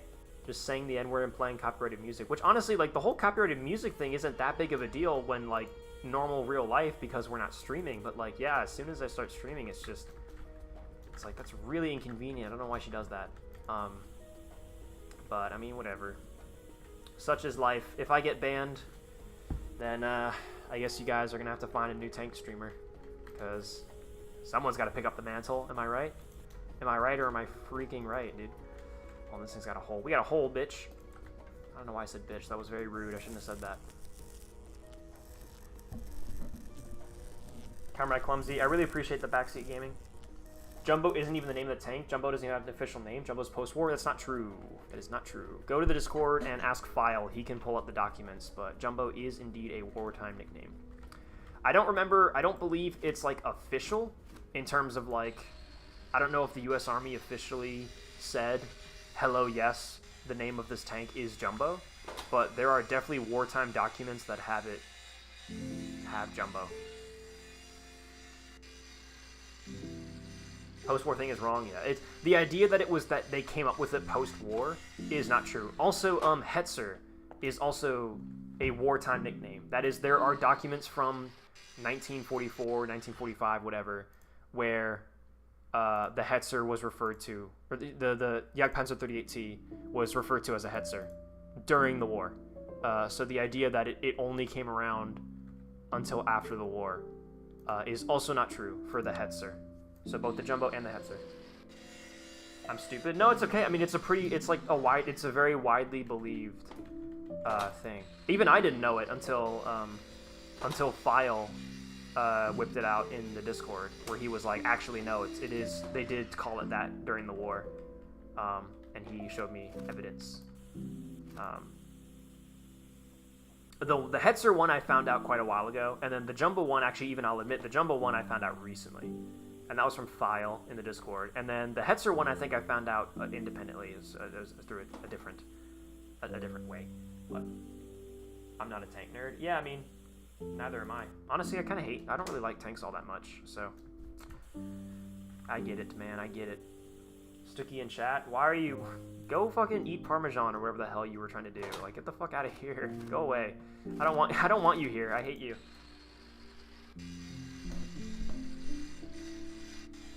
Blitzkrieg is a post-war name. Blitzkrieg is also not a post-war name. It was used during the war, but it wasn't used by the Germans. Yes, you are correct. The official term was like Bewegungskrieg, whatever the fuck. Yes, that is the official doctrinal term. But there is, if you go back and you find the military history visualized video where he talks about it, even in that video, he found one memoir or one letter that like a German officer wrote back home to his wife, and he uses the word Blitzkrieg. Also, I think Hitler himself is quoted as saying that Blitzkrieg is a stupid term and he doesn't like it, because Blitzkrieg, the Western Allies came up with Blitzkrieg as just like a, we don't speak German, but we're trying to wrap our heads around the concept. And Blitz, English speakers, we understand Blitz fast. So Blitzkrieg just makes sense for the Western English-speaking audience. So I think it was the British, who came up with it. British, newspapers in London that came up with Blitzkrieg. So you're correct in saying it was not used by the Germans. That was not the official doctrinal term. But it's not correct to say that it is not a wartime name. It was used during the war, just not by the Germans. To make a long story short. And yeah, Military History Visualized has a really good video explaining all of that, going into detail.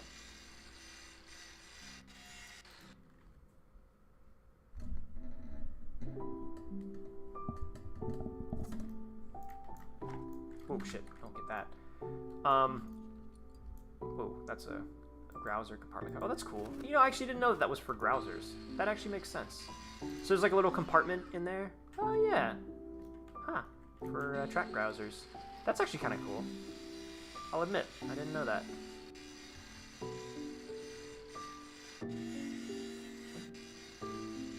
Nice. Yeah, this is the part of the stream where we start going into like lullaby vibes, I like this part of the stream personally. I love this kind of music. It makes me feel productive. It makes me feel like I'm getting something done.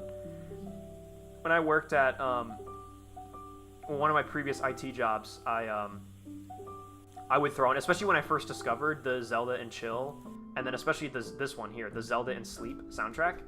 I legit would throw it on at work and would just be listening to it in my headphones while I did work, because it's just so calming to me. It's so just helps keep me focused on the task at hand. It's just great background music. Helps keep me what's the word? Productive, I guess, is the word. We'll go to sleep at 4 a.m. again. Yeah, I'll try to. No, I will try not to. Karma Clumsy, I really appreciate that you're taking it upon yourself to be like my mom and monitor my sleep schedule. Although, to be fair, I did kind of open up to you a lot about that, about how my sleep schedule has been pretty bad lately. But don't worry. I am taking measures to fix it. Let's see, where are we here? Oh, we need to do this. Clean up all the... Dude, we're gonna have to build the entire differential, from scratch in this tank. Which will be quite fun. But is going to be rather intensive. What time in the US? It is currently 8:28 p.m. Eastern Standard Time. I'm on the East Coast of the US. Obviously. Virginia represent. RVA represent. It's EDT, not EST? No, it's EST, Eastern Standard Time. We're in daylight savings. Oh, because you spring forward or whatever, so they change it to Eastern. What does EDT stand for? What does the D stand for? I've always known it as EST, Eastern Standard Time. That is always what I've known it. And then CST, Central Standard Time, and then I think PSC, Pacific Standard Time. Eastern Daylight? Man, that's the gayest shit I've ever heard in my life, man. Whoever wrote that probably sucks penis, for a living. fucking scoff that shit down. That's crazy. That's like, kind of dumb. The fact that there's a different name for it. Like, I get daylight savings, like, it changes, you know, like, it changes that, you know, us by an hour. I guess it's so that people can quickly check, like, which one are we in right now? Are we in the fall back, or are we in the spring forward time frame right now? So I guess I understand why they did it, but I still disapprove of it and would rather that not be the case. Eastern Standard Time, just keep it EST. It's just easier for everyone.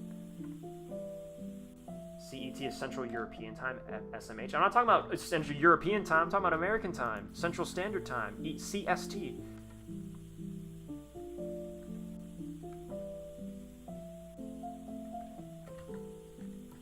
Look, Chad, if anything I've ever done has given you the indication that I know anything at all, and that I'm a smart person, then you are sorely mistaken, and or very gullible.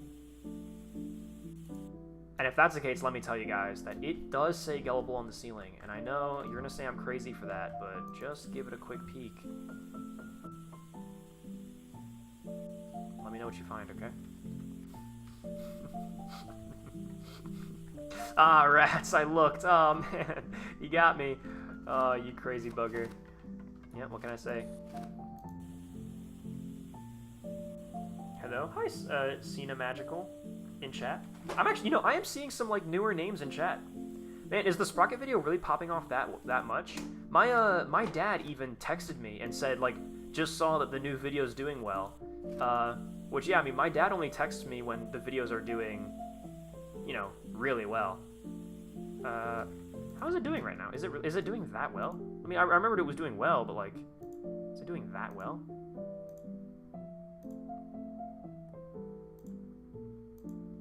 What's the views? What's it got right now? 36? Yeah, it's doing good. I mean, it's definitely doing, especially, I mean, compared to, like, all my most recent uploads, it's doing very, very, very well compared to my immediate most recent upload. Actually, yeah, it's my most viewed video since I got back into, like, weekly uploads. It is the most viewed video I have uploaded since the Tank Enthusiast Reacts to World of Tanks. Which, I mean, that actually is worth, I mean, that's worth commending. That's worth pointing out. Although it's only just over the Tank Enthusiast Reacts to Gates of Hell Ostfront Part 1. That one also got a good amount of views. Yeah, so it's doing well. I don't think it's made very much money, though. Yeah.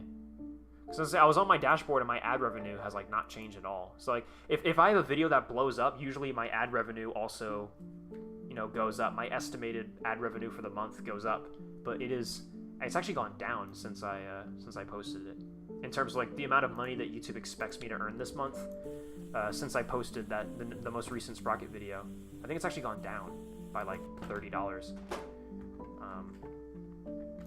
Which I think just means that people aren't watching it for, like, it's a longer video and people aren't watching it long enough to play enough ads to where, you know, yeah, you've uploaded a new video and it's getting a lot of views, but people aren't watching it long enough to actually play ads, which is what generates ad revenue and money.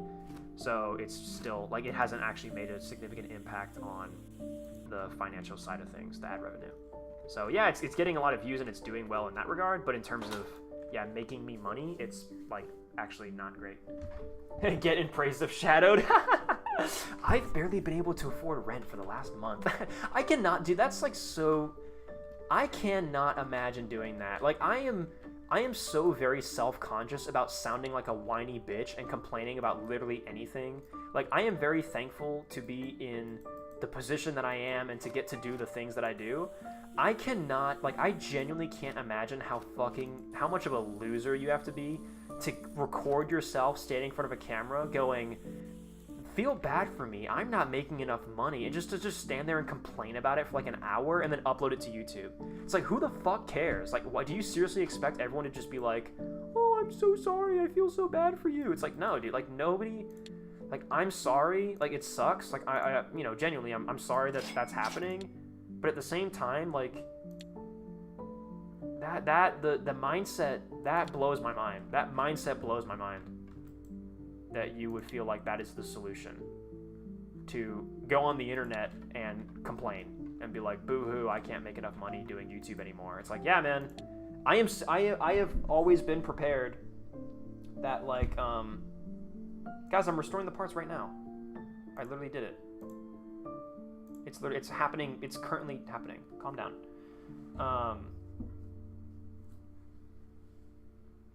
Yeah, like, yeah, man, like, that is just mind-boggling to me, that, like,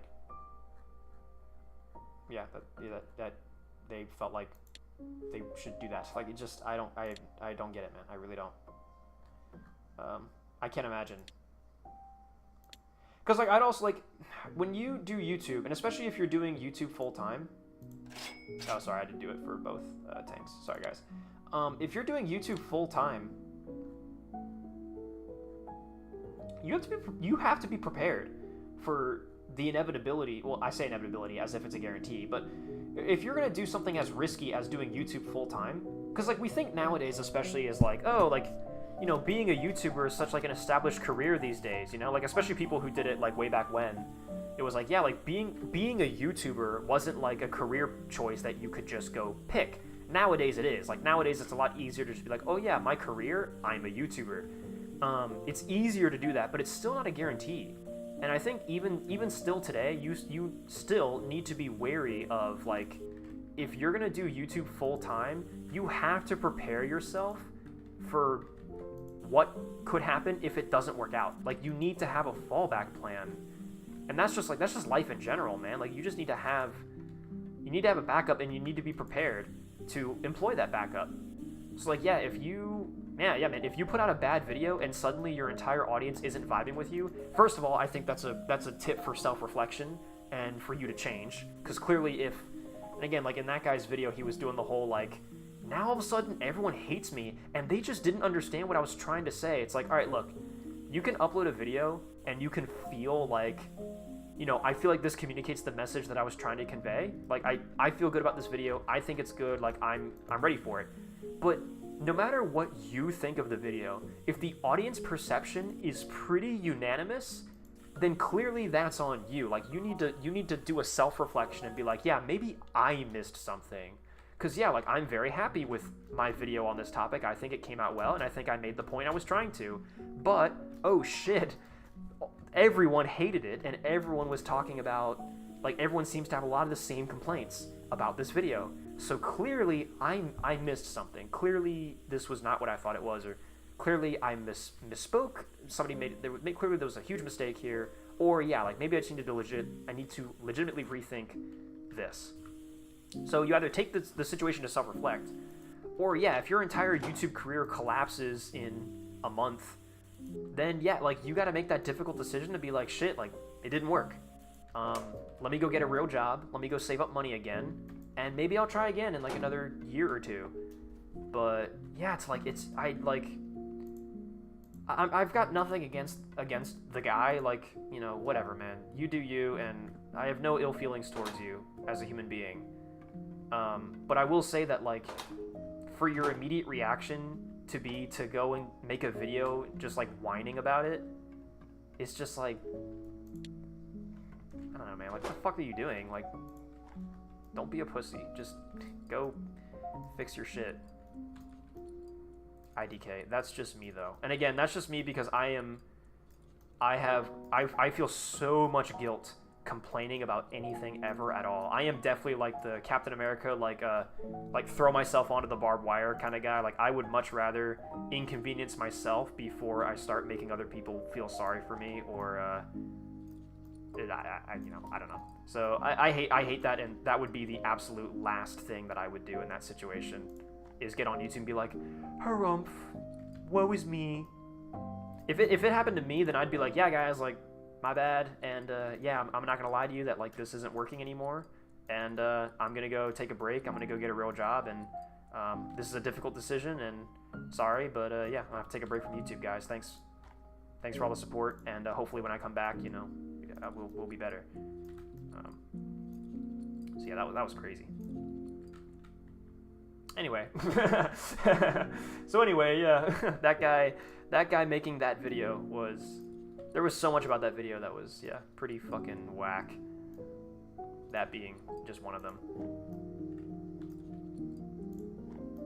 But anyway, let's look at this epic Sherman, dude. So this is the A2, so I'm just doing this one because all the parts cleaned up for this one first. So this is just by default. We're gonna make this one. Look at all this, dude. Oh, the interior mantlet. Woo! Oh, look at the bolts. There it is. The big bolts. Oh, I love them. I like how we use the exact same... Well, I guess actually it does make sense. I was going to say we use the same size of drill, no matter what size the bolt is. But I guess the idea is the drill doesn't change, but you're changing the drill bit on it. So, yeah, that makes sense. And I'm a bit silly for that, for just immediately assuming that that was how that worked. Fuck yeah. Get the guard on there, the optics, the fire, the elevation mechanism. Let's go. This master switch, traverse, noise, the oil gear, oil line to the motor, more oil lines. Oh, the actual periscope controls, that's important. You want your periscope to bob up and down along with your cannon. That would be a nice thing if it did that. Sick. And then, seat frame. Where was that? I saw that. There it is. You can't get away from me, you bastard. Seat frame, I'll get you.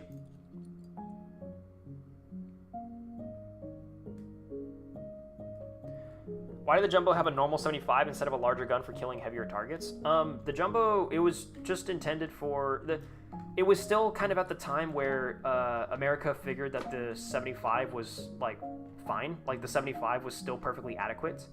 And also, all Jumbos were conversions, like factory conversions, of M4A3 75W tanks. So, like, the ones that... The tanks that Jumbos were built from were already 75s, and I think it was the kind of thing where it was just like, we don't really see the need to change that. There were Jumbos that did get upgraded. Like, they all came out of the factory with 75s, but about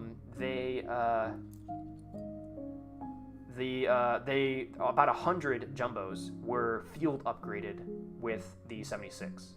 So it did happen. It just wasn't, yeah, they were not originally built for it.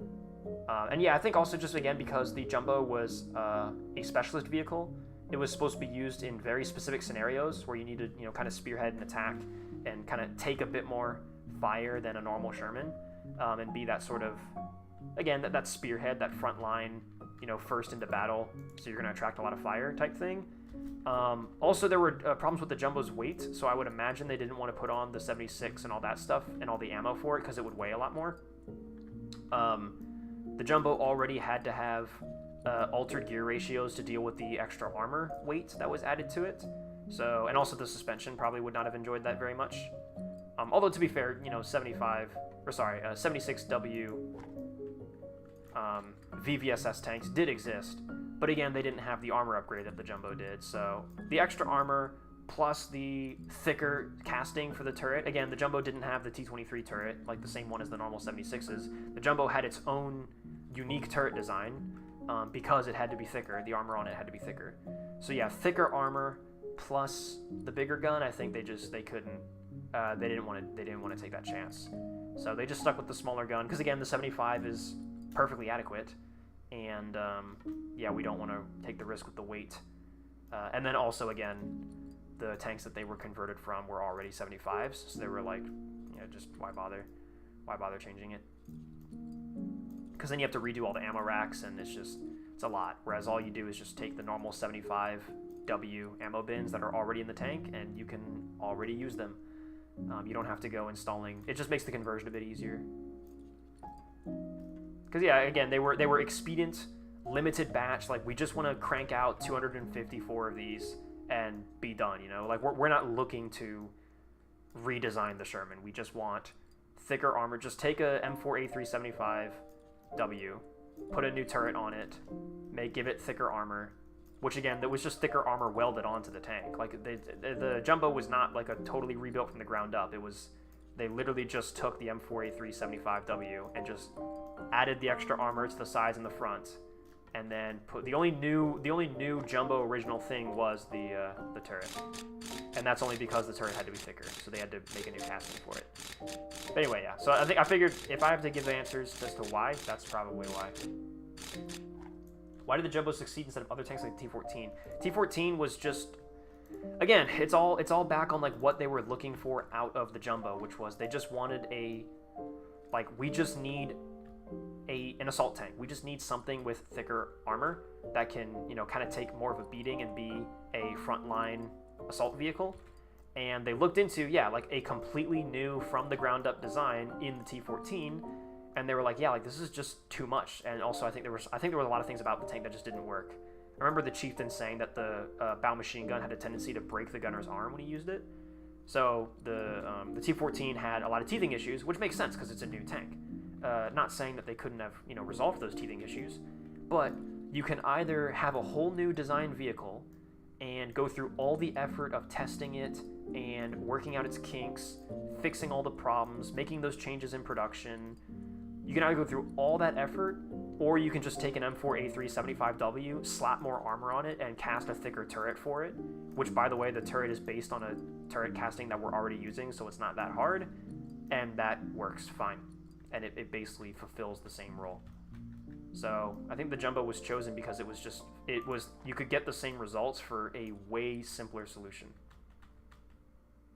But of course, again, the Jumbo being built on like just a normal Sherman did have its own problems. Like the fact that they didn't do a, ground up, fresh new design that was built to handle all that.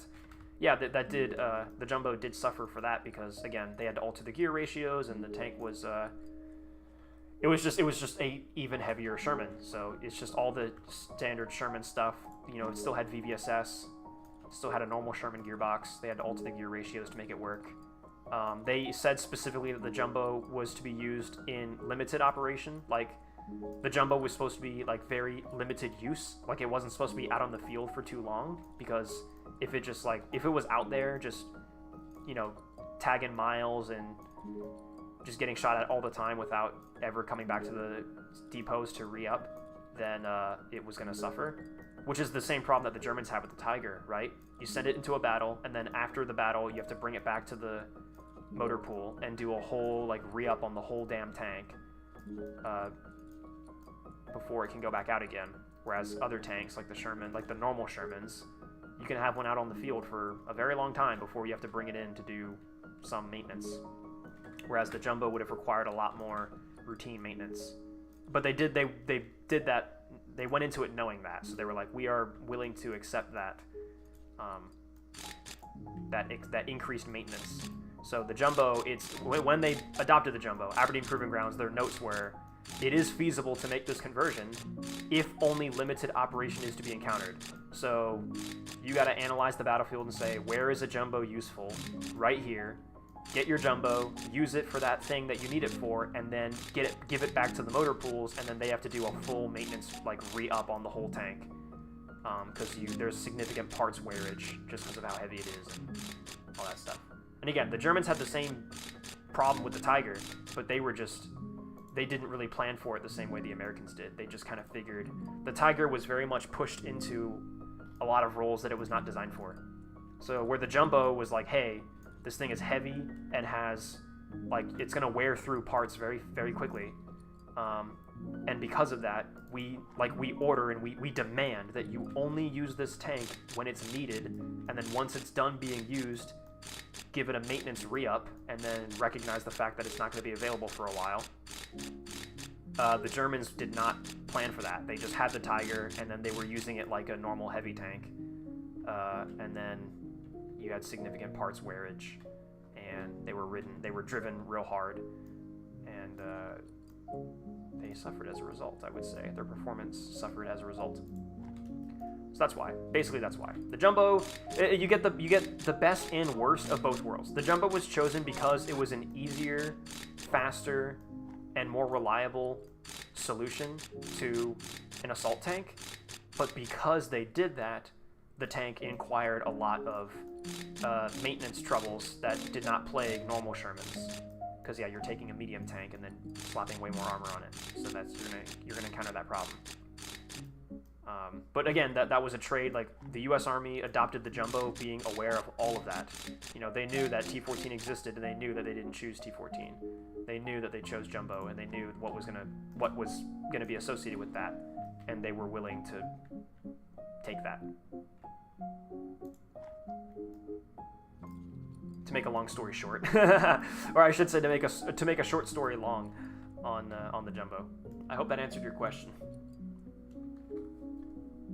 Weird seeing a Sherman without the transmission cover on. Yeah, man, I was kind of waiting to put it on last because I like the look of the Sherman without the transmission cover. So, or I liked being able to look at all the little components of it for a little while longer. So I kind of held off on that for a bit, but yeah, now it's back on day.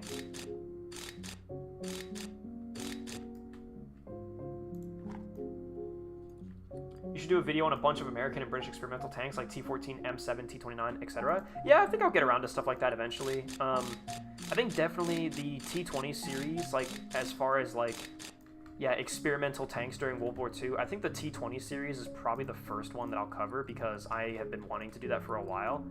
I really want to cover the story of the lead up to the Pershing and yeah, like why, basically going from the initial idea of T-20, which was flat Sherman.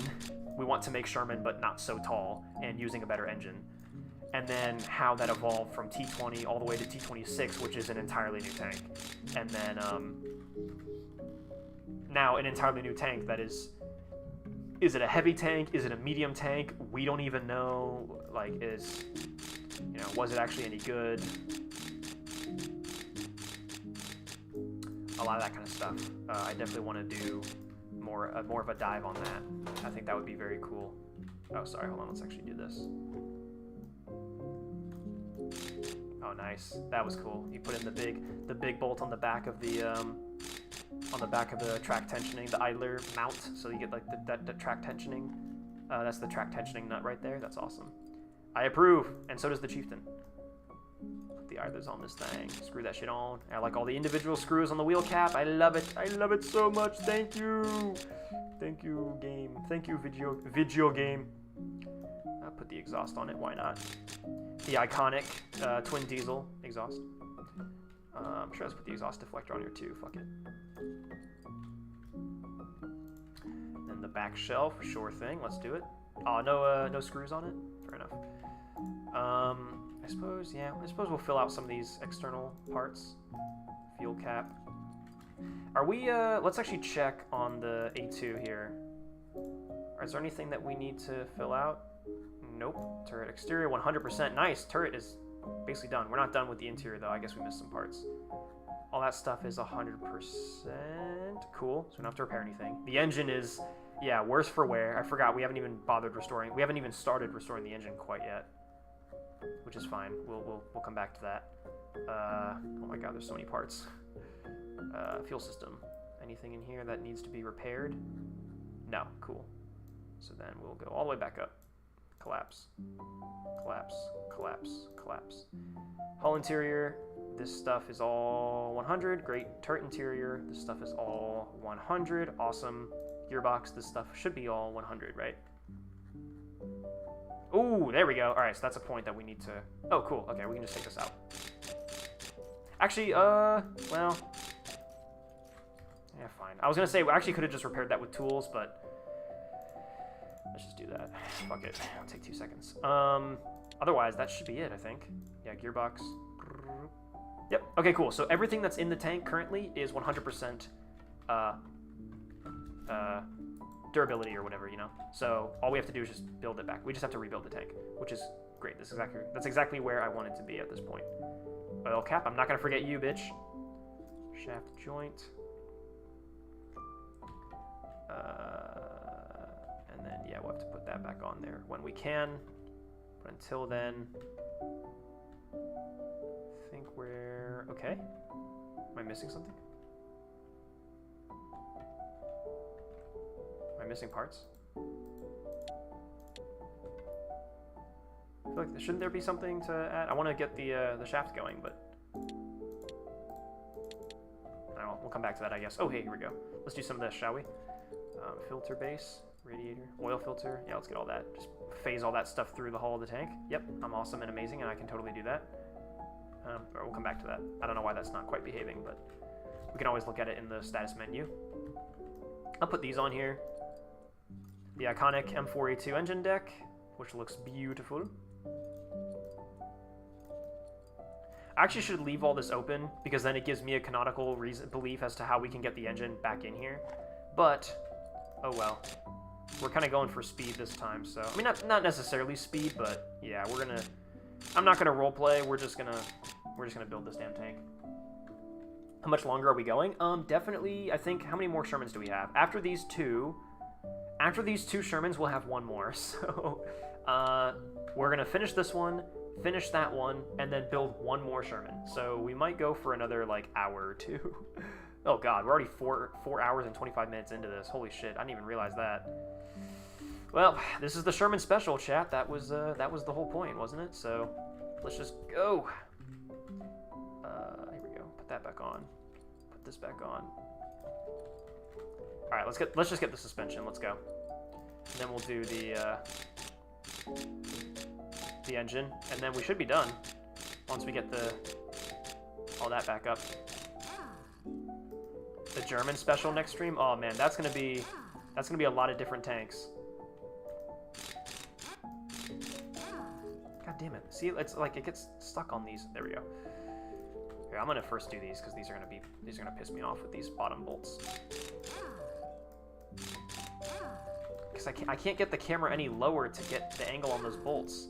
So it just like, there we go. Just have to like wiggle my mouse a million different ways to get that in.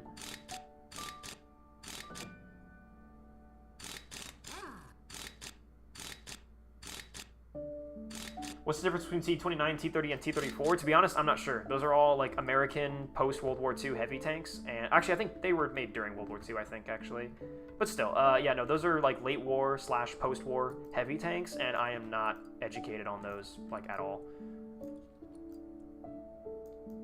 Edda, did you do 2 streams today, or am I going fucking crazy? No, I definitely did not do 2 streams today. You are definitely... you need to take your pills. Definitely. 110%. You need to take your pills, man. That's really concerning, actually, that you thought I streamed twice today.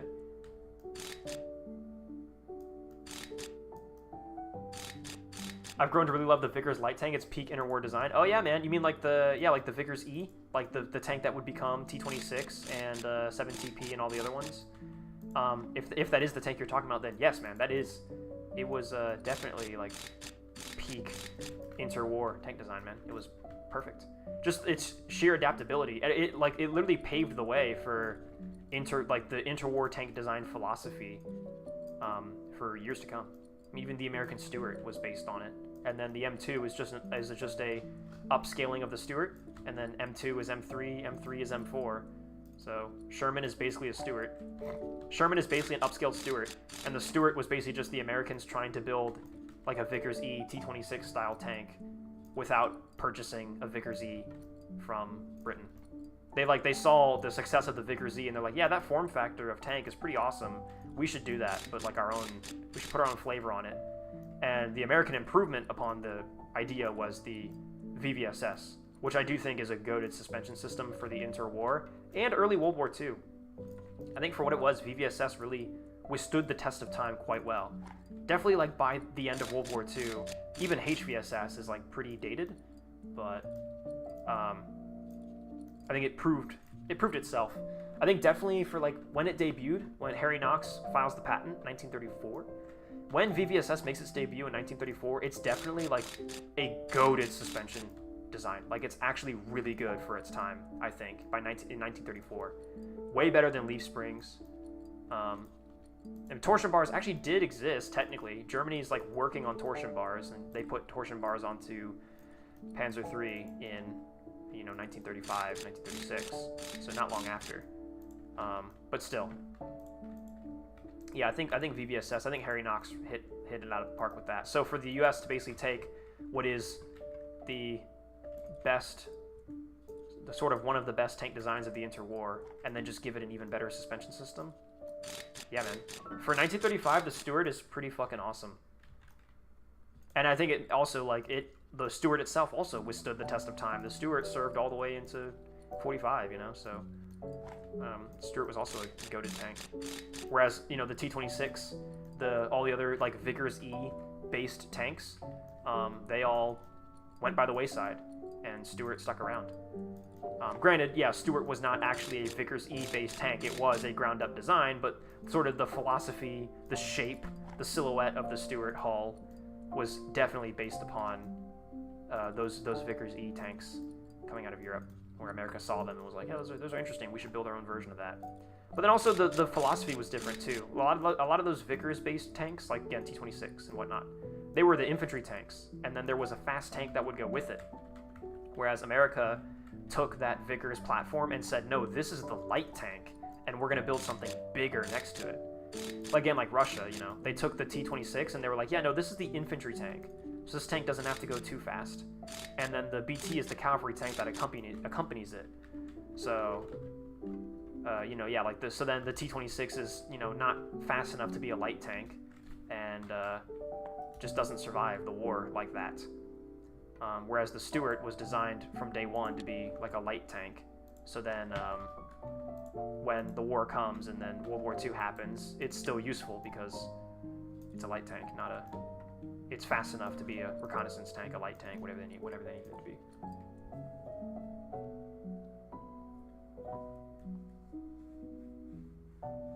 Been a Stuart before, it's pretty cool. Stuart Simp. I mean, yeah, I like the Stuart. I think it's a good design. I think it's pretty epic. I mean, you know, I am definitely biased towards American tanks in general, but yeah, I think the Stuart was, I think the U.S. had the right idea when designing the Stuart. And I mean, it's not like they got, you know, they nailed the design like day one out of the park. You know, it took a lot of designing a lot of different wacky tanks to settle on the Stuart. Oh man, I can't get this from the bottom. Look, this is the same problem where like I can't get my mouse all the way up there. Unless I just come in from up here? Okay, I'm sorry, I'm dumb. Just stay up here.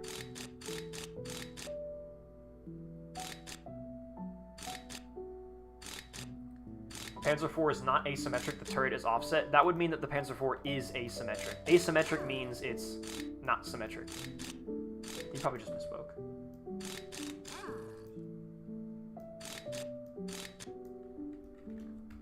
The Panzer IV is asymmetric, 100%. It is not, like, the Panzer IV is not symmetric. It is not at all.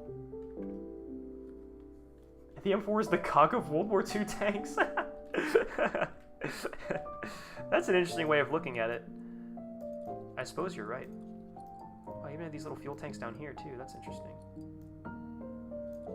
Picture of me and said M5 Stuart. That's awesome, dude.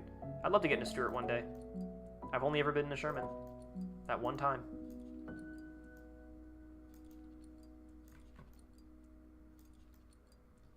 Let's see, get the fuel tank cap. The outline here. So many little caps, dude. This is all the shit. This is the shit that always fucks me over. It's all these little caps that I just forget about. Stop the cap. Stop the cap right now.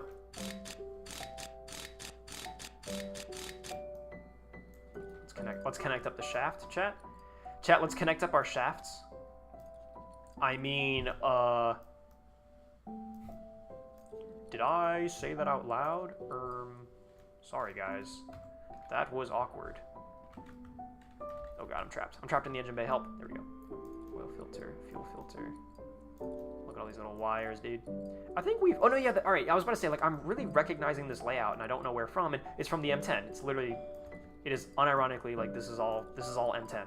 Which, yeah, the M10 and the M4A2 were identical mechanically, you know, in this aspect. In fact, like I think I've said before in a different video, but I have the technical manual, the TM, for the M4A2, and literally on like the front, within like the first couple pages, they also show images of the M10, and they're like, by the way, a lot of the mechanical stuff applies to the M10 as well, because it's literally built on the M4A2 Sherman. It's like identical. It's the same. It's the exact same mechanics.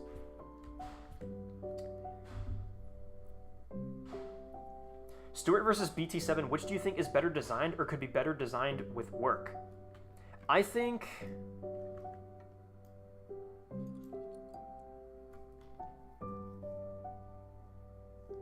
It's a really good question. I think the Stuart, just because...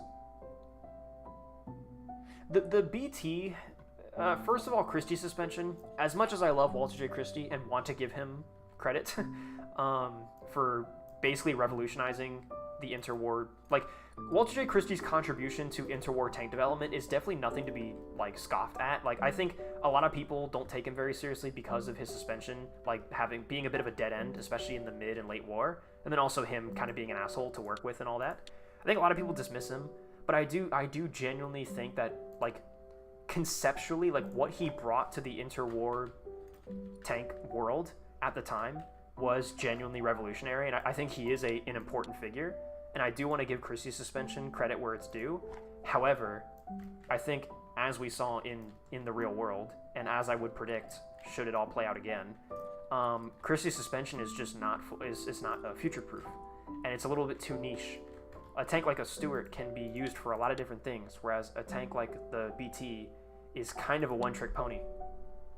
And the BT being so thin, you've only got your one guy in the front, and the turret is so small and so cramped.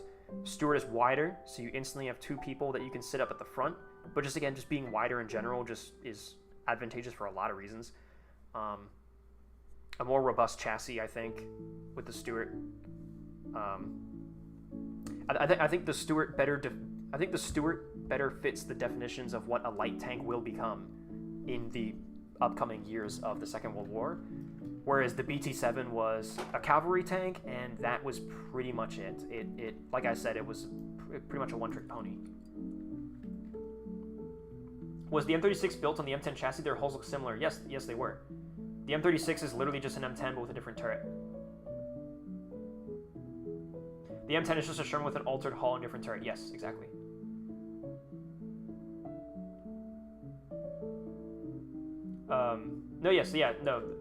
They are. So the M10 was, they literally took an M4A2 and just restructured the upper hull, but it is identical otherwise. And then the M36, Red Wrench has a great video on the M36 and the M10, but the M36 is literally the M10 but with a different turret. The original idea, alteration of an alteration, it is not different. The M36, unless you count the engine, because the original M36s were powered by the Ford GAA, whereas the original M10s were, again, M4A2 based, and they were powered by the twin diesels. However, the M36B2, which became the more prominent variant later on because production, the M36B2 is literally just an M10, but with an altered turret. Actually, no, even the original M36 was just an M10A1, but with a new turret and new ammunition racks, obviously. But no, yeah, the M36 and the M36B2 are just M10 and M10A1 with new turrets and different guns. What do you think how Tiger 3 would have looked like? I have no idea. I have no fucking clue. It's whatever wacky, stupid German experimental bullshit that they would have been working on next after Mouse. I don't even know, were there plans for Tiger 3? Was that ever, like, were they talking about that ever at all? Was that in was that on their to-do list before everything came to a sudden crashing end? When Hitler put a freaking bullet through his brain? E75, E100? Do you think if E75, or I'm getting two different answers. Tiger 3, I've gotten three different answers. But do you think then, let's say, E75 or E100, if those tanks were adopted, do you guys generally think they would have been designated Panzerkampfwagen 9 Tiger 3?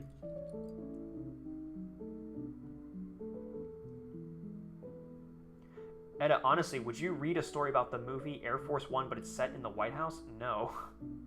I don't know what the hell, that was a jumble of words that I did not fully comprehend.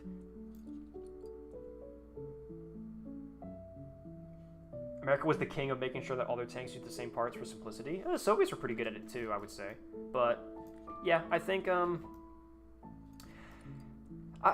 don't know. I think like we tend to give like the Sherman and a lot of these tanks like American tanks, we tend to say, especially the Sherman, we say like, oh my god, like it was so, yeah, like every single like American tank all like used the same parts. But I mean, even as you're seeing right now, like between the M4A2, the M4A3, and the M4A1 Sherman and the M4, they actually do have like a decent amount of different parts. Like they're not identical, but they're very much similar enough to where like it definitely made production easier.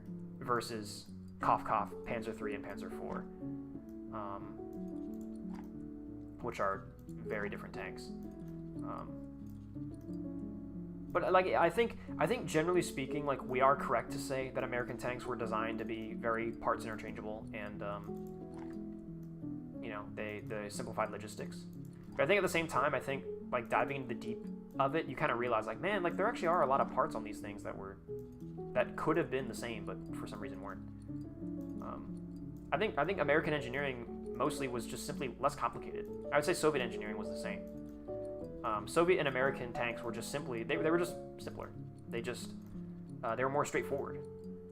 Whereas the Germans took every single measure they could to make something like fancier for better performance or better whatever. They very rarely took cost-saving measures until it was too late. I feel like the Germans very rarely gave up a capability for ease of production or for cheaper tanks or whatever, The only time that really happens is when they need to, like when it becomes absolutely obvious of like, yeah, shit, like we physically can't keep going anymore unless we make these things cheaper and faster to produce. I mean, just the production schedule of German tanks in World War II alone, in my opinion, attests to that. It's one of the big points I make in my Panzer IV video of that, like they just, for the Panzer IV specifically, and this could be a different story for the other tanks, German tanks of the war, but for me, for the Panzer IV specifically, they just kicked up production way too late. Like, it's like 1942, and they're like, yeah, maybe we should start building this thing in the tens of thousands and not just the single thousands. And it's like, yeah, bro, it took you getting to the doorsteps of Moscow and being turned back to realize that. Whereas America, day one, they were like, yeah, M3 Lee, we need to make thousands of them. And then once we convert to Sherman, we need to make 10,000 of them. Tens of thousands of them, like day one. Same thing with T-34. When the T-34 was adopted, the Soviets are like, I want to be making 1,000 of these tanks per month. That was, again, go watch my T-34 video on adoption of the T-34. When the T-34 is adopted, they say the expectation is that the factories crank out 1,000 tanks per month. Germany has nowhere near that, especially 1940. They're asking for like 25 tanks per month from Krupp, and Krupp's the only factory going, by the way. They don't build the factory in St. Valentin, southern Austria. They build a new factory in southern Austria.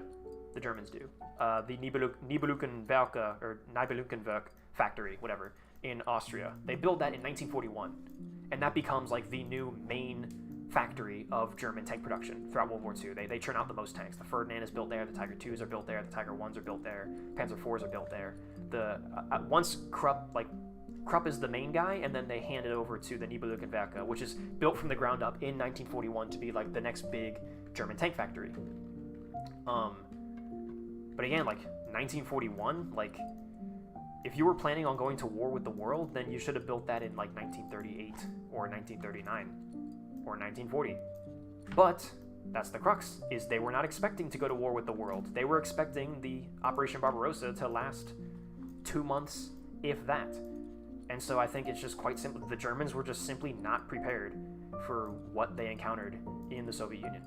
And it's as I say, the Germans lost World War II when they started World War II, because they were just not set up to do any of what they needed to do by those later stages. Their economy wasn't set up for it, their industry wasn't set up for it, their tank designs weren't set up for it. Admittedly, America also is actually quite similar in the sense that we were not at all ready for World War II. Industrially, manpower, doctrine, training. The fall of France is what changes everything for America. Germany gets its wake-up call when they invade the Soviet Union in 1941. America gets its wake-up call when France falls. I'm going to mention it. It's in the script of my M3 Leave video, but I say that the scare and the influence that the fall of France has on the American military in general is genuinely so important to understand if you're going to study like American tank industry and like America during World War II. You need to understand how much like America saw France fell, and they were like, and we changed everything. We rewrote all of our doctrine. We built new tank factories. Like we rebuilt the entire army from the ground up. And that process, like 1940 to 1941, that process of establishing the tank industry, recruiting, developing new training material, erecting all of these new training centers, the Desert Training Center in California on the border with California and Arizona, which I'm reading about here in the M3 Lee book. The establishment, actually we literally create the armored force as a result. Like literally we do the maneuvers, the Louisiana maneuvers in 1940, and General Chaffee, General Patton, all these guys, they get together and they go to George Marshall after these maneuvers, and they go, hey, like these maneuvers were shit. We think that we should have a dedicated armored force as like a branch in the army. And Marshall says, sure thing. He puts Chaffee in charge, and then you get armored force. And so like 1940, 1941, the U.S. is doing massive changes.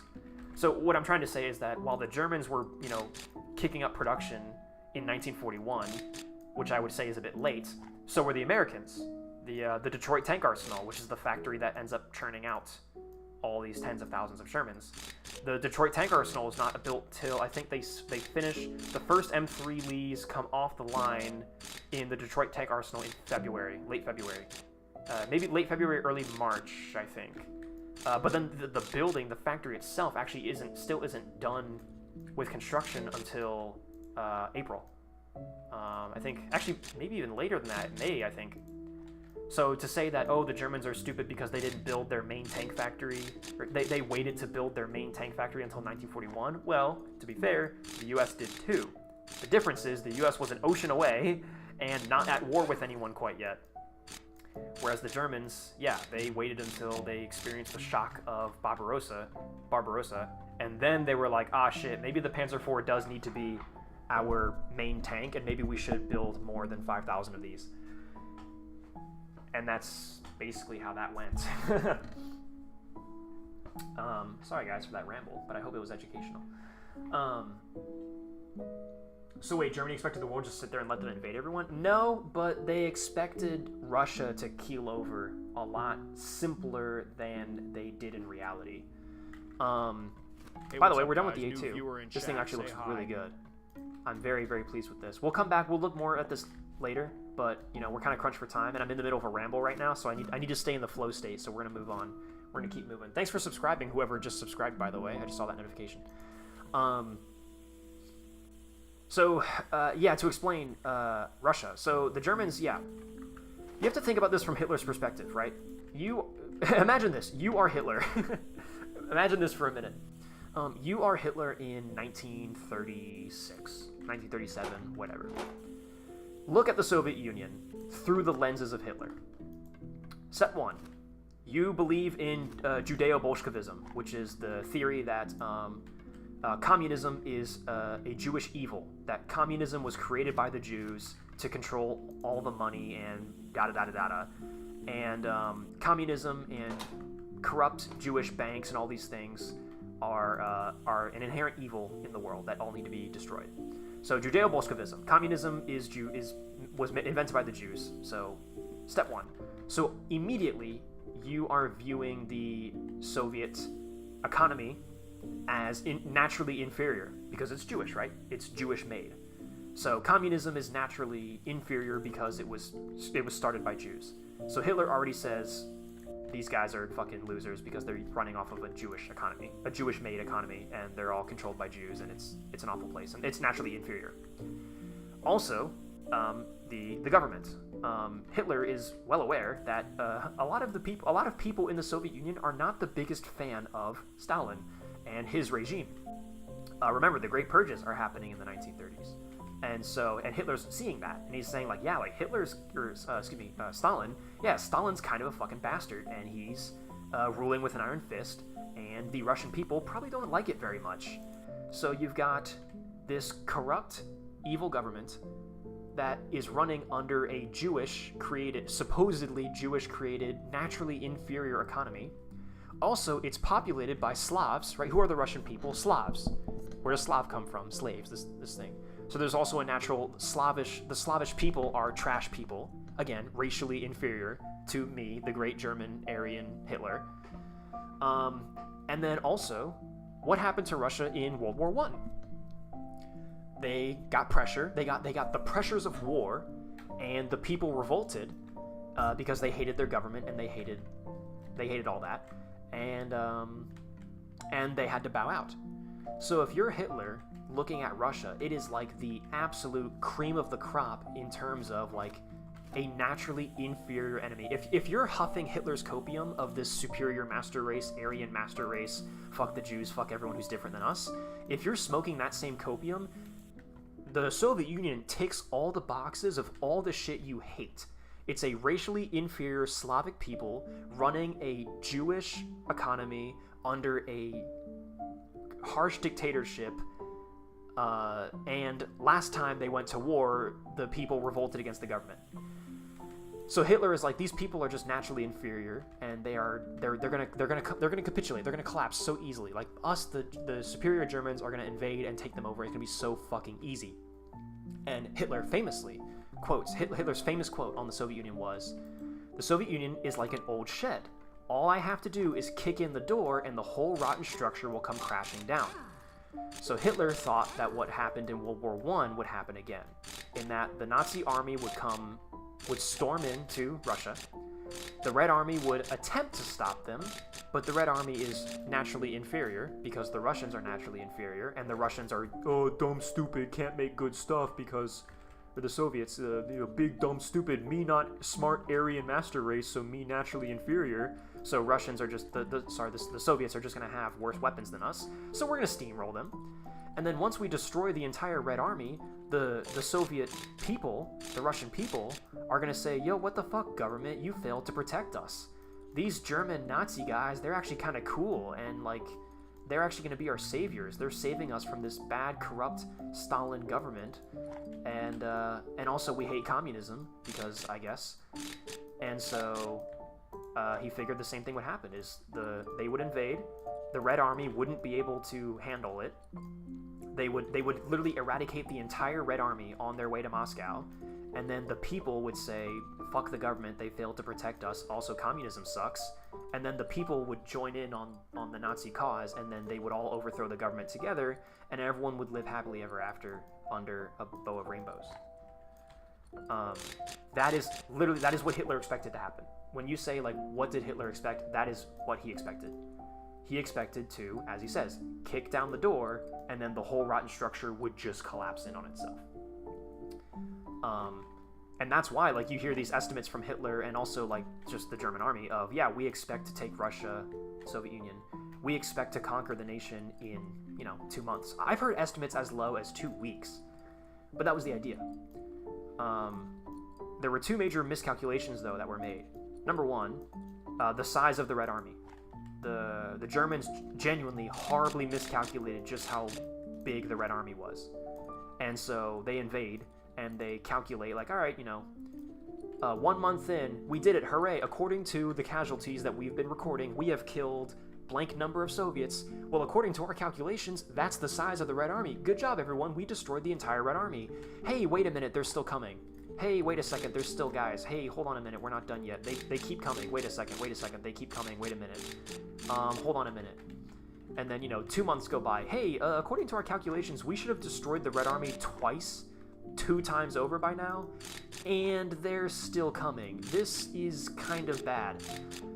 And then, hey, we've reached the doorsteps of Moscow and Leningrad and Stalingrad, and they are heavily defended. Wait a minute, we were not expecting this. And also, the people haven't turned against them yet. Like, the Soviet people are still very hell-bent on sticking this whole thing out, and they don't want to join on our cause. Wait a minute, that wasn't what we predicted. And yeah, that was, the 2 things. Actually, probably 3 things was the Red Army actually being, I wouldn't say being competent, because the Red Army in the opening months of Operation Barbarossa, and I would even actually go so far to say the first year of Operation Barbarossa, the Red Army was not all that competent. But tanks like the T-34 and the KV being actually not bad designs at all, and actually giving the Germans trouble, that was very much something they were not expecting. Because again, naturally inferior Slavic people they're not smart Aryans like us, so they're not going to build good weapons. Uh-oh, wait a minute, they actually kind of did. Oops. So anyway, yeah, that's why Hitler expected to take the Soviet Union in such a short amount of time. There was just, it boils down to just racism and all of his, like, personal biases against the Slavic people and the communism as a form of economy, Stalin as a dictator. You know, it was a natural thing of, yeah, it's an inferior people with an inferior government, using an inferior economic system, supporting an inferior army, and the people are kind of fed up with it anyways, so the moment we come in claiming to be the saviors, they're going to join us, and it's going to be easy. And long story short, that did not happen. Have you built a Sherman with HVSS yet? I don't think we have, actually. I don't think we have. I think maybe when I first got this game, I put together an HVSS Sherman a long time ago, but...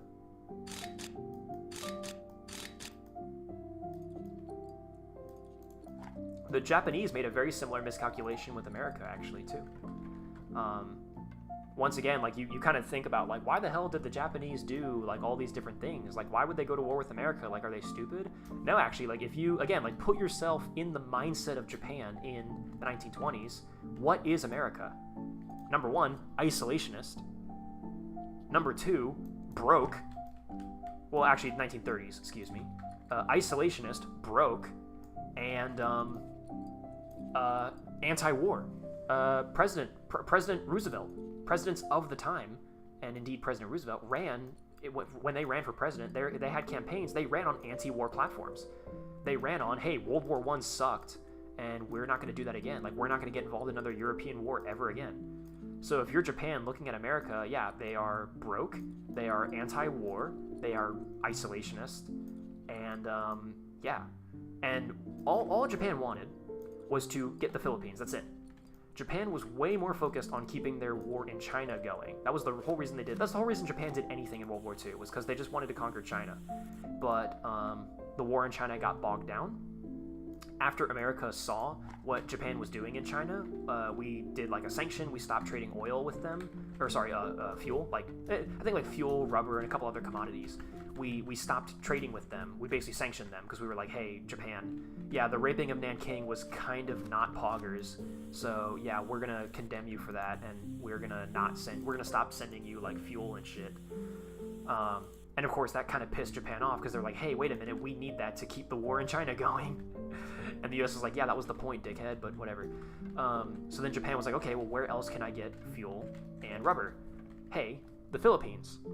Ah, shit, who owns the Philippines? America. Ah, rats. However, again, America is not doing great militarily right now. I mean, again, you think about the 1930s, think about, like, you know, the late 1930s. Like, we're not doing great. We did not have, like, any crazy cool advanced tank designs. Our army, again, like, we don't completely revamp our army until France falls. So Japan has been watching us the entire time in the late 1930s, being like, yeah, these guys are fucking jokers. These guys are stupid. Like, this will be easy. So what Japan's plan was I'm just going to cripple their navy at Pearl Harbor. We're going to hit all of their biggest naval bases. So cripple the navy at Pearl Harbor, which, by the way, the Japanese didn't just attack Pearl Harbor. A lot of people think that was like, yeah, they launched one attack on Pearl Harbor and that was it.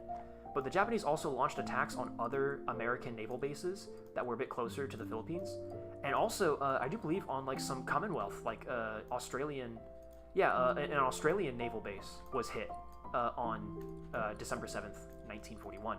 So it wasn't just Pearl Harbor. Like the whole Japanese thing was, we're going to do a blitz on the Allied war effort in the Pacific, which was non-existent at the time. But, you know, we're going to cripple their navy by hitting them really hard in some of their most essential naval bases.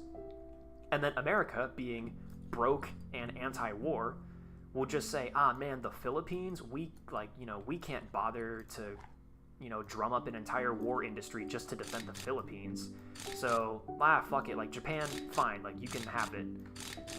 You know, Japan would cripple the navy and then blitz the Philippines. And by the time America can even react, the Philippines is already under Japanese control, and then the Americans just go, ah, shit, this is not worth it. Like, we are not, again, we don't have any money, our army is not up to scrap to do this. Like, we are not in a position to deal with this right now. And also, we don't care to, because we're America, and we're isolationist, and the Philippines is so far away, and, like, surely the Americans won't figure that this is worth the effort.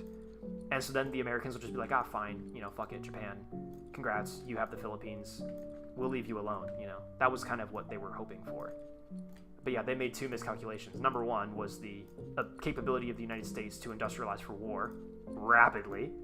And number two was just the really unfortunate timing that they just so happened to do Pearl Harbor right when we were industrializing for war. So by the time they did Pearl Harbor, we were like, actually, we just adopted this brand new tank M3 Lee. We're working on the Sherman. The Detroit tank factory is up and running. We've restructured our entire army to be, like, you know, good now. Like, December 7th, like, the end of 1941 is probably the worst time Japan could have done Pearl Harbor, because it was, like, right when the U.S. Army was finally, like, on its feet, both industrially and doctrinally, manpower. Like, the U.S. military was, like, actually good at the end of 1941. So Japan just picked a really bad time to do it. They should have done it earlier, to be honest. They should have done Pearl Harbor in, like, 1939. It would have gone better for them. So yeah, both the Germans against the Soviets and then the Japanese against the Americans pretty much made the same calculation. Was that they made the same miscalculation, which was, yeah, like, they just won't, like, they'll just let us do this. You know, they won't care, because they won't have time to industrialize for war, and they won't have the support of their people. You know, like, this will be a piece of cake. So there was thought behind it, you know.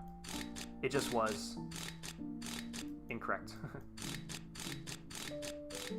And I find that very interesting. I find that interesting that, yeah, like, if you really look at it, the Japanese and the Germans, like, kind of made the exact same miscalculation. Casually watching your stream at 5 a.m. surviving the night, dude, fuck yeah. Yeah, I know, again, like I said earlier, we're definitely in, like, lullaby vibes right now with the Zelda and Sleep soundtrack, but I hope you guys are enjoying the, like, mini podcast that we end up hosting at this time of the day. We're gonna finish this one, and then we are gonna do the Easy 8, and then we're done for the day. Like, the stream is over. The Sherman special is over. So don't worry, guys. We are not gonna be here for too much longer. Holy shit, this thing got a penis. What the fuck? JK, it's a bracket for a spare road wheel, guys. Don't get sued. Don't get any funky ideas. Have you watched Specific? I have not. My brother started watching it, but I didn't start watching it with him or anything. Do you know about the E25? If you do, what's your opinion on it? I do not know about the E25. What was better, HVSS or VBSS? Definitely HVSS. HVSS is an improvement on VBSS in literally every way. HVSS is better by far, easily.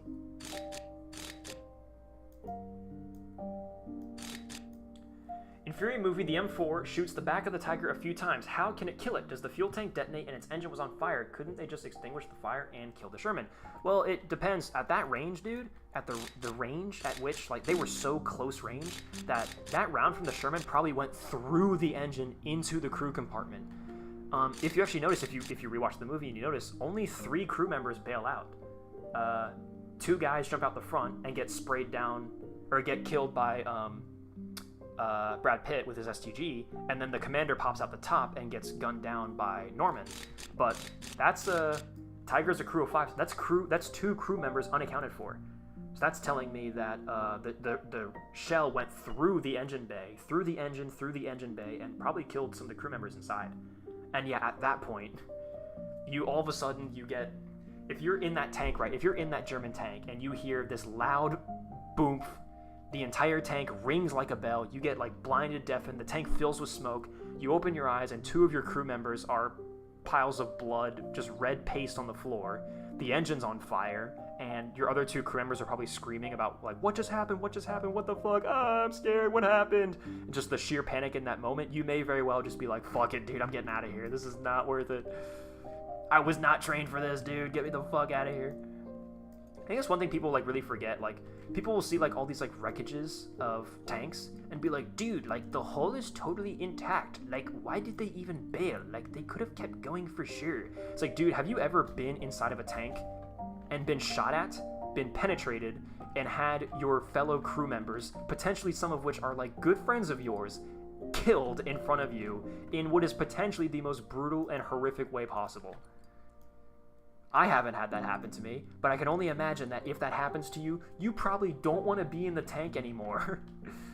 Death before dismount, bro? Yeah, I guess if you're the Soviets, yeah. But, yeah, I don't know about you, man, but I think at a certain point, I'd rather just get out and make the risk and get a new tank, rather than being like, actually, we can just put out the fire, guys, and we can keep going, even though we're still currently under direct fire, even though there's still currently a tank shooting at us as we squeak. And also, just who knows what kind of damages that does, you know? Like, if the engine goes out on the German tank, then German tanks famously, at least like the Tiger, especially the Tiger and Panther, their turret traverse was powered by the engine. So if the engine goes out, you lose power traverse, I'm pretty sure, right? And so at that point, it's like your capability to fight back has also been significantly hampered. Like, at that point, like, at that point, bail out. Like, there's an enemy tank directly behind you, point blank range. Your engine is on fire. 2 of your crew members are dead. Like, yeah, man, like, just get out. Like, it's over. You've been bested. Congratulations. The only argument I could see you having is that the Tiger's turret was already pretty close to having Fury within its sights. So maybe if you're the commander, you drop down. Actually, the commander would have had his commander's override. The commander of the Tiger would have had controls next to him to traverse the turret and everything. I don't know if he had controls to fire the gun, though. But you could, theoretically, the commander could drop down into the gunner's position and just take a cheeky shot at Fury. You know, one last hurrah before he died. But I don't know, man. There's a lot of reasons as to why things happen. But yeah, I do think, yeah, that shot from Fury definitely would have killed and or incapacitated a Tiger. I mean, just a point blank shot like that is just, yeah, it's over. That's significant damage. God damn it. See, look at this shit. Ugh.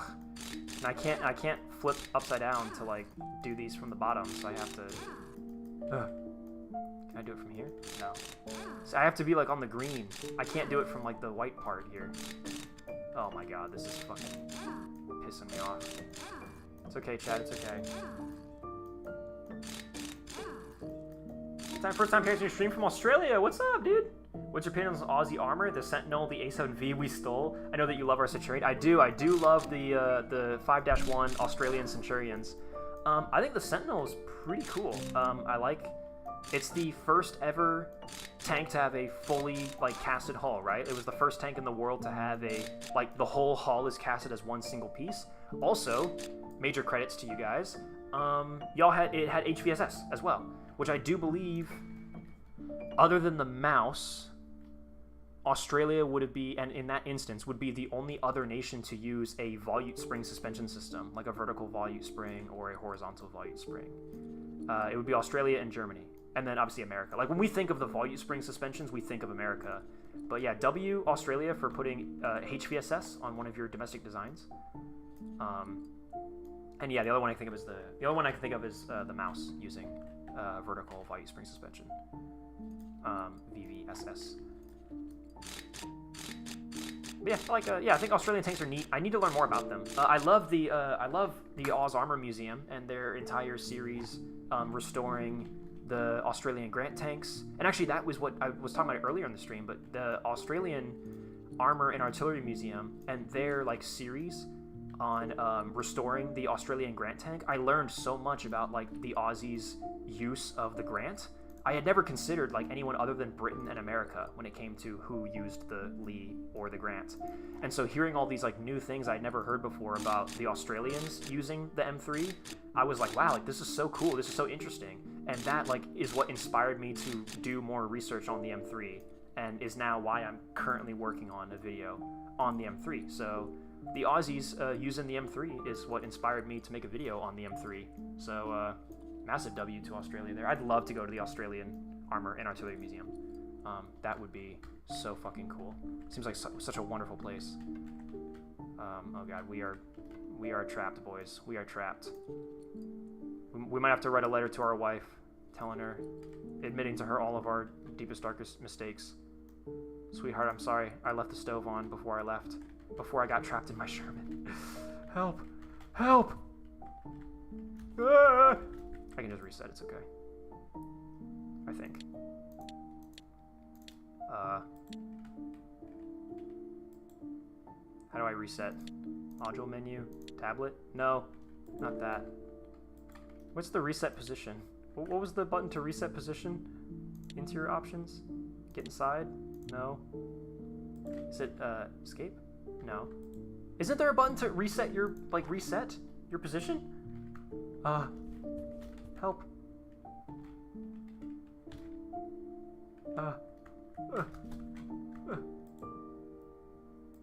Here.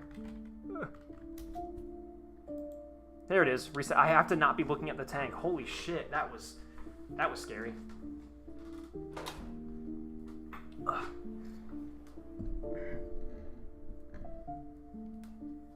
Hey, how have you been? I was the person that left the stream earlier, and I wished you a good day. I was wondering if you could look in the camera and say Wisconsin deserves the Upper Peninsula? Yeah, Wisconsin deserves the Upper Peninsula. I really hope that's not like a super controversial. Like, I really hope I didn't get myself in trouble with some section of people for saying that. But there you go. Wisconsin does deserve the Upper Peninsula, I think. Now that I've really now that I've really had 2 seconds to think about it, I think they really do. All right, let's build this back up from scratch. Yes. Oh God, did I have I instigated something like really bad? Fuck you, Michigan. Oh no, Michigan. Yeah, honestly, that's an L on Michigan's part. Yeah, I'll assist in. I'll give Michigan an L. I'm okay with that. L, Michigan.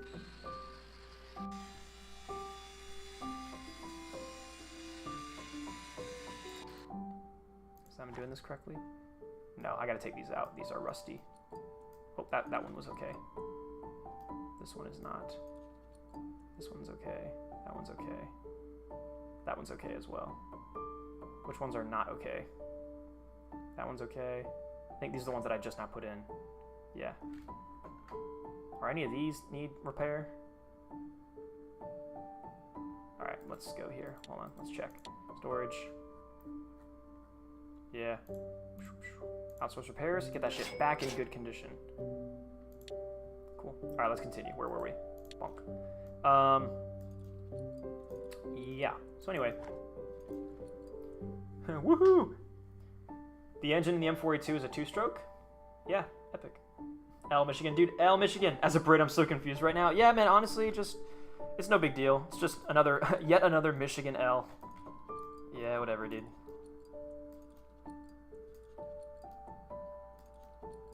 If you're from Michigan in this chat, you're banned. All right, I guess all of a sudden I just really hate Michigan, so sure, I'm on board with this. Fuck people from Michigan. Yeah, I just hate anyone from Michigan, just straight up. I now suddenly hate everyone from Michigan.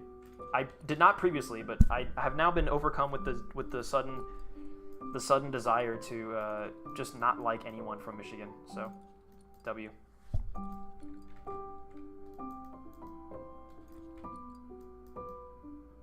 Yet another Michigan L. Another Wisconsin W. We should do the end stream takeout tactic after we do these 2 Shermans before we do the E8. I don't know what that means. Oh, I see what you mean. Yeah, pretend to end the stream so that way people start like filing and be like, wait, I just got here, and then I go, ha, psych, I'm not ending the stream. I've got one more tank to restore. That would be funny.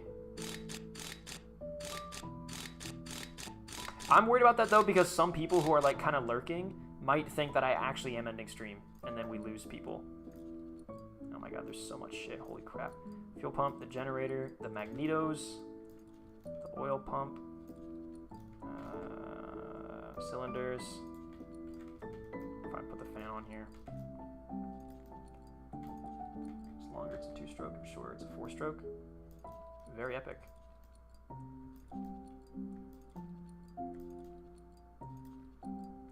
Okay, let's see. Here we go. Get all in here.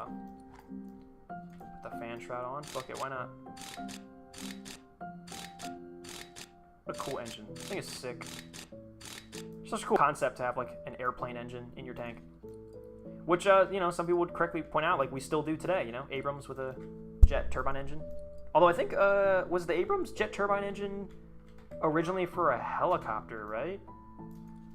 Like that was like kind of where it came from, you know? So they just had like a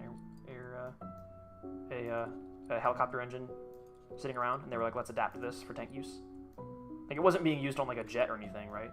Like a, it's not like they took like an F-16 engine and put it in Abrams. Not sure. I might be getting it mixed up with the T-80. I think maybe the T-80 is the one where when they had the turbine, the original turbines for the T-80.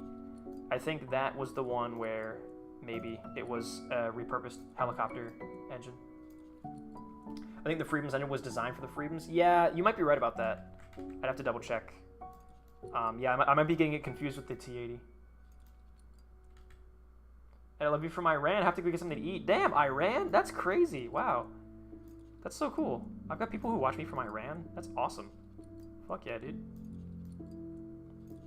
It's a very pretty engine. It is very pretty. It looks very epic. Music has me getting EP. Dude, I know. I told you we're on the fucking lullaby vibes. It's okay, though. We only have one more tank to restore after this one. Don't worry, guys. You just gotta power through it just a little bit longer. And I'm gonna eat like a motherfucker when I'm done with this, dude. I'm getting real hungry. I'm starving. Dude, call me Marvin, because I'm about to be starving. Dude, the poor people who are still up right now at like 5 a.m. The people who are up at 5 a.m. listening to this music, just like, God damn it, like, are you trying to get me to fall asleep? Yes, I am, because if you're up at 5 a.m. right now, like, stop. It's fucking 5 a.m., dude. Go to sleep. You hopefully have more important things to do than watch my damn stream. But then again, maybe you really don't. Maybe you just really, actually, unironically don't have anything better to do. Nice. Is that it? Is that 100%? 100%? Alright, what are we missing on the tank? So, fuel system, of course, we're always missing something. Oil filter. Oh, wow, yeah, I missed that entirely. Pipes. Is there another oil filter on the other side? No. Okay. Nope. Analysis. Fuel system. Pipe C and pipe E. Yeah, pipe C. What's pipe E?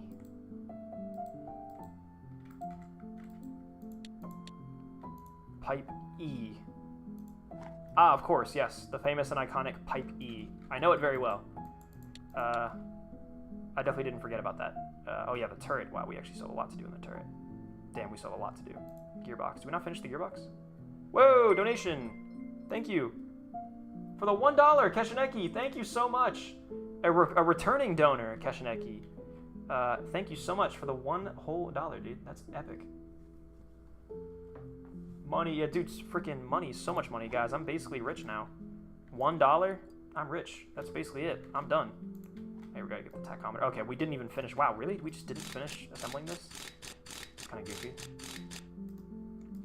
Actually, well, hey, if the fuel system is completed on this tank, then I think we can drop the engine in and we'll be fine. Because I don't like to drop the engine in before I've got the fuel system finished, because obviously there's all these like pipes and shit in the fuel system that will get covered by the engine, and then I don't find them, and then I don't put them in. So let's do that. Belt cover, drive shaft. The drive shaft. There we go. Drive shaft cover A and B. Drive shaft cover F.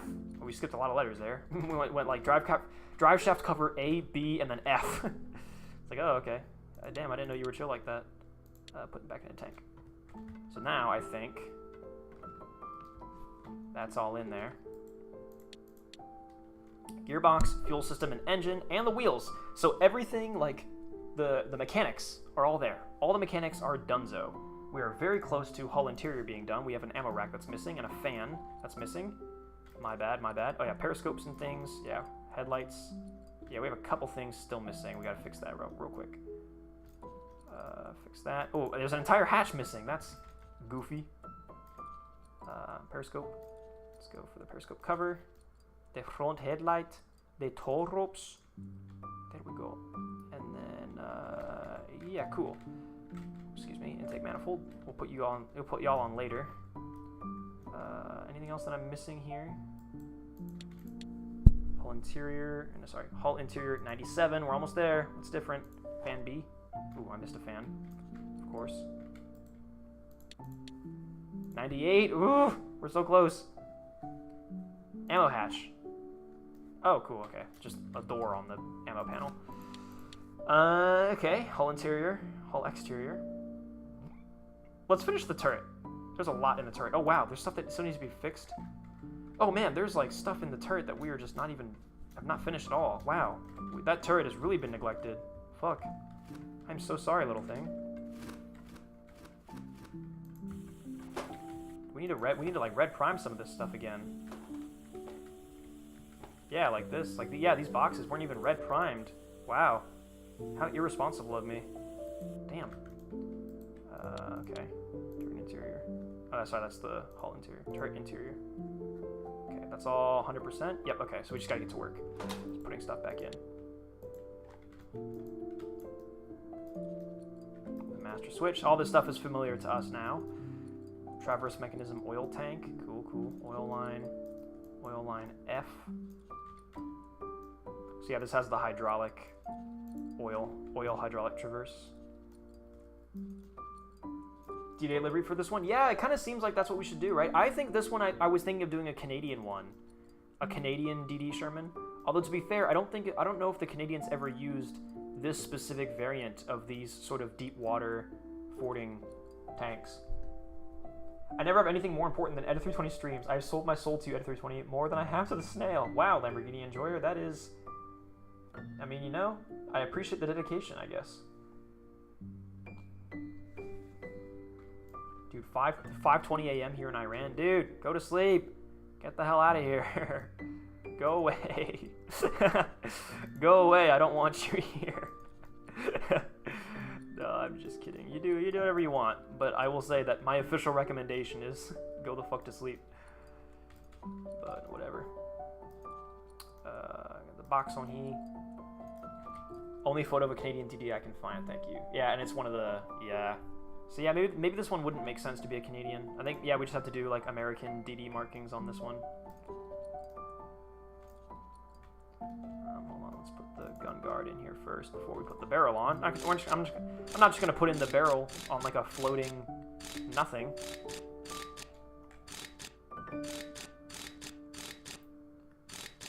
Okay, yeah, those are the Canadian. So those are Canadian DD tanks. Try to find a Canadian like fording. Canadian like deep water fording tanks, not the DDs, not the duplex drives, but the fording tanks. Sherman 3.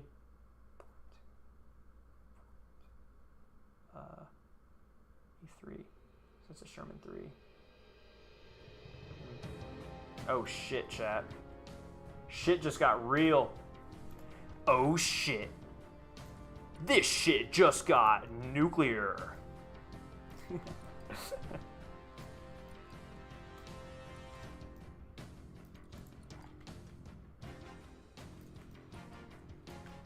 We finally ran through the entirety of Zelda and Sleep. It really do be like that. Okay, periscope. MG Pintel. Commander's hatch. MG base B. Periscope controls. Periscope. W. The antenna. You need that. You can't not have the antenna. Turret interior, so close. What are we missing? Oh wow, a couple things. Oh yeah, we're missing a couple things. I think, yeah, I saw some like box lids and things. Oh yeah, commander seat. Jesus, we need that. Electro terminal A. Box lids, stuff down here. It's a bolt. Like it's just a bolt. It's just a nondescript bolt that doesn't do anything. Oh, it's for the commander's hatch. Oh, my bad. Never mind. That is important. That is an important bolt. Might be. Yo, might be. Sorry about that. Box lid. Oh, over here. There you go. I saw that. Okay. Surely. Turret interior. Almost. Almost. Gun firing pedal. Oh, yeah, that's going to be important. Also, I saw gun elevation lock, so we need all the linkages for that, which I think were, like, up here, right?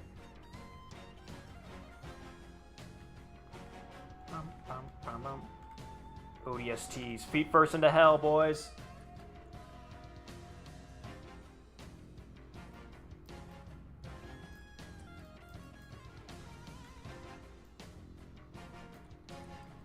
W.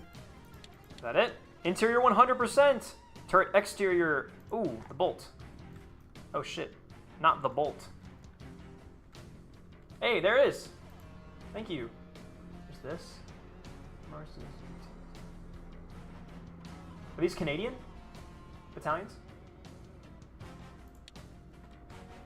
If so, then yeah, we can do a Canadian, it's gonna look pretty similar to an American one, but, you know, theoretically we can.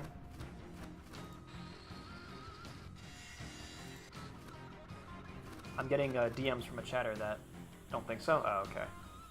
Well then.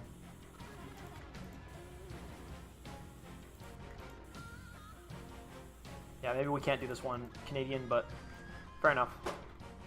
Turret. Exterior. Not done yet. Fuck. A bolt. Oh, we're missing. Oh, this bolt. Of course. The most important bolt of them all. That is actually pretty cool that you have to put the hinge bolt in for the little doors. That's awesome. That's really good attention to detail. I actually do like that. As much as I'm kind of clowning on it. Okay. Now, we put on the outside of the tank. Where we put on all the exterior components. Like the spare road wheel. And tools.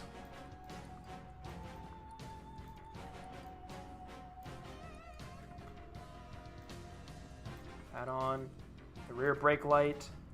Both of them. Oh, chat, we are in the final stretch. This music is very appropriate. We are in the final forte. Hull exterior. So those are all for the DD stuff, or rather the, oh, here we go, wow. How did I miss these?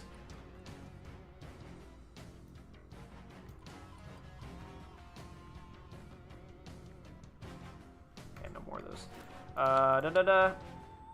Hull exterior. What else? What else? What else? What else? What else? Exhaust manifold cover. Oh, well, that's going to go on there when that's up. So, anything else? I want to do that last because it's like the special piece of all this. Oh, yeah, the mud guards, exhaust, towing hook. All right, let's do this towing hook. Where's this? On the back. On the bick. All right, let's get the tracks on and then the skirts and then the turret on and then we'll put all the exhaust stuff. These tracks are nice and shiny. What the hell? These look weird. They're like all... They are weirdly shiny. I don't like these tracks. They don't look good. You guys are still talking about Wisconsin and all this stuff. How you guys are so awesome. I do love fucking Wisconsin cheese balls, man. Those things are delicious. I do love fucking those. I love fucking those cheese balls, man. They're so good.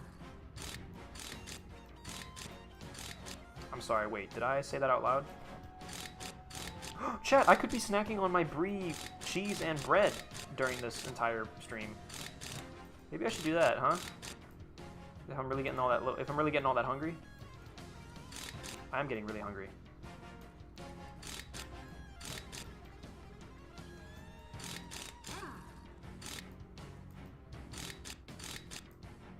Oh man, look at that. One side done. Talking about, oh, wait, what? Y'all talking about what? Y'all talking about what the fuck? What the fuck y'all talking about? Are there any Shermans we know of to be from W, Wisconsin? I'm not sure. I'm sure that there are some Shermans that are in W, Wisconsin. You mean cheese curds? Oh yeah, maybe that. Yeah, cheese curds. I know it's just a fried ball of cheese.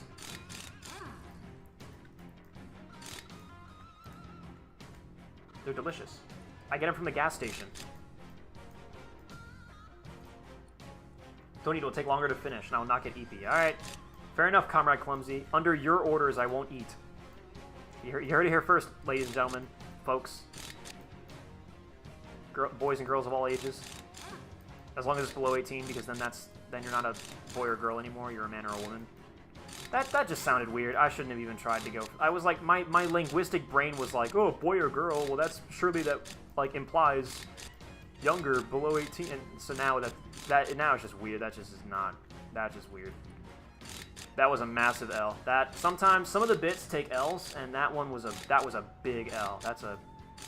We do not want that one being taken out of context, because that's not going to look good. Do we hate Minnesota? No, we don't hate Minnesota. What the fuck? Dude, Minnesota's badass. Minnesota's where Big Time Rush is from. Minnesota gave us Big Time Rush, dude. How the hell could we hate Minnesota? The fuck? Have you ever eaten Munster cheese? It's the bomb. Yeah, man. I used to make mac and cheese, and I used to do like a 5-cheese blend when I would make mac and cheese, and Munster cheese was in there.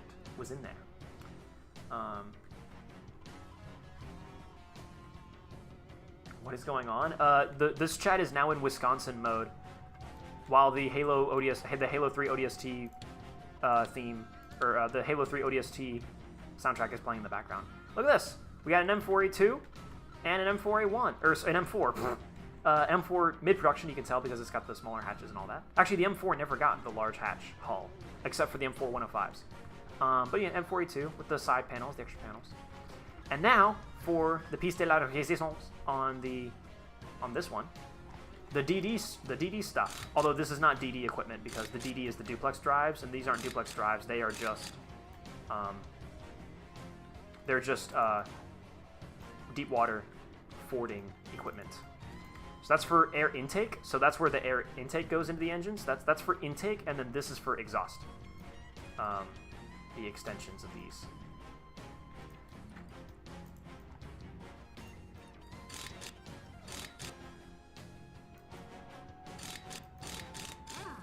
Boom! Oh, we are so close. We are so close. What are we missing? Hull exterior. Oh, the air filter cover. Oh, this. I was about to put that on, you silly billies. Boom! You have renovated your 25th tank. Let's fucking go! Boom! You like men don't talk? What, me? The fuck? Where the hell did you get that idea, dude? What the shit? What's wrong? Also, yeah, Panzer Cat's also correct. What's wrong with liking men, dude? Not that I do, but what's your problem? Like, theoretically. Anyways, guys, let's stop talking about me liking men and whether or not it's true. Let's go to the resupply. Do I still have another Browning M2? I don't have a Browning M2. Shit. We're out. I'm out of Brownings. Fuck. Well, it's okay. It's not like anyone could stand on the engine deck of this tank anyways to operate that M2. Although, actually, that M2 would be more for the commander, so never mind. It would actually make sense. But anyway, nice. M4A2 and the M4.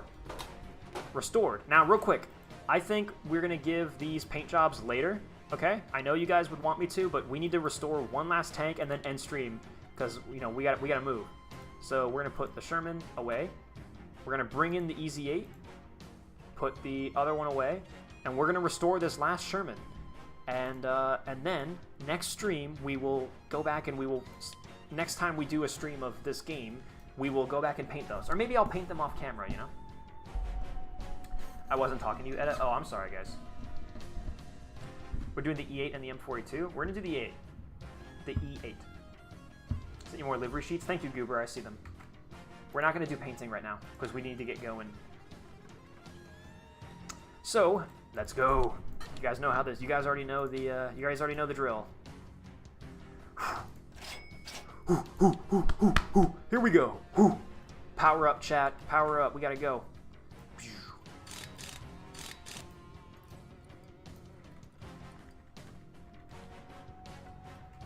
Anything from here that needs... Oh,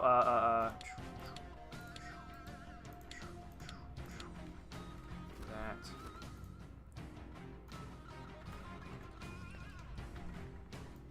Get this out of here. This out of here, this out of here, this out of here. Got that already. This out of here. Get this out of here.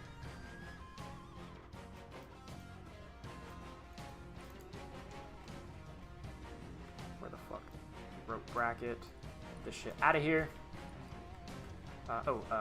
Engine cover. Oh no, I see the wrench, the hammer. Get that out of here. Hammer time. Stop. Hammer time. You guys heard of that song? Battery box. No. Differential housing. Floor. See, guys, there's gonna be a lot of stuff under these floors. I'm actually gonna take the floors out just because there's a lot of stuff under here that we should get, fixed up. And I don't want that stuff to be blocking all of it. Okay. Wires. This out of here. We gotta get rid of all these so we can take off the lid. And then get underneath so we can get the batteries out, because those are not something we can fix with tools. We'll have to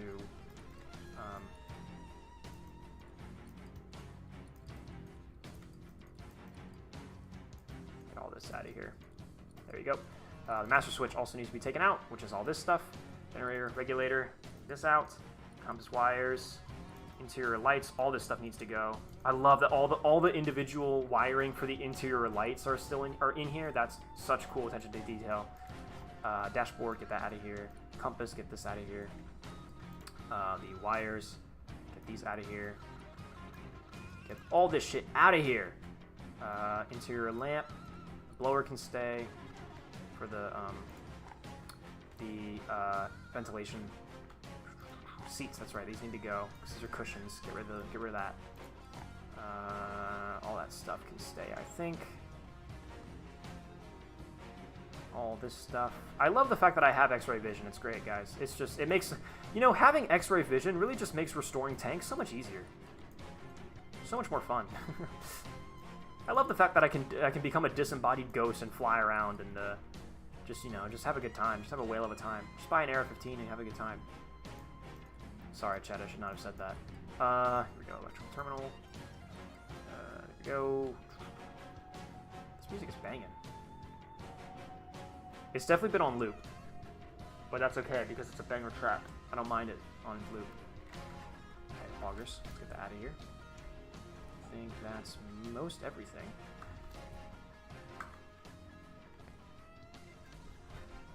Oh man, speak right when I was just saying how I like the song. It ends. I have to leave. It's been fun. Thanks so much for coming out, Panzer Cat. Appreciate it, dude. In any amount of time, in any capacity. Let's see here. Zelda and Chill 3? Holy shit. I have never heard this. I have not heard this one yet, dude. Zelda and Chill 1 and 2 have been staples of my stream playlist. Zelda and Chill 3. Oh my god. The freaking the trequel.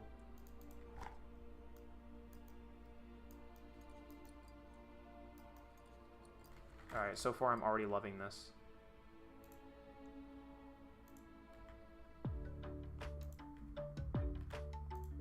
Okay. Yeah, this is epic.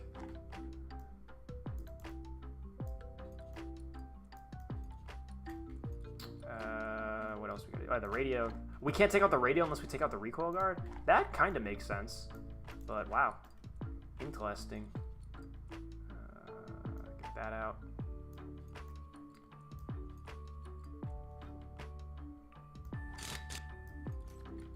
If you become the crazy doctor throughout the stream, I will send you 2 times feet pics in the Patreon chat. Why do you think that's going to make me want to do that thing?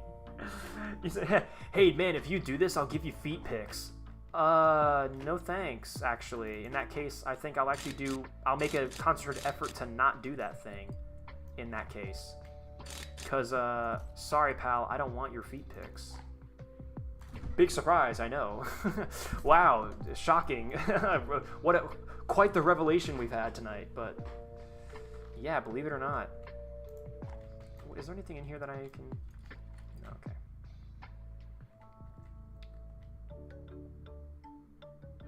Okay, that's all still good. The canteen we need to take out. That's all good. I need this optic, get that out of there. First mechanism. Okay, I think that's pretty good. Anything on the top? I think I already tried. Couldn't find anything. Oh, the periscopes? Are there periscopes in here? There are, yeah. Got that one out of there. Periscope cover. There's definitely a periscope in here, right? Yeah, there is, yep. So we definitely want to get rid of that. Because that's those we have to replace. I think because it's got glass, which makes sense. You can't just scrub up a bunch of glass and get it all brand new. You got to replace that. So periscope cover. Yep, periscope. Periscope cover. Periscope. Periscope cover, but is there periscopes in here? There are not. But there could be, if we so wanted there to be. Oh yeah. Alright, I think we're good on that. I don't think there's any part of HVSS that we can't do. And then this is another for GAA, which I think we already found like all the things on this that might need to be, like that can't just be normally worked on. I think it's the ball bearing. Yeah, it's this ball bearing. We found this last time with the jumbo. That's the only one though. It's the only the only piece on the entire thing that we need to do that too. So I think we should be good. Let's just start restoring, and then again, if we see stuff that's not behaving, drop the link in chat. Yeah, sure, why not? Zelda and Chill Part 3. I'm assuming that's what you're thinking of. Edda, should I get Sprocket? Yeah. If you like are watching videos and stuff on Sprocket, and based on what you see, you think like that looks like a fun game, that looks like I would enjoy that, then yeah, I think it's worth it. If you're interested in that kind of game, then yeah, I think it is good. Right now, the Geometric Internals update is only for the experimental branch, so if you do fuck around with that, you're not going to be able to play. Like the scenarios are going to be locked away behind, like, or rather, the scenarios won't be there. You're not going to be able to go onto any other, you're not going to be able to do anything other than just being on the flat build range and just drive it around in circles a little bit. So just be aware of that as well.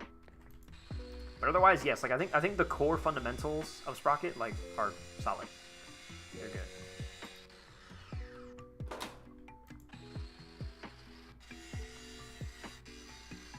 And if for future streams, just get like 3 tanks done like this, and then do a stream later where you and chat go through and do complicated liveries. Yeah, that might be a good idea. So that way we get more tanks restored, per stream, and then we worry about the painting later in their own streams. Wisconsin Sherman? I am not doing a Wisconsin Sherman. Oh, wait. Oh, you found one. Oh, wow. Hey, guys. The Wisconsin Sherman is real. June. Oh, it's got like little Cupid hearts through it. That's actually kind of cute.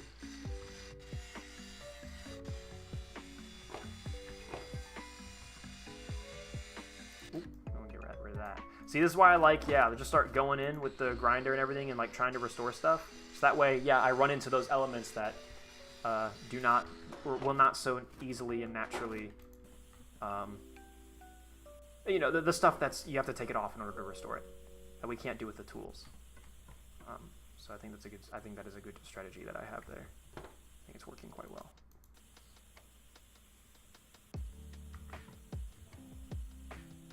Wow, is this not, wow.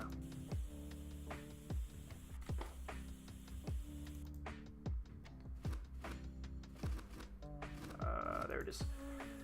I got mixed up with my tools for a second there. Wisconsin, Jesus Christ, man, yeah, you guys are going crazy for Wisconsin down there. I mean, hey, look, I now suddenly hate Michigan just as much as the rest of you, but goddamn. Sometimes I forget that you guys are all autistic. Sometimes it just, what can I say? It just leaves my brain that all of you are just very, very autistic. Hold on. Get rid of that. Get rid of this one. Nice. There we go. Fuck yeah. Might as well just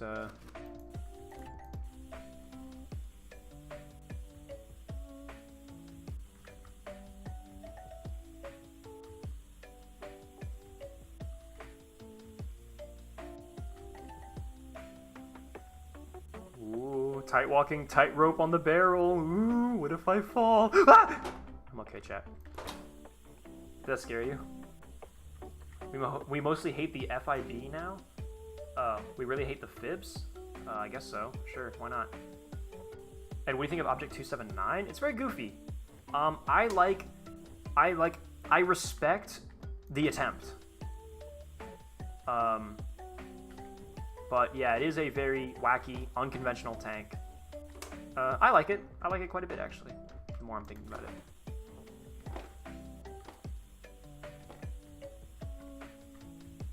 Alright, we're good there. We're going to leave that red for now, and then go do this one. We actually have most of the HVSS bogies intact here, so that's good. Hopefully we won't have to do too much work on this.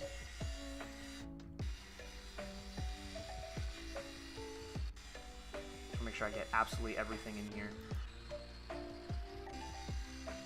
Rust removal. We even have skirts on this thing currently, which is very epic.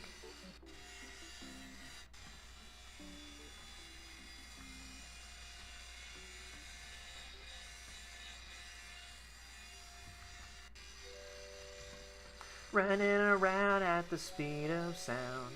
I play. What the fuck, Sonic? Why would you do that, bro? I was trying to sing your song. Wow, that came out of nowhere. Whoa. Wow, I don't know what that was. Jesus. Sonic was not happy with me. Fuck. Damn, I'm sorry, dude. I guess I won't. I won't do that again. Sorry, guys. Hey, did you know what a fib is? Is it like what what GTA 5 did with the FBI, where you just switch around the B and the I, so it's the fib? Is this 76? Yes, it is. 76 Sherman. Will this be Fury E8? I don't think we can do a decal on the barrel, so actually, wait, maybe we can. I don't think I've got a decal for Fury, so no. We're not gonna be able to turn this into Fury.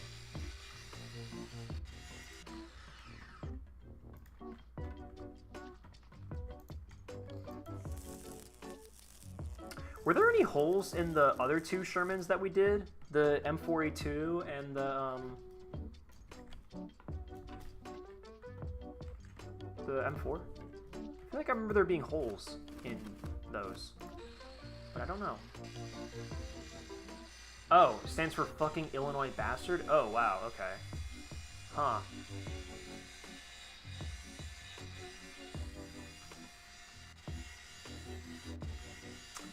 Yeah, I guess...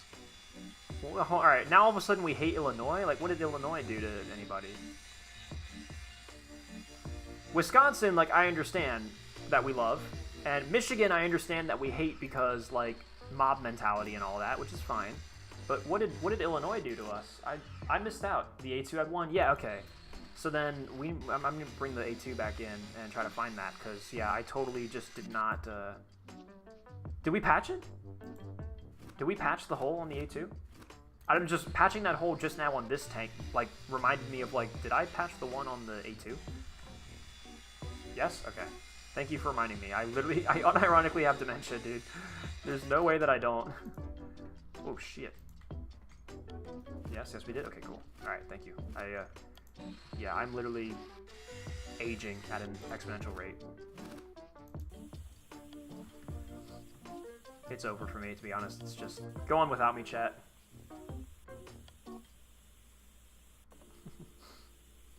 Chat, if I get shot in the leg and I fall into a pit of venomous snakes, just leave me.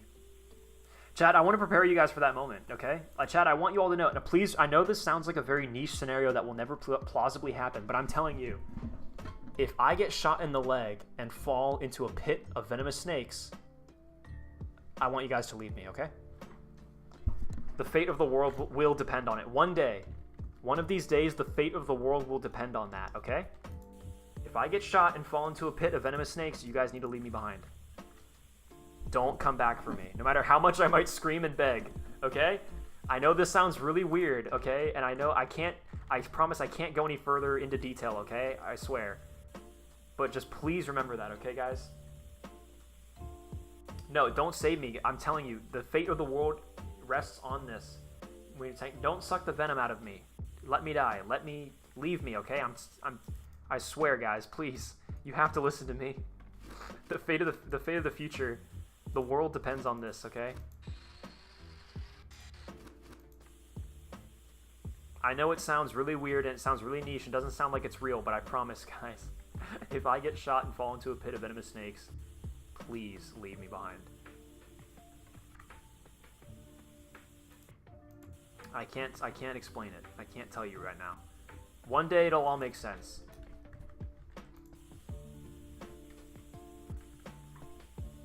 We must save funny tank man. Don't, no, you can't. I know it's a tough decision, but we all need to make sacrifices for the greater good of humanity, okay? It's literally funny tank man or the survival of the human race, guys. I'm like, I wish I was joking, but I'm not.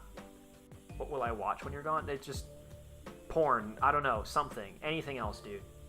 You'll do fine without me, okay, guys? You'll be all right. It's okay, guys. Chet, you have to learn to let me go. You have to let me go, Chet. Don't hold on. If you love something, you have to learn to let it go. Chet, you have to let it go. You can't hold on to me forever. Chet, one of these days I will be old and decrepit, and I'll be shot and fall into a pit of snakes. One of these days. And when it happens, you have to let me go. Chet, you can't hold on any longer. If you love me, you have to let me go. It's what I want, okay? I guess humanity is dying. No, chat, don't do it. Don't endanger humanity for the vine. Don't do it, chat. Don't endanger the future of the human race for the vine. Don't do it for the bit. What will I watch while I'm gone? Porn. Yeah. Is that not the logical answer? I thought that made sense. I mean, that's basically the only thing I watch when I'm not watching my own videos.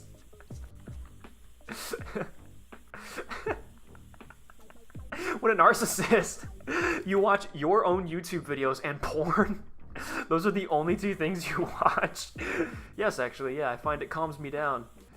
Okay, Patrick Bateman. Wait, that's literally Patrick Bateman.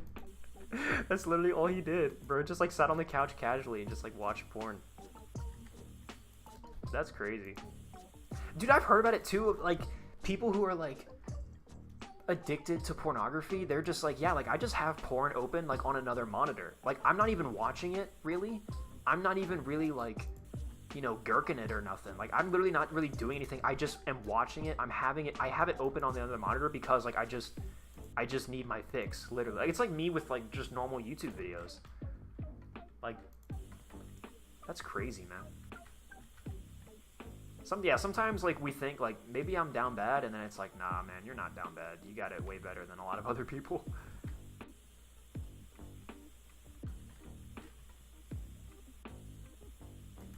Chat, can any of you relate? Laughing at his own jokes. Hey, I mean, someone has to. Someone's gotta. I know y'all ain't. When's the I don't know. I can't remember the last time I've seen a ha ha ha in chat. Guys, when I make a funny joke, can you guys start going ha ha ha in chat? The dead silence. Can we make that? Can we make that pact? Can you guys go ah ha ha ha ha in chat? I chuckled a bit. Yeah. Okay. Okay, pal. Yeah. Okay, pal. Yeah, I'm not in the chuckle business. Okay, I'm in the. There it is. Thank you guys. Well, I didn't make a joke though. I asked that when I do make a joke, can you do the haha? Can we get some ha-has in chat? Yeah, can we get some ha-has in chat for that? Because we don't have Twitch emotes, so I can't ask for like Omega lols. So I gotta do a. Yeah, can we get some ha-has in chat for that one? Yeah, that was good. That was a good bit. Whoa, what the shit? Oh, I guess this doesn't open. It's just... Oh, no, it's at the front. That's why. Okay. All right, we're good. I panicked for a bit. I lost all semblance of self. All right, let's do the engine real quick. Oh, did we... We did not.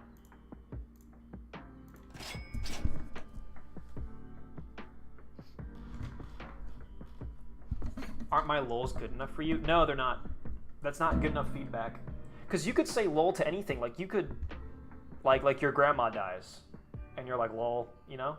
Like, that doesn't mean anything to me. But the ha-has, that tells me, like, oh, you found that funny. Like, that's a very specific.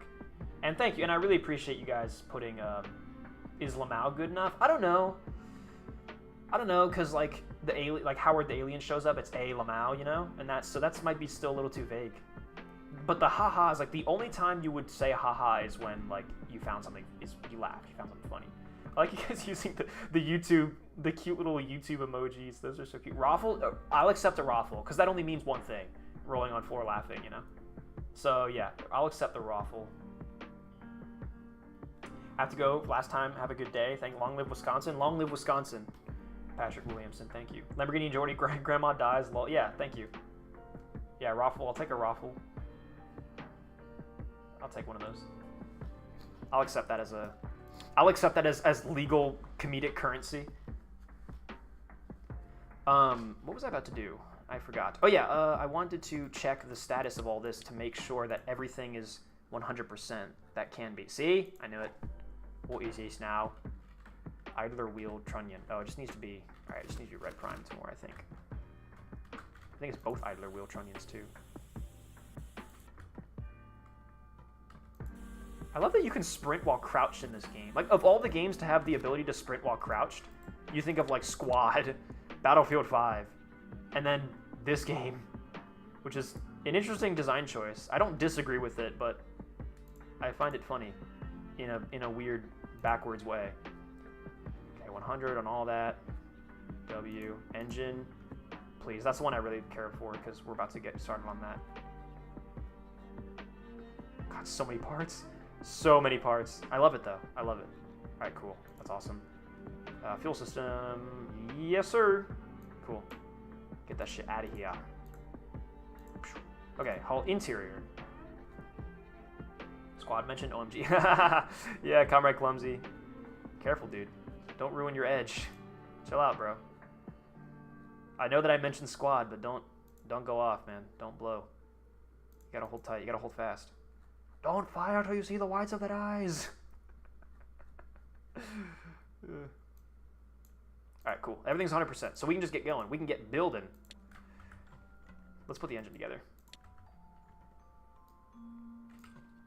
We got a couple things to put back in. Like this little guy. I'm British, I don't laugh. Ah, I'm sorry, man, that sucks. Raffle Squad is shit. Whoa! I don't really play the game that much, so I can't say. But I know that somebody here really likes Squad, and may very well argue with you to death. Hold fast the game's tried out. Oh, dude! Yeah, that like, you know, old-timey warfare game. That Napoleonic era warfare game. Yeah, man, that shit's sick. I remember when that game got big and like all the like casual big gaming YouTubers were playing it, like Vanoss and shit. Did Vanoss actually ever play that game? The channels that are similar to Vanoss, channels like that, you know, the haha silly goofy gaming channels. I remember when the game first got big and they were playing it, and it was hilarious. Raffle. I've seen a lot of raffles in chat. I'm feeling good. Seen a lot of raffles. Seen a lot of ha. See this, guys. Like chat. This gives me so much better feedback. And in fact, like, I can tell. Like, oh, wait a minute. Like, they actually find me funny. Like, it actually works, dude. How'd you get back the deleted plates and sprocket? I filled them in.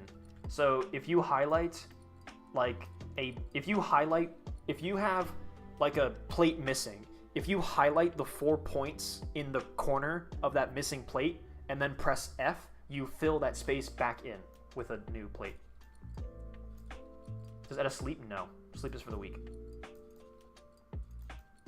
Sleep is for those who come.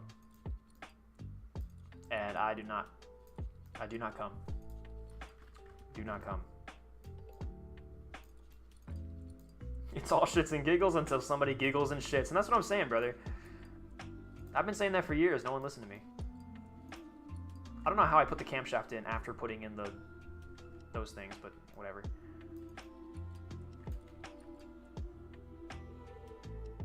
How to exchange Lamaus for raffles, please? I don't have any raffles left to give. Sorry, man. We're all out.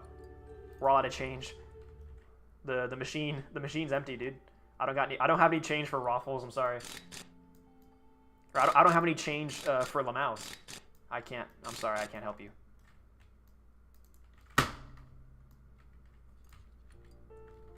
Ignore that loud sound that you just heard. That wasn't anything, and if you worry about it, then go away.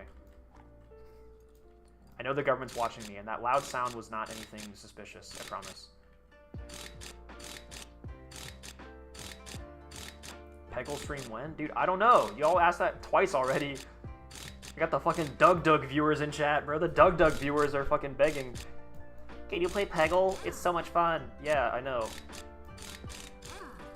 I I don't know if you noticed, but we tend to play not fun games on this stream series. I've always said my number one, like when I became a YouTuber, I was like, I want to do stuff that people hate. I just really want people to just not like anything that I do. I really want everyone to just fucking want to murder me. I want to make enemies. When I started YouTube, I said I want to make enemies, and I want people to hate everything that I do. I want people to not like what I do. I want to play all the most boring games, and I want to piss everyone off. That's what I said when I started my YouTube channel. Subnautica stream when? I don't know. That game's too fun. I can't do that. Y'all asking for too much. Y'all asking for fun games on this live stream experience? Yeah, no, that's not gonna happen. So, okay, might as well give up, dude. Go strike till he plays Peggle. Now, that's a new one. I gotta admit, I did not have Edda320 chat goes on strike until he plays Peggle on my 2024 bingo card. I'll admit that just wasn't on there.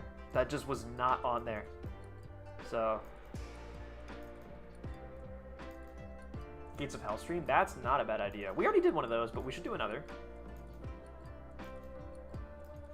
That's why you don't play squad. SMH, no wonder Gogino is goping mad. I think you just invented a new word, dude. Good job. That's awesome. You should get that added to the dictionary. Goping. Is it like gooner coping? Goping.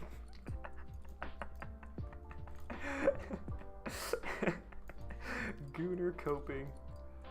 That is so fucking TikTok like Z brain pilled. It's like Gen Z, not like Roja Z.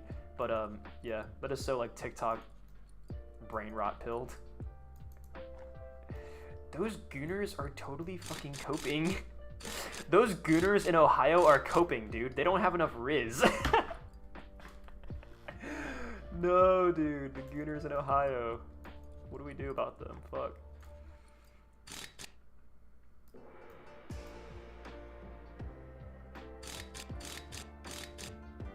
Sherman tier list stream when? We do a stream of a Sherman tier list? I suppose. Maybe on the next Minecraft stream. What's wrong with my hair, chat? What happened? I just felt it. It's moving on its own. It has a mind of its own. It's alive. Shit.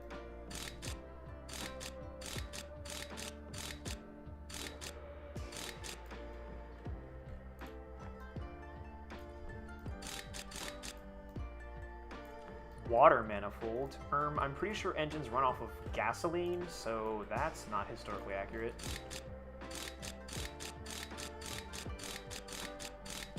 Chat, does he know? Panzer 4 tier list when? That's a very interesting one. All of them are going to be below B tier. Not a single one's going to break B tier. I'll have to give that one a long, hard think. I'll have to ponder on that one for a while. That's a toughie.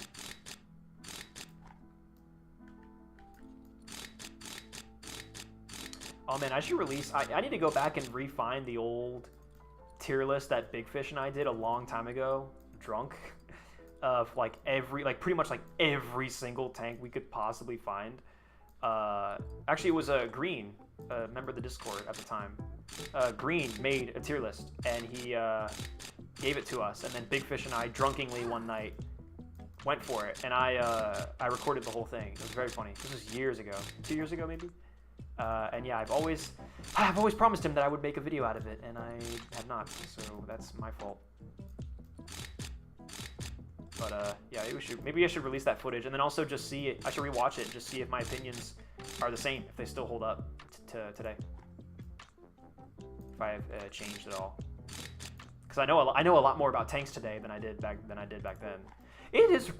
Wow, the voice crack. It is crazy to think about how much.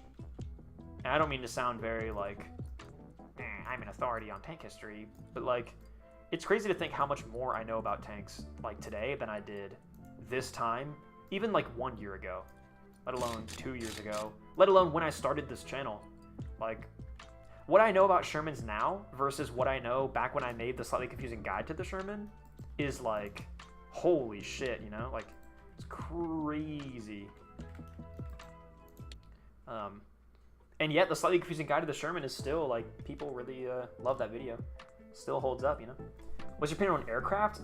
I have a couple planes that I think are kind of neat, but I don't really have any favorites, and I don't really have What if the museum at Fort Moore or Bobington had a ride that's like the Millennium Falcon ride at Disney, but it's a Sherman? Would you try it? Yeah, of course, yeah. Sure. Why the fuck not? I saw a picture of someone told me an IS-2 penetrated the upper front plate of a Tiger II. Was it a real thing? I'm not sure. I've heard the urban legend that the Tiger II was never penned from the front ever during World War II. I'm not sure exactly like how true that is, but what happened to Green? He was a moderator for a while, and he just kind of grew to feel like he wasn't doing a very good job as moderator, and was kind of down on himself for a little bit about it. And I don't mean like he wasn't like depressed, but he was just like, yeah, like I don't feel like I'm doing a good job. And then eventually it got more into like he just felt that the server was changing, the culture of the server was changing, and a lot of like, you know, the good old days. He just kind of had that feeling of like the good old days are gone and things are different now, I think. And he just decided to leave the Discord server, which I mean, you know, that's that's what he wanted to do. That's what he wants to do. I wish him the best. I'm sure he'll be back one day. But yeah, Wisteria was kind of the same way too. But then he came back for. Well, actually, he did leave for different reasons, but he also came back. Green has come and gone a few times actually. He's returned and then left again. I'm not totally sure. I'm not totally sure what, you know, his mindset is right now. I don't know. I hope he's okay. I mean, I'm sure he's doing fine. But yeah. And I knew, like, it's something that I had to come to terms with as well. Of like, a lot of the OGs are gone, man. Like a lot of the people, a lot of like the big names in the Edit 320 community when it first started, particularly, you know, pre the Battlefield 5 video. A lot of people are gone. Sometimes it's just either they felt like I changed or they felt like the community changed. Particularly the Discord, I think, had a lot of that. Yeah, I think some people just love like the whole, you know, I adopt a puppy, but I want it to be a puppy forever. And then when the puppy grows up, it gets annoying and I don't like it anymore. I just wish it could have been a puppy forever. But it's like, I mean, that's kind of a, you know, you can't expect that. But people who are just like, man, like I just missed it when like Edit 320 was really small and like I just liked it better back then. It's like I mean that's fair and all, but like, I mean I'm in this business so I can grow. Like I'm doing this so that I can get more people and get bigger, and like that's kind of part of the whole. That's kind of the whole shtick. But I get it. I mean, yeah. If you you know, I'll share sentiment that a content creator who I have a lot of respect for, Ludwig. I'll share his sentiment, which is, you know, treat me like a TV show. You know, watch me for a couple seasons, and then if it drops off, if it starts to drop off after season 6 and you don't like watching it anymore, then go find another TV show. You know, go move on. I'm not gonna hold you hostage. You know, if you start not liking me for whatever reason, hey man, that's how it is sometimes. I've got plenty of YouTubers that like. I even have plenty of YouTubers of like I still like them. I just don't watch them anymore. Actually, Ludwig, case in point. Like I still like Ludwig. I just don't watch him anymore. And that just happens.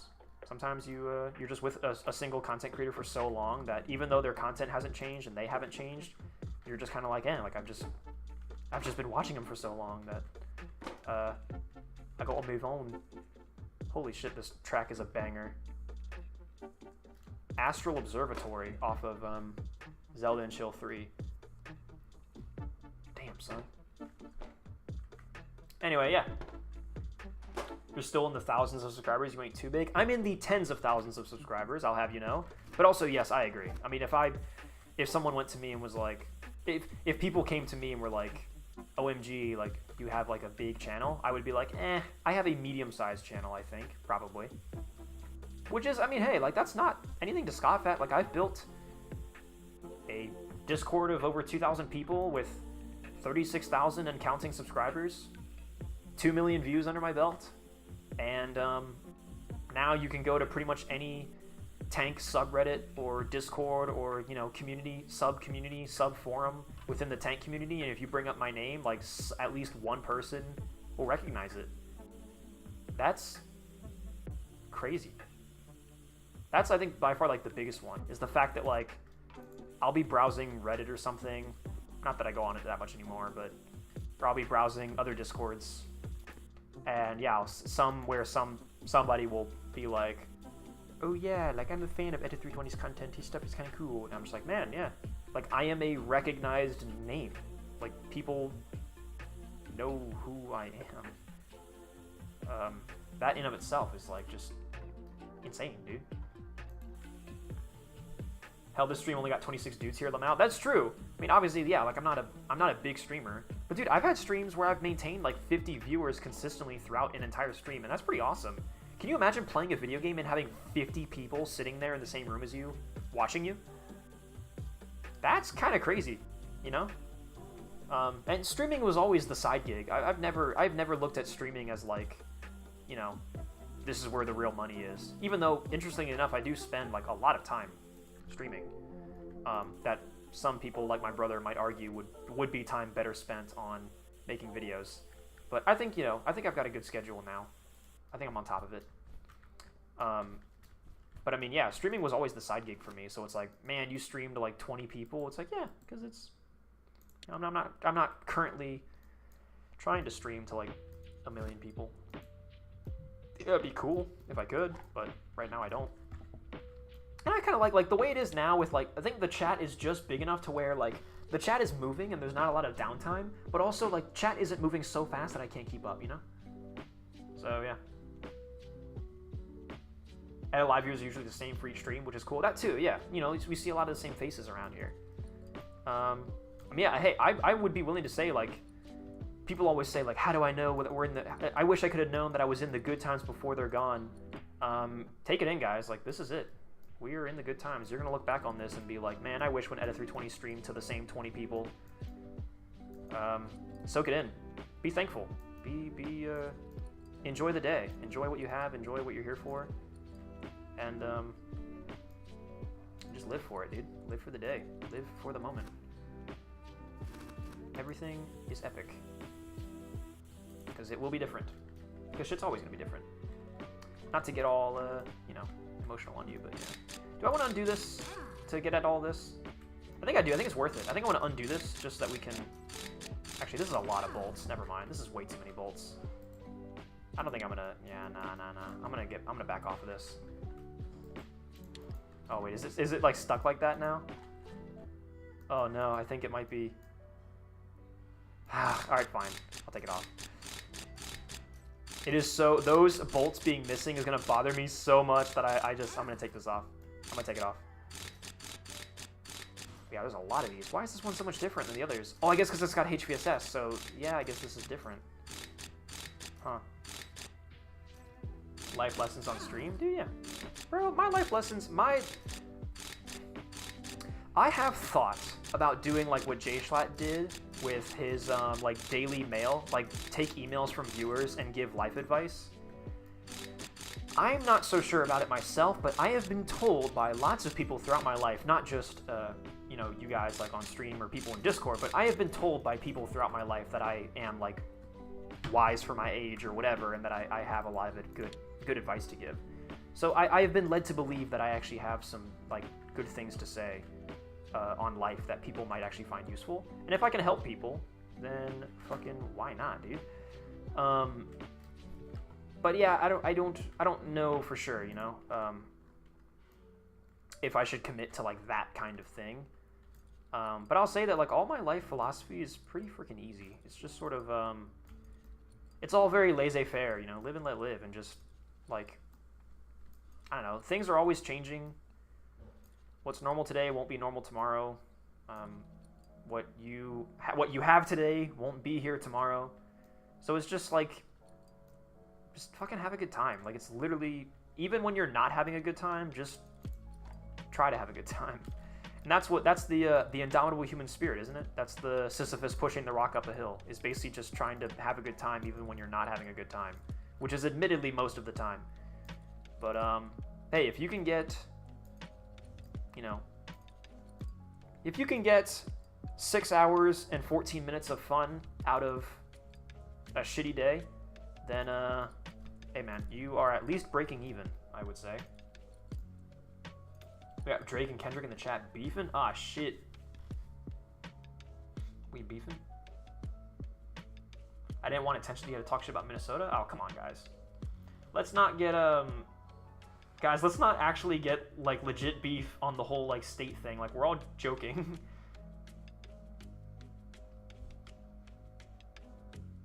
Patrick and Pickle Productions, y'all don't start up like a fucking. There are so many more important things to have arguments over than than you liking certain states. Come on, guys. Is this somebody? Were there any normal M4s with HVSS other than the M4 105s? No. Like normal box standard M4 with the 75mm gun, the radial engine. No, there were none of those that ever got HVSS. Those did not exist.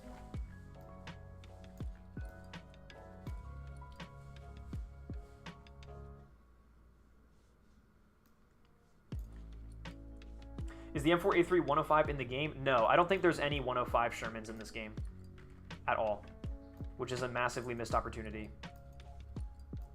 Oh, shit on it.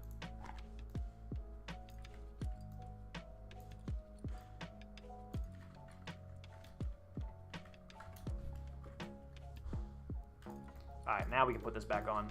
Actually, let's have one one last gander at this without the. Isn't that cool? That's awesome, man. That's so neat. Damn, the Sherman is a sexy beast. All right, let's put this back on. Love it or hate it, good or bad, whatever, whatever. I think it is a sexy tank. Nah, I don't gotta sign nothing. Guys, come on. Chill out. Don't slap down his hand. He's offering a let's make friends. The whole state beef thing was it's all a joke anyways. Please don't take anything that anyone says in chat seriously ever. Oh man, we made it through Zelda and Chill number 3. I'm gonna add this to the playlist real quick. Save to stream music, copyright free. Now again, if you guys go to the Edda 320 Live stream playlist, which is available on the channel, I have now added Zelda and Chill 3 to it. And I'll move it up to the proper place on the playlist, because I like to manually sort on my playlists. Be nice to your fellow eaters. Eaters. Have fun. Thanks, Gaming Croc, for coming in for any amount of time, man. We appreciate you being here. This needs to be louder. This is too quiet.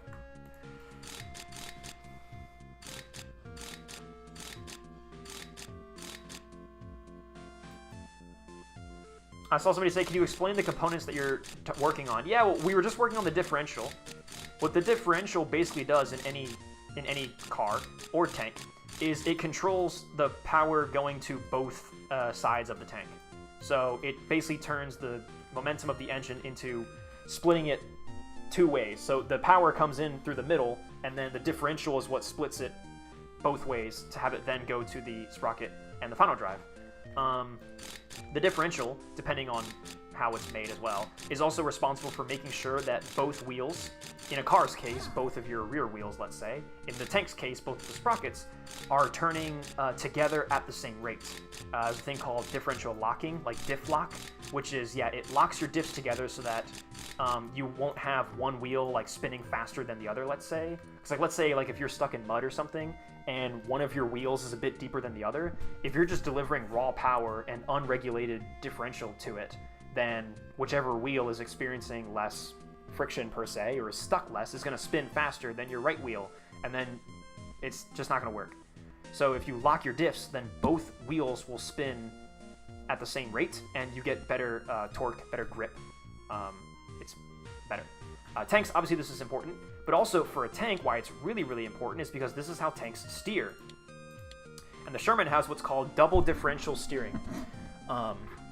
So these are the brake drums.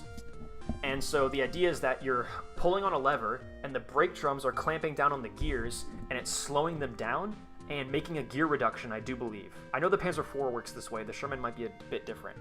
And it basically reduces the gear that the sprocket and the final drives, which therefore the sprocket, is working at. So it makes it slower. So as you pull on the stick and you're clamping down on the brake drum on the gears, you are basically reducing the gears and you're making them go slower. So when you pull back on the stick and you make it go slower, one specific side, you are slowing down that side, which means your tank is now like lazily turning, you know? The Sherman having a double differential, it's basically just...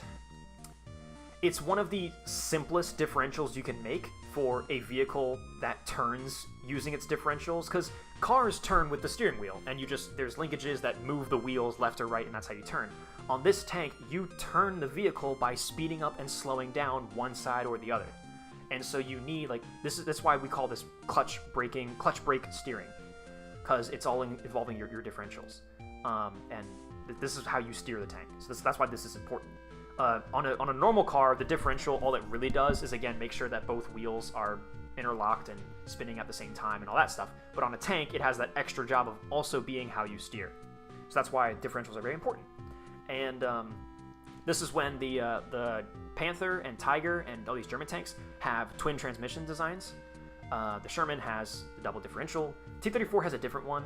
I don't forget exactly how the T-34 works. I think it's a much more straightforward, like, clutch braking system where there's actually again, like another clutch attached to the final drives. And it's like, when you pull on the steering tillers, it's not so much like a brake drum that's clamping down on those, but when you pull on the steering tillers, it's like opening up a clutch that is like the same kind of clutch that you would have in your transmission, where you push in on your clutch pedal and the diaphragm disc separates from the transmission, and then your gears are no longer connected, so to speak. The power is not going through the transmission anymore, so then you're not connected anymore. Then you take your foot off the clutch. As you edge your foot off the clutch, the diaphragm plate like slowly makes contact again and gets power going back through the transmission back into whatever gear you selected. That kind of clutch, I think, diaphragm system, I think that's how the T-34 steers, in that you pull the tiller and it starts opening up that diaphragm to disengage the track. And when you disengage the track, that track becomes slack, and then the other track still has power to it, so you turn. So rather than like slowing down one set of tracks to like kind of do a slow turn, the T-34 is just disengage the clutch on one of the tracks, and the track just goes limp. It's not getting any power, and you can turn on a dime. You can turn a lot quicker on that, because if you're doing that kind of thing where you're fully disconnecting your tracks, the track's dead, it's not getting any power, and the other track is still getting all the power, so you can turn much faster. You can turn on a dime, essentially. You can turn much sharper. Whereas this double differential system, because all you're doing is just speeding up and slowing down your tracks, the Sherman and the M3 Lee, because the M3 used the same system, were notorious for having very large turning circles. You actually couldn't really do like super tight on a dime turns in the Sherman like you could in some other tanks. In fact, the Soviets actually criticized the Sherman for this specifically. Tank Archives, you can go to the website.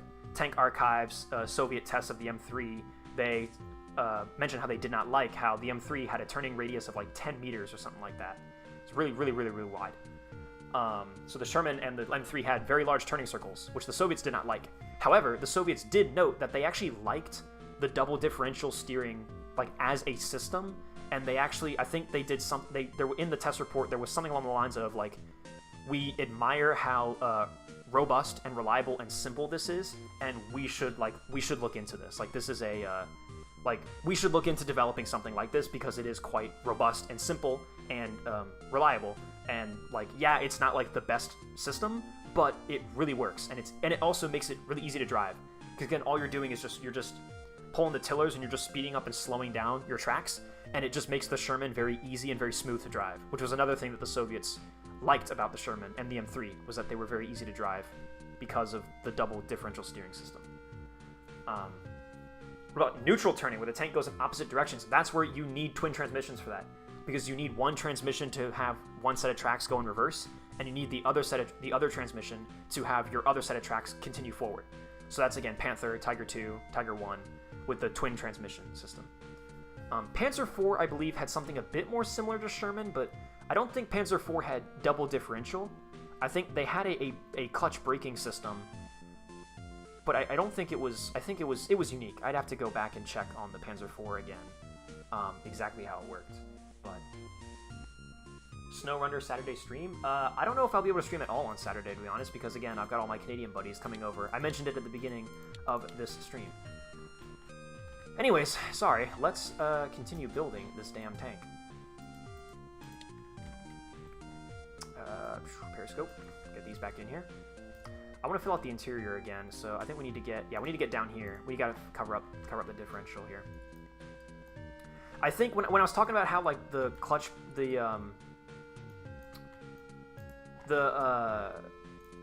those brake drums are like clamping down on it and doing a gear reduction, I had heard that in somebody describing the way the Panzer IV works, but admittedly the Sherman and the Panzer IV have very similar, very obvious brake drums in the same place, and so I would wonder if they are similar systems. Oh wow, that just kind of ended, didn't it? What else do we have? Oh man, Minecraft, the Minecraft OST, dude, never fails to impress. I love. Last time we did like a stream with the Minecraft OST, dude, it was so good. I enjoyed it very much. No, this guy.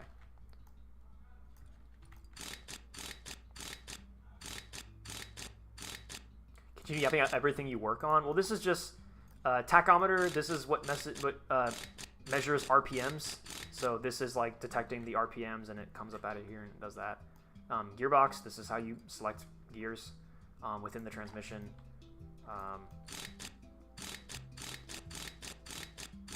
The tachometer. I will say I remember hearing a mechanical deep dive on the M4A2, and they mentioned how it was funny because the M4A2 being two engines.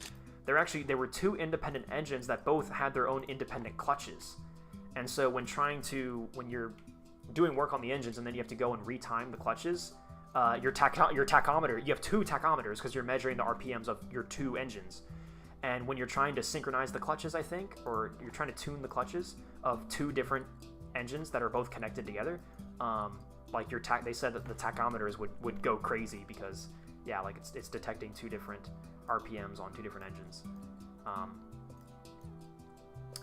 But it did have a neat system where because both of the individual engines had their own individual clutches connected up, like it wasn't the two engines joined together by like a transfer case. It was two engines both with their own individual clutches. Because of that, and the reason they did that was because if one engine died, you could disengage the clutch on one engine, and that way you could run on one engine without carrying the dead weight of the other engine, the dead engine. That's why they did it. But it did make it slightly more complicated in that regard. It could have been a lot easier if you just have two engines that connect up together to a single transmission clutch, or a single clutch, or a what was the word that I just had in my head? A transfer case. I'm gonna let you guys know as well now that like I am like somebody who actually knows anything about auto mechanics could probably run circles around me, but I am just sort of like I'm going by what I think I know. Did you know that I'm playing a legal version of Sprocket because we can't buy the original game on Steam, plus our country has blocked importation of computer stuff? I'm sorry to hear that, Cinemagical. I'm very sorry to hear that. That sucks, man. I love zoning out while Edda yaps about interesting tank facts. Thanks. I'm glad that I can yap to somebody, because nobody else wants to hear me yap. And yeah, I'm sure somebody could give me an hour-long lesson about how I actually got all of that wrong for how the Sherman works. But, to my knowledge, I believe that is the gist of how the differential works. And also, here's all the battery stuff.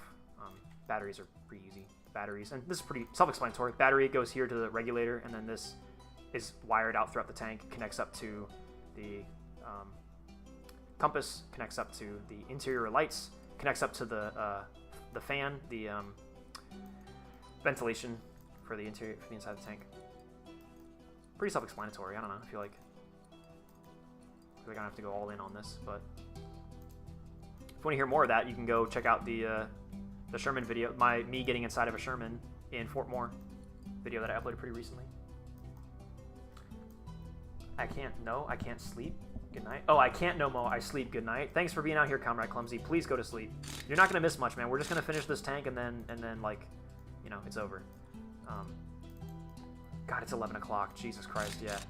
Yeah, I've been going for a while. God, 6.5 hours. Woo! Woo-wee! This might be one of the longest ones. This might be one of the longest streams of Tank Simulator we've ever done. God damn. My West Coasters are like the only guys left, realistically. Why do you got Minecraft music playing? Because the Minecraft OST is fucking awesome. It's like really good. It's based as fuck. If you play SnowRunner, can I play with you? Probably not. I'm probably gonna do it like with Big Fish or somebody that I know. Honestly, I love basically sleeping while Edda yaps. Makes it's not boring, just makes me happy. Thanks, I guess. I guess I understand that, yeah, the background noise. Glad I can be that for somebody. I've had before, like, people, you know, comment and be like, I don't even really pay attention. Like, I just have your videos on in the background while I'm doing something else. And honestly, like, I know that feeling. Like, I do that too. Like, I'll be playing a video game. I feel like I can't play video games these days without something else playing in the background. Like, I am just that Zoomer-pilled. Like, you know, ADD, ADHD, whatever.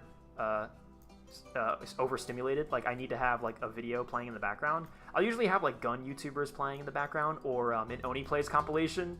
Dude, like the fucking like Best of Zach 2023. I'll have that playing like on repeat while I'm just like playing a video game or editing or doing research or something. If it's not music, then it's something like that. And so I get it. Like I understand how valuable that is to just have something on in the background. And so I actually am honored when people say that I am there, like, I'm kind of their choice for that. That's pretty cool. Because, yeah, I know what it's like to get ready to do something and then it'd be like, all right, time to whip out Old Reliable, Best of Zach 2023 compilation. So for people to be able to say that about my stuff, be like, all right, time to whip out Old Reliable, Edit 320 ranting about tanks, to, you know, be my background noise for the next 6 hours. That's pretty cool. Oh my god, you've been streaming for 6 hours? Yes, I have. This isn't the most I've ever streamed, or the longest I've ever streamed, but it's getting there, actually. It's definitely getting there. The Sprocket streams still take the cake. I think we've had 2 Sprocket streams that both went for like 8 hours. But hey, this is the Sherman special, baby. If we're gonna have a long one, might as well have it be the Shermans. What will you stream? What will you do next stream? Do you mean next stream of this game, or like the very next thing that I live stream? Because on Thursday I'm gonna stream again, and I will probably do Half-Life Alyx. Saturday I don't know if I'll be able to stream. I hope so, but I don't know, because I'll be busy that day doing a lot of things and preparing for all my Canadian buddies to come over. And then that whole week we're gonna be busy, just traveling across Virginia and having a whale of a time. So, next week is going to be a bit dubious, actually. And as well, again, this upcoming Saturday. Might be dubious. But this upcoming Thursday, I'll probably do Half-Life Alyx. It's the pressure thing on HVSS. Yes, it is. Yeah, it's the little hump that I didn't recognize when I was in Fort Benning or Fort Moore, and I thought I was like super smart for spotting it. And then I realized that it is a thing that is on all HVSS, always, ever, all the time. And I am just an idiot. Damn, I think we're fucking, like, damn near done with this thing. And we're missing a couple things. I hate my Zoomer brain. I can't just sit and play something without something else playing. No, I agree. I'm literally the same way. And I get it. And that's what I mean, where, like, I understand how valuable it is to have someone like me, which is, like, your go-to, I put you on in the background while I do other things. I understand how valuable it is, so that I take that as a compliment. And then of course the people who actually do pay attention to what I say and what I'm talking about with tanks, then go and tell me how wrong I am. So it all works out, and then I learn something and I end up getting better for next time. So it all works out, you know. The circle of life, the cycle. Oh man, we are so close. Oh no, gearbox, please! I didn't miss anything on the gearbox, did I? I mean, I did, but like, please tell me it's nothing. Oh, that damn oil cap! That damn oil cap! God damn it! I thought I would have learned by now. Fuck. That's so funny. of all the things that I missed. No, I haven't gotten into Minecraft stream in 2 weeks. I know, but Minecraft has not been... The server's not up right now. I need to ask my buddy Keaton. Like, I need to get him back on that, because the server's just not... the server's not open at the moment. So, I gotta, you know... I gotta get on his case about that. I watch your streams when I play Geometry Dash. Even though I can't look away from GD, I just like having a video to watch. Yeah, exactly, man. Again, that's what I mean. Like, I understand how valuable that is, so... I respect it, dude. I respect the grind. Not that that's much of a grind, but you know, you know what I mean.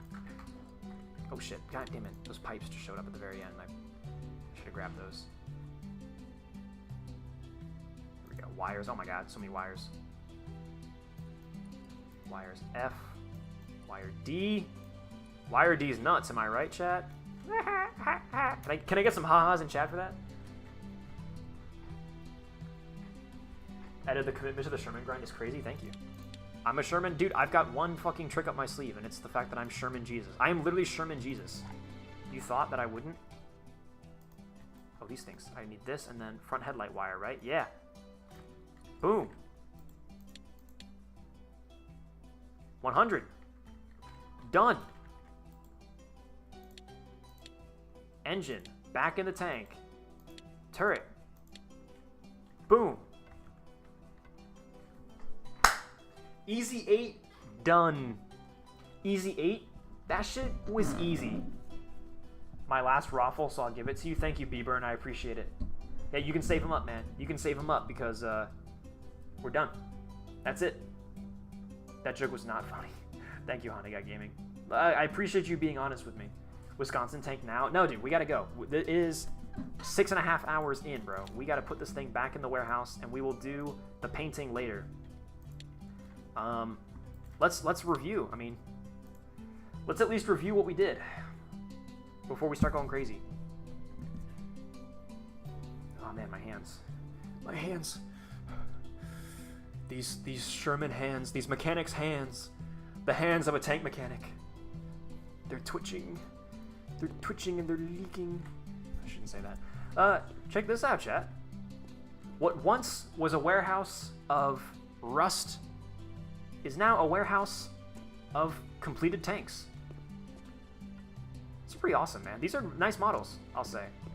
Jumbo, we just did like a generic American jumbo. We should probably put a star on the side of the hull now that I'm thinking about it. But, oh well, we can redo the paint job whenever we want. That's the jumbo. The M4A1 came out really nicely. I really like this. The North Africa desert. This is particularly a South African example. South African M4A1. Pretty cool. I genuinely think this did come out really well. I like this. Very pleased with it. The box standard M4A2, this is going to be a Soviet example. So we're going to put like a red star on it and the Soviet markings. We're going to paint it. Actually, I don't think the Soviets repainted their Shermans, so we'll give it the same olive drab that like the American ones had. So yeah, we'll make this in a Lend-Lease, a Soviet Sherman. This one I think we'll make American or Canadian. The Canadian seems a bit dubious. I think it's possible. I think we can get away with a Canadian D-Day Sherman. So we'll do that on this M4 mid-production, which looks really good, by the way. And then the Easy 8 will definitely be the Wisconsin Sherman, I suppose. Just paint one of them. We already painted one, man. We painted 2 of them. We painted 2 of them, okay? That's it. I'm calling it quits here, okay? I am starving. I can hear my brother and my sister having a good time in the kitchen right outside my door. So I want to go join them, and I want to eat food. But thank you guys all for being here for this stream. We're going to end it on here, on this note, because this is, I think, the coolest one that we did. Well then, thank you all so much for joining me tonight on this evening of Sherman pleasure. I'm glad that I got to show you all the ropes, the Sherman ropes. Thank you for being here for the 6.5+ hours that we streamed. If you are watching this as a VOD or whatever, leave a like and subscribe, and check out my other streams. I stream every Tuesday, Thursday, and Saturday. Sometimes I don't, but I try to. If you want notifications, join the Discord. Check out the main channel if for whatever reason you find this channel first. Join the Patreon if you'd like to support me directly to make awesome videos. Or if you want to do just like one-time donation. You can donate to the streams, and your money will go directly towards fundraiser to currently buy more ammunition to go shooting all of my guns and make a really cool series of videos on it that I'm very excited about. So I have a specific fundraiser for that. But if you donate to the Patreon, you fund everything from books to cameras to everything. And yeah, join the Discord. I think I already mentioned that. Subscribe, do all the fun YouTube stuff, share with your friends, and have a good day or a good night, whatever the fuck you're doing. Love Shermans. I know that I do. And do I have the timing on the... Oh, wow, this music is this is on loop for an hour. Wow, okay. That's great. I didn't realize that. This Minecraft soundtrack is on loop for the next hour. Well, I'm not going to be here for the next hour, and neither should you guys. So, I'm going to back out of this. Get back to here. Can we get some... Wait, I did the... Hold on. I've got the... Where is this? I've got the... Can we get some donos in chat? Sorry, guys. Oh, shit. No. Don't click on that. There we go. Some donos in chat. I like how I've kept it pink, too. Really fits my femboy aesthetic. Anyways, yeah. Thank you guys so much for coming out to stream today. And please, go to sleep. Enjoy yourselves, as I'm going to enjoy myself. I am starving. I'm going to eat. So, yeah. Thanks, guys, for so much for coming out tonight. And I will see you guys in the next live stream. Appreciate it, and have a good one.